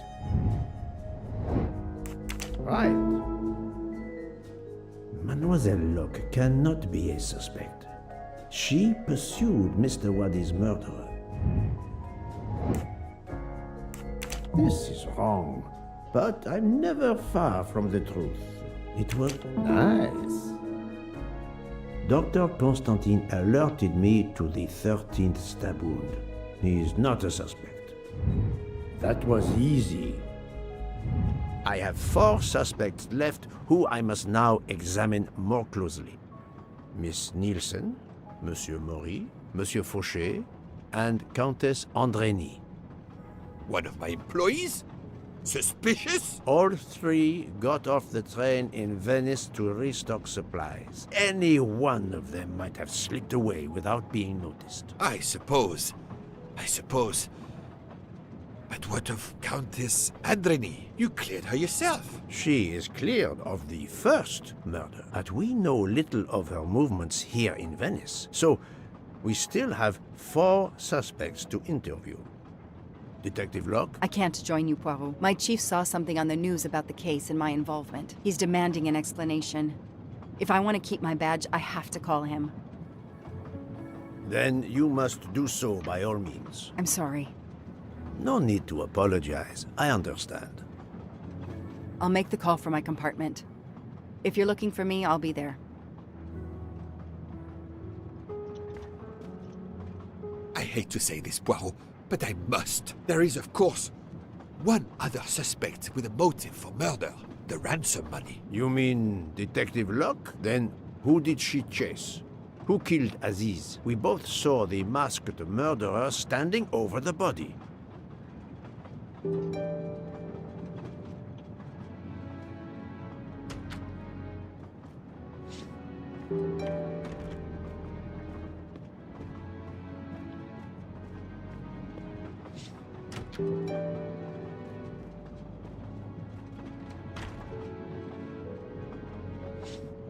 Doctor, I need to question Countess Andrény. I'm afraid that won't be possible, Mr. Poirot. The Countess had an anxiety attack when we arrived in Venice. She was terrified the police would come for her and her husband, despite how you concluded your investigation. I had to give her a sedative. She has been sleeping since. You have stayed with her all the time we were in Venice? Count Andrény begged me to watch over her. I have not left this room. You're the reason she's in this state. Book voted to absolve you all. I accepted his verdict. I told her. I tried to reason with her. What she has already suffered, the strain of these last few days, it was too much. I understand, Count. It's quite all right. I have the answers I came for.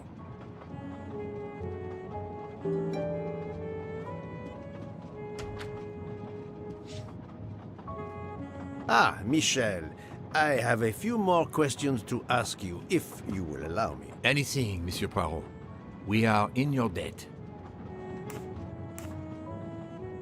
Please tell me your movements when we were stopped at Venice Station. Once the compartments were cleaned and the linen refreshed, I stayed in my quarters. Did you notice anything special? Comings and goings? Monsieur Bouc had asked everyone to stay in their compartments. I would occasionally walk the train to ensure everyone was comfortable. Oh, I saw Monsieur Maury was all alone loading his crates of provisions. A great chef like that, reduced to petty labor, I would have helped him. But Monsieur Bouc had ordered me not to leave the train for any reason. So, Monsieur Maury was forced to labor alone. Let us review the actual timeline of the night of Ratchet's murder, not the one manufactured to hide your crime. I left the train in Vinkovsky for a smoke. Then I resumed my post. That was the truth. The train departed on schedule. But then, of course, an avalanche of snow blocked the tracks. At 12:45, Madame Hubbard and I met in her compartment to discuss how to adapt our plan. Due to the snow and Poirot. The little play we had staged for you had to be rewritten. I left her compartment at approximately 1:15. Then the curtain went up. Calls in the night, the red kimono, all for my benefit. And all for nothing. as it turned out. Do not blame yourself, Michel. I am the theater critic no playwright wants to see in the audience.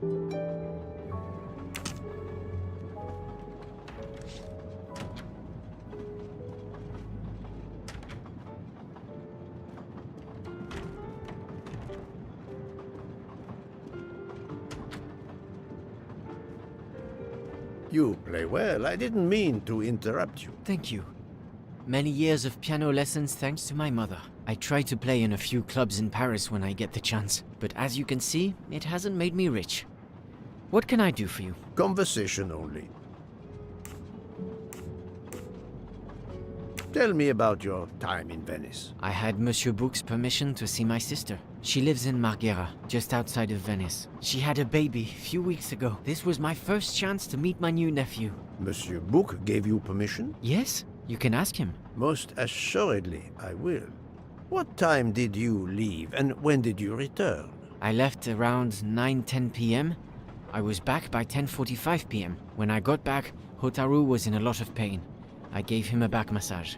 That would have been enough time to kill Monsieur Wadi and return to the train. May I see your knives? Of course. They are here. If you don't mind. Help yourself. They are under the bar counter. Tell me again about your poker game the night of the murder. It's a regular game to help relax after a long day. Let's see, we started around 11 p.m. We took a short break in Vinkovsky, Hotaru, Pierre, and I. The game finished up around 2 a.m. We'd all had quite a bit to drink. Ah, yes, I left for about 10 minutes to refrigerate champagne for the next day. That must have been around 1 a.m.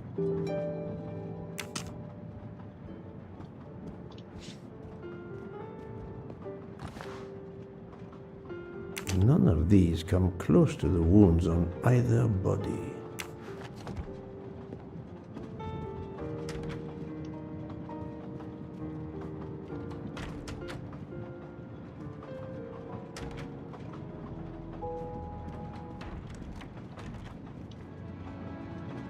You told Fauché he could go into Venice? Marghera, actually. Not so far away. It was his only chance to see his sister. He's been working every trade for weeks. There is never time to see the new baby. Enough, Book. Your heart does you credit, but your common sense, it... I know. But it's fine. Isn't it? He did come back. Oh, it's fine, as you say. Unless he saw the baby, then killed someone else and returned to the train. But that's monstrous. Murder is always monstrous, my friend.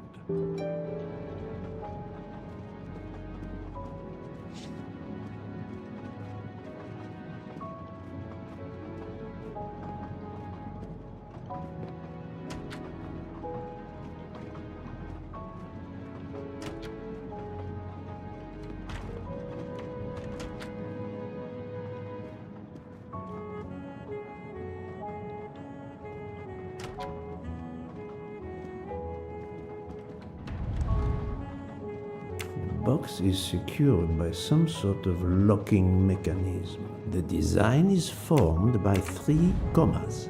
What is the word in Japanese? Tamoe. And it's obviously missing a piece.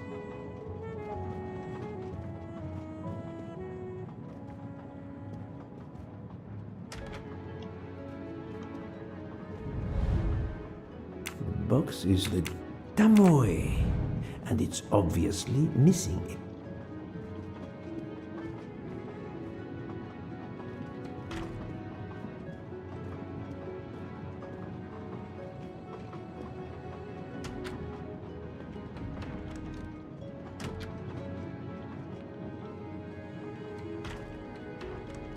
Good evening, Mademoiselle Nielsen. May I talk to you for a moment? Of course, Mr. Poirot.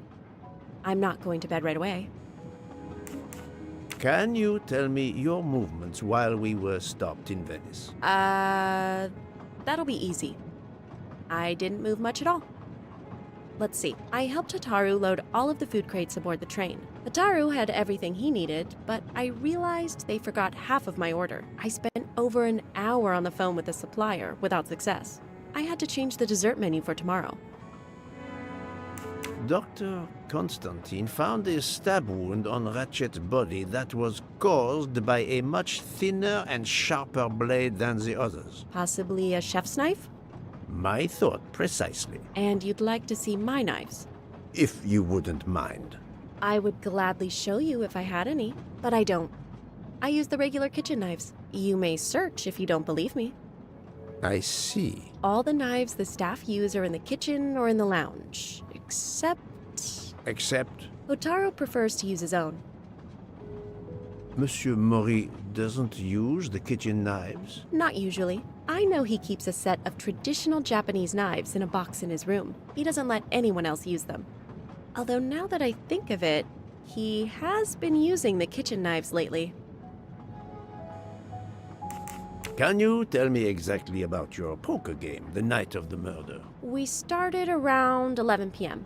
In Vinkovsky, we took a short break. Hotaru and Pierre went outside to smoke. Oh, and Hotaru got sick around a few minutes past 1 a.m. 1:10 a.m. maybe? He spent about 15 minutes in the bathroom, but he didn't want to quit on a losing streak. Did his luck improve? No, so we played to around 2 a.m. He lost every hand. Can you tell me exactly about your poker game the night? Oh, he spent about... But he didn't... Did he? No.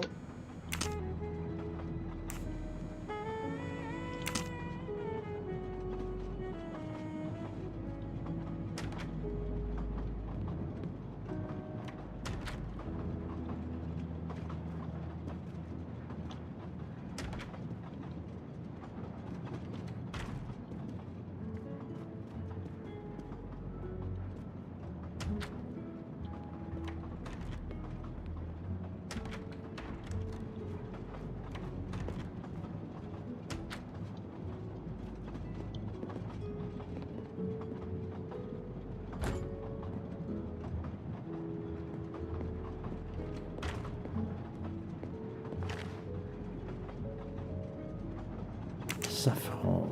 It must be worth a small fortune. Good evening, Monsieur Mori. May I have a moment of your time? I have a few questions to ask you. Of course, as long as you don't mind if dinner is ruined. I promise to be as brief as possible.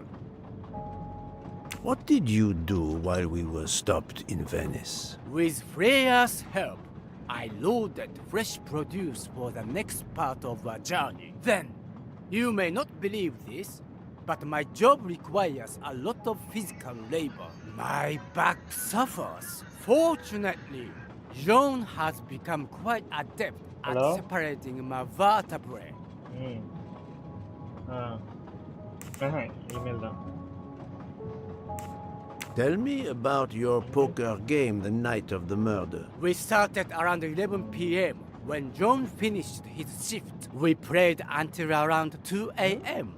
From what I remember, it's a bit vague. You played without a break. Actually, we did break once for a smoke. John, Pierre, and I. When we stopped in Vinkovsky. When was that? Around midnight. As you may know, I have solved the murder of Monsieur Ratchet. That is a shame. I beg your pardon? The bastard sent my steak tartar back, telling John I was to burn it. I will add it to the list of his crimes. One wound on Monsieur Ratchet's body was struck by a very sharp, thin-bladed knife. We haven't found it yet. You think one of mine was used? I'd like to have a look, if you don't mind. In that drawer. An impressive set of knives. But their blades are too wide to have been used for the crime.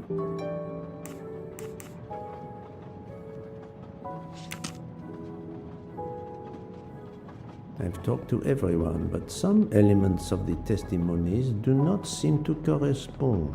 I need to recheck a few things.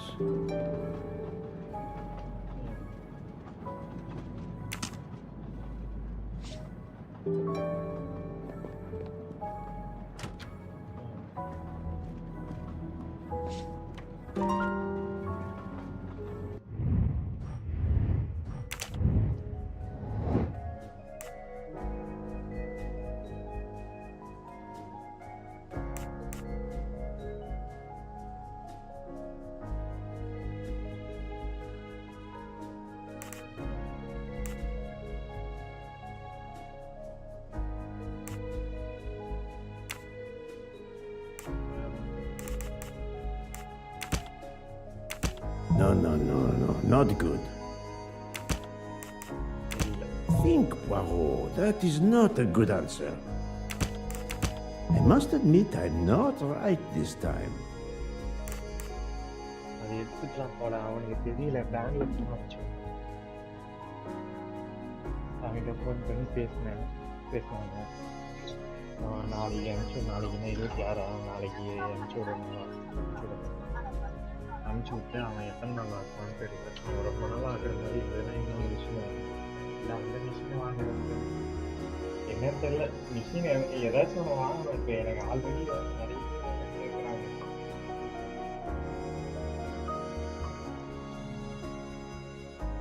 அது வேற 3 பிராண்டா இப்போ என்ன மாதிரி ஆரம்பிக்கிறாங்களா, அவங்க எங்க teacher clean பண்ணிக்கிறதுக்காக அந்த மாதிரி 2-3 பேர் இருக்காங்க. அந்த மாதிரி விட்டாலாம் நிறைய ஏதாச்சும் ஒன்று போயிட்டே இருக்காது. இப்போ அவங்க கிட்ட சொல்றேன், இந்த மாதிரி ரிப்பேர் ஆயிடுச்சு, இதாயிடுச்சு, ரெடி ஆனது நான் சொல்லுவேன்.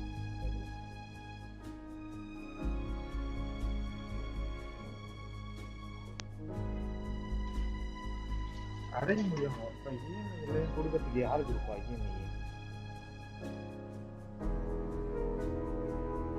இஎம்ஐ தரமாட்டாங்க. பேங்க்கு தான் நான் அதை இஎம்ஐ கேட்கணும். ஆனால் தரமாட்டேன்னு தான் சொன்ன மாதிரி இருந்தது.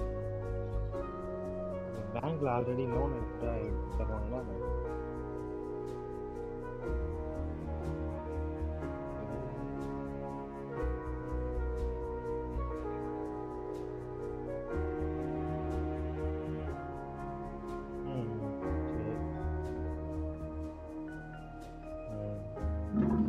அடைச்சிக்கலாம்னு தான் நினைக்கிறேன். இப்போ என்ன பிரச்சனைனா, அதை எடுத்துட்டா இங்கே வைக்க முடியாது வீட்டில்.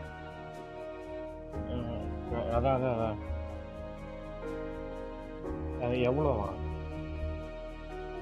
கேட்டு சொல்லுங்க.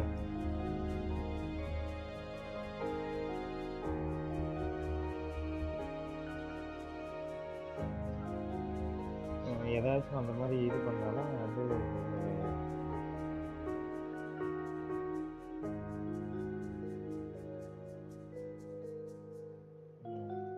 நான் வரேன் அப்புறமா. நானும் இங்கே இது முடிஞ்சோடனே தான் ஜிம்முக்கு இருந்தேன். அந்த ஜிம்மில் சேரலாமா இல்லை வேறு ஏதாச்சும் ஜிம்முக்கு போகலாமான்னு யோசிச்சுட்டு இருக்கேன். அவன் உட்காந்து இப்போலாம் ஃபோனே நோண்டலை, நோண்டின்னு இருக்கான். அவன் உட்காந்து எப்போ பார்த்தாலும் ஒன்றும் சொல்லிக் கொடுக்குறது கிடையாது. முன்னாடிலாம் ஒழுங்காக தான் சொல்லி கொடுத்துருந்தான். இப்போலாம் ஃபோனை பிடிச்சி நோண்டிக்கிட்டு இருக்கான். ஆனால் இன்னொன்று என்னன்னா, அதே வேலை தான் அங்கே பெரிய ஒரு நல்ல இதுலேயே அதே வேலை தான் எல்லாமே சொல்லி தராங்க. ஆனால் என்னன்னா, அங்கே ஒரே 1 மாதம் அப்படியே ஃபுல் 1 இயர் கட்டணும். அந்த மாதிரி கட்டணும். ஆனால் அண்ணா நகரில் இருக்கு.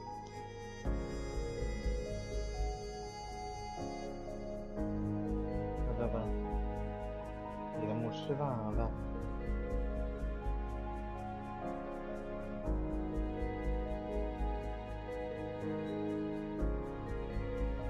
வாங்குற மாதிரி இருந்ததுன்னா போய் ஏன்னா தெரியல இப்போ என்ன பண்ணுறதுன்ட்டு.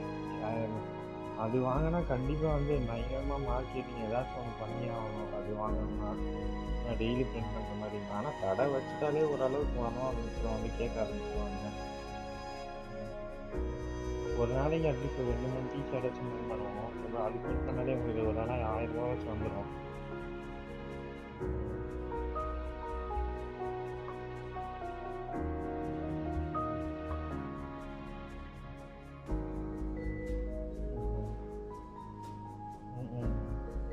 அது ஒன்றும் தான்.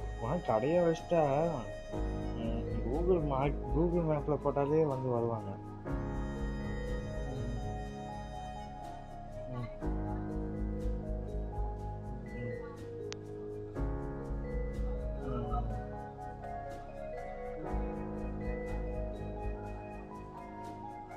பெருசாக கண்ணுக்கு தெரிகிற மாதிரி ஓட்டினா போதும். ஆல்ரெடி நான் செஞ்சு வச்சுருக்கேன். அதெல்லாம் போடலான்ட்டு தான் அங்கே 2-3 கேர் அதான் எல்லாத்தையும் அது ரெடி பண்ணி போடுறதுக்கு தான் வச்சுருந்தது. ஆனால் இப்படி ஆயிடுச்சு.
ஹலோ இல்லை இஎம்ஐயில் தான் தர மாட்டாங்க அந்த மிஷினு. அப்படியா?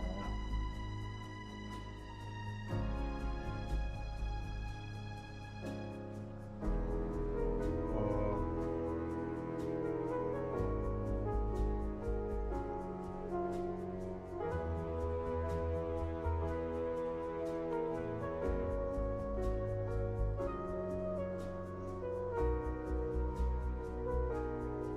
என்ன பண்ணுறீங்க? இந்த மிஷின் அவனுக்கு அமிச்சா அவனுக்கு எவ்வளோ நல்லா ஆகும் போய் சேர்த்துக்கு அவன் எப்படி பதில் சொல்லுவான்?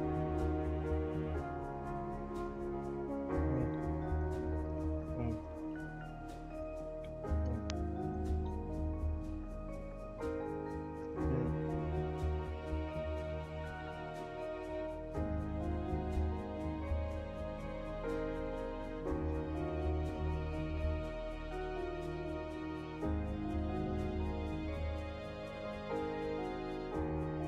இது பக்கத்தில் வாங்குறதுன்னா அது எவ்வளோ நாள் ஆகும் மிஷின் வாங்குறதுக்கு வரதுக்கு?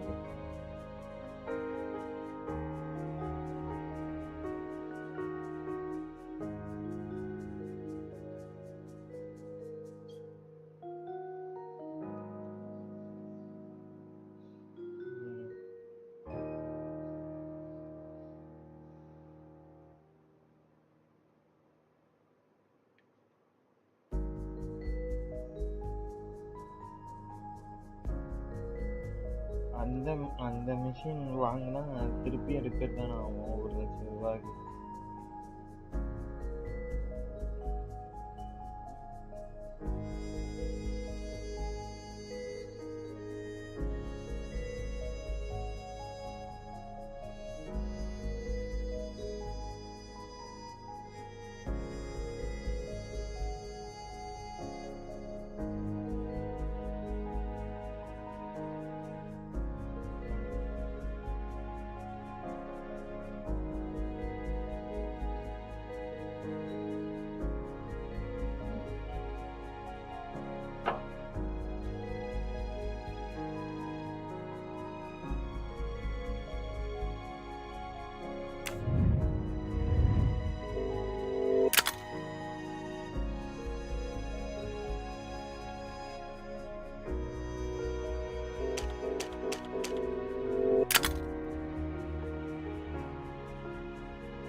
ஆ ஆ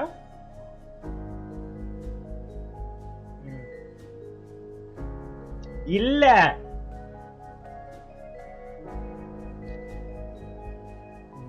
சொல்லுங்க.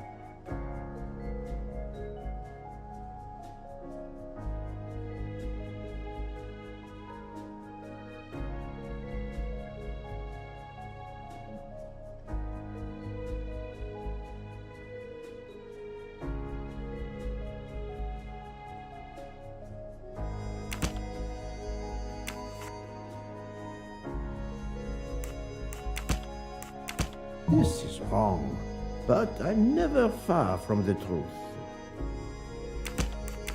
I do not not think that's the right answer. I must admit I'm not right this time. Think, Poirot. That is not a good answer. No, not good. This is wrong, but I'm never far from the truth. I must admit I'm not right this time.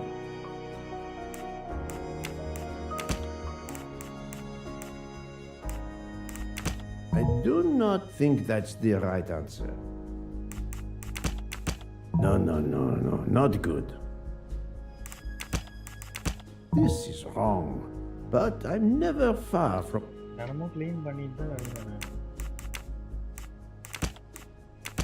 Think, Poirot. That is not a good answer.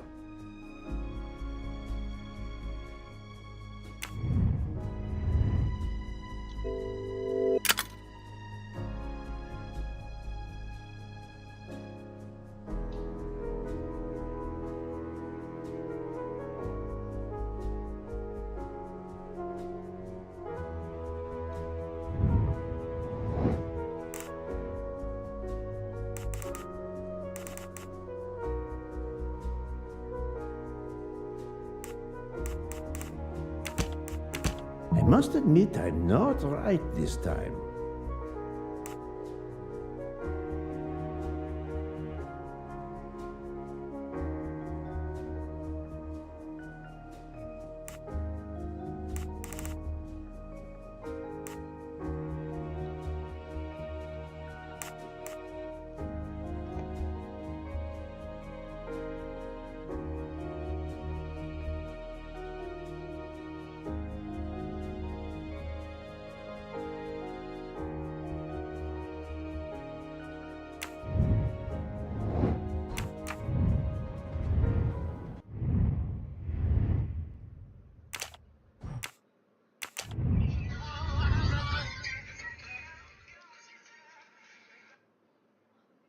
Hello? Hello.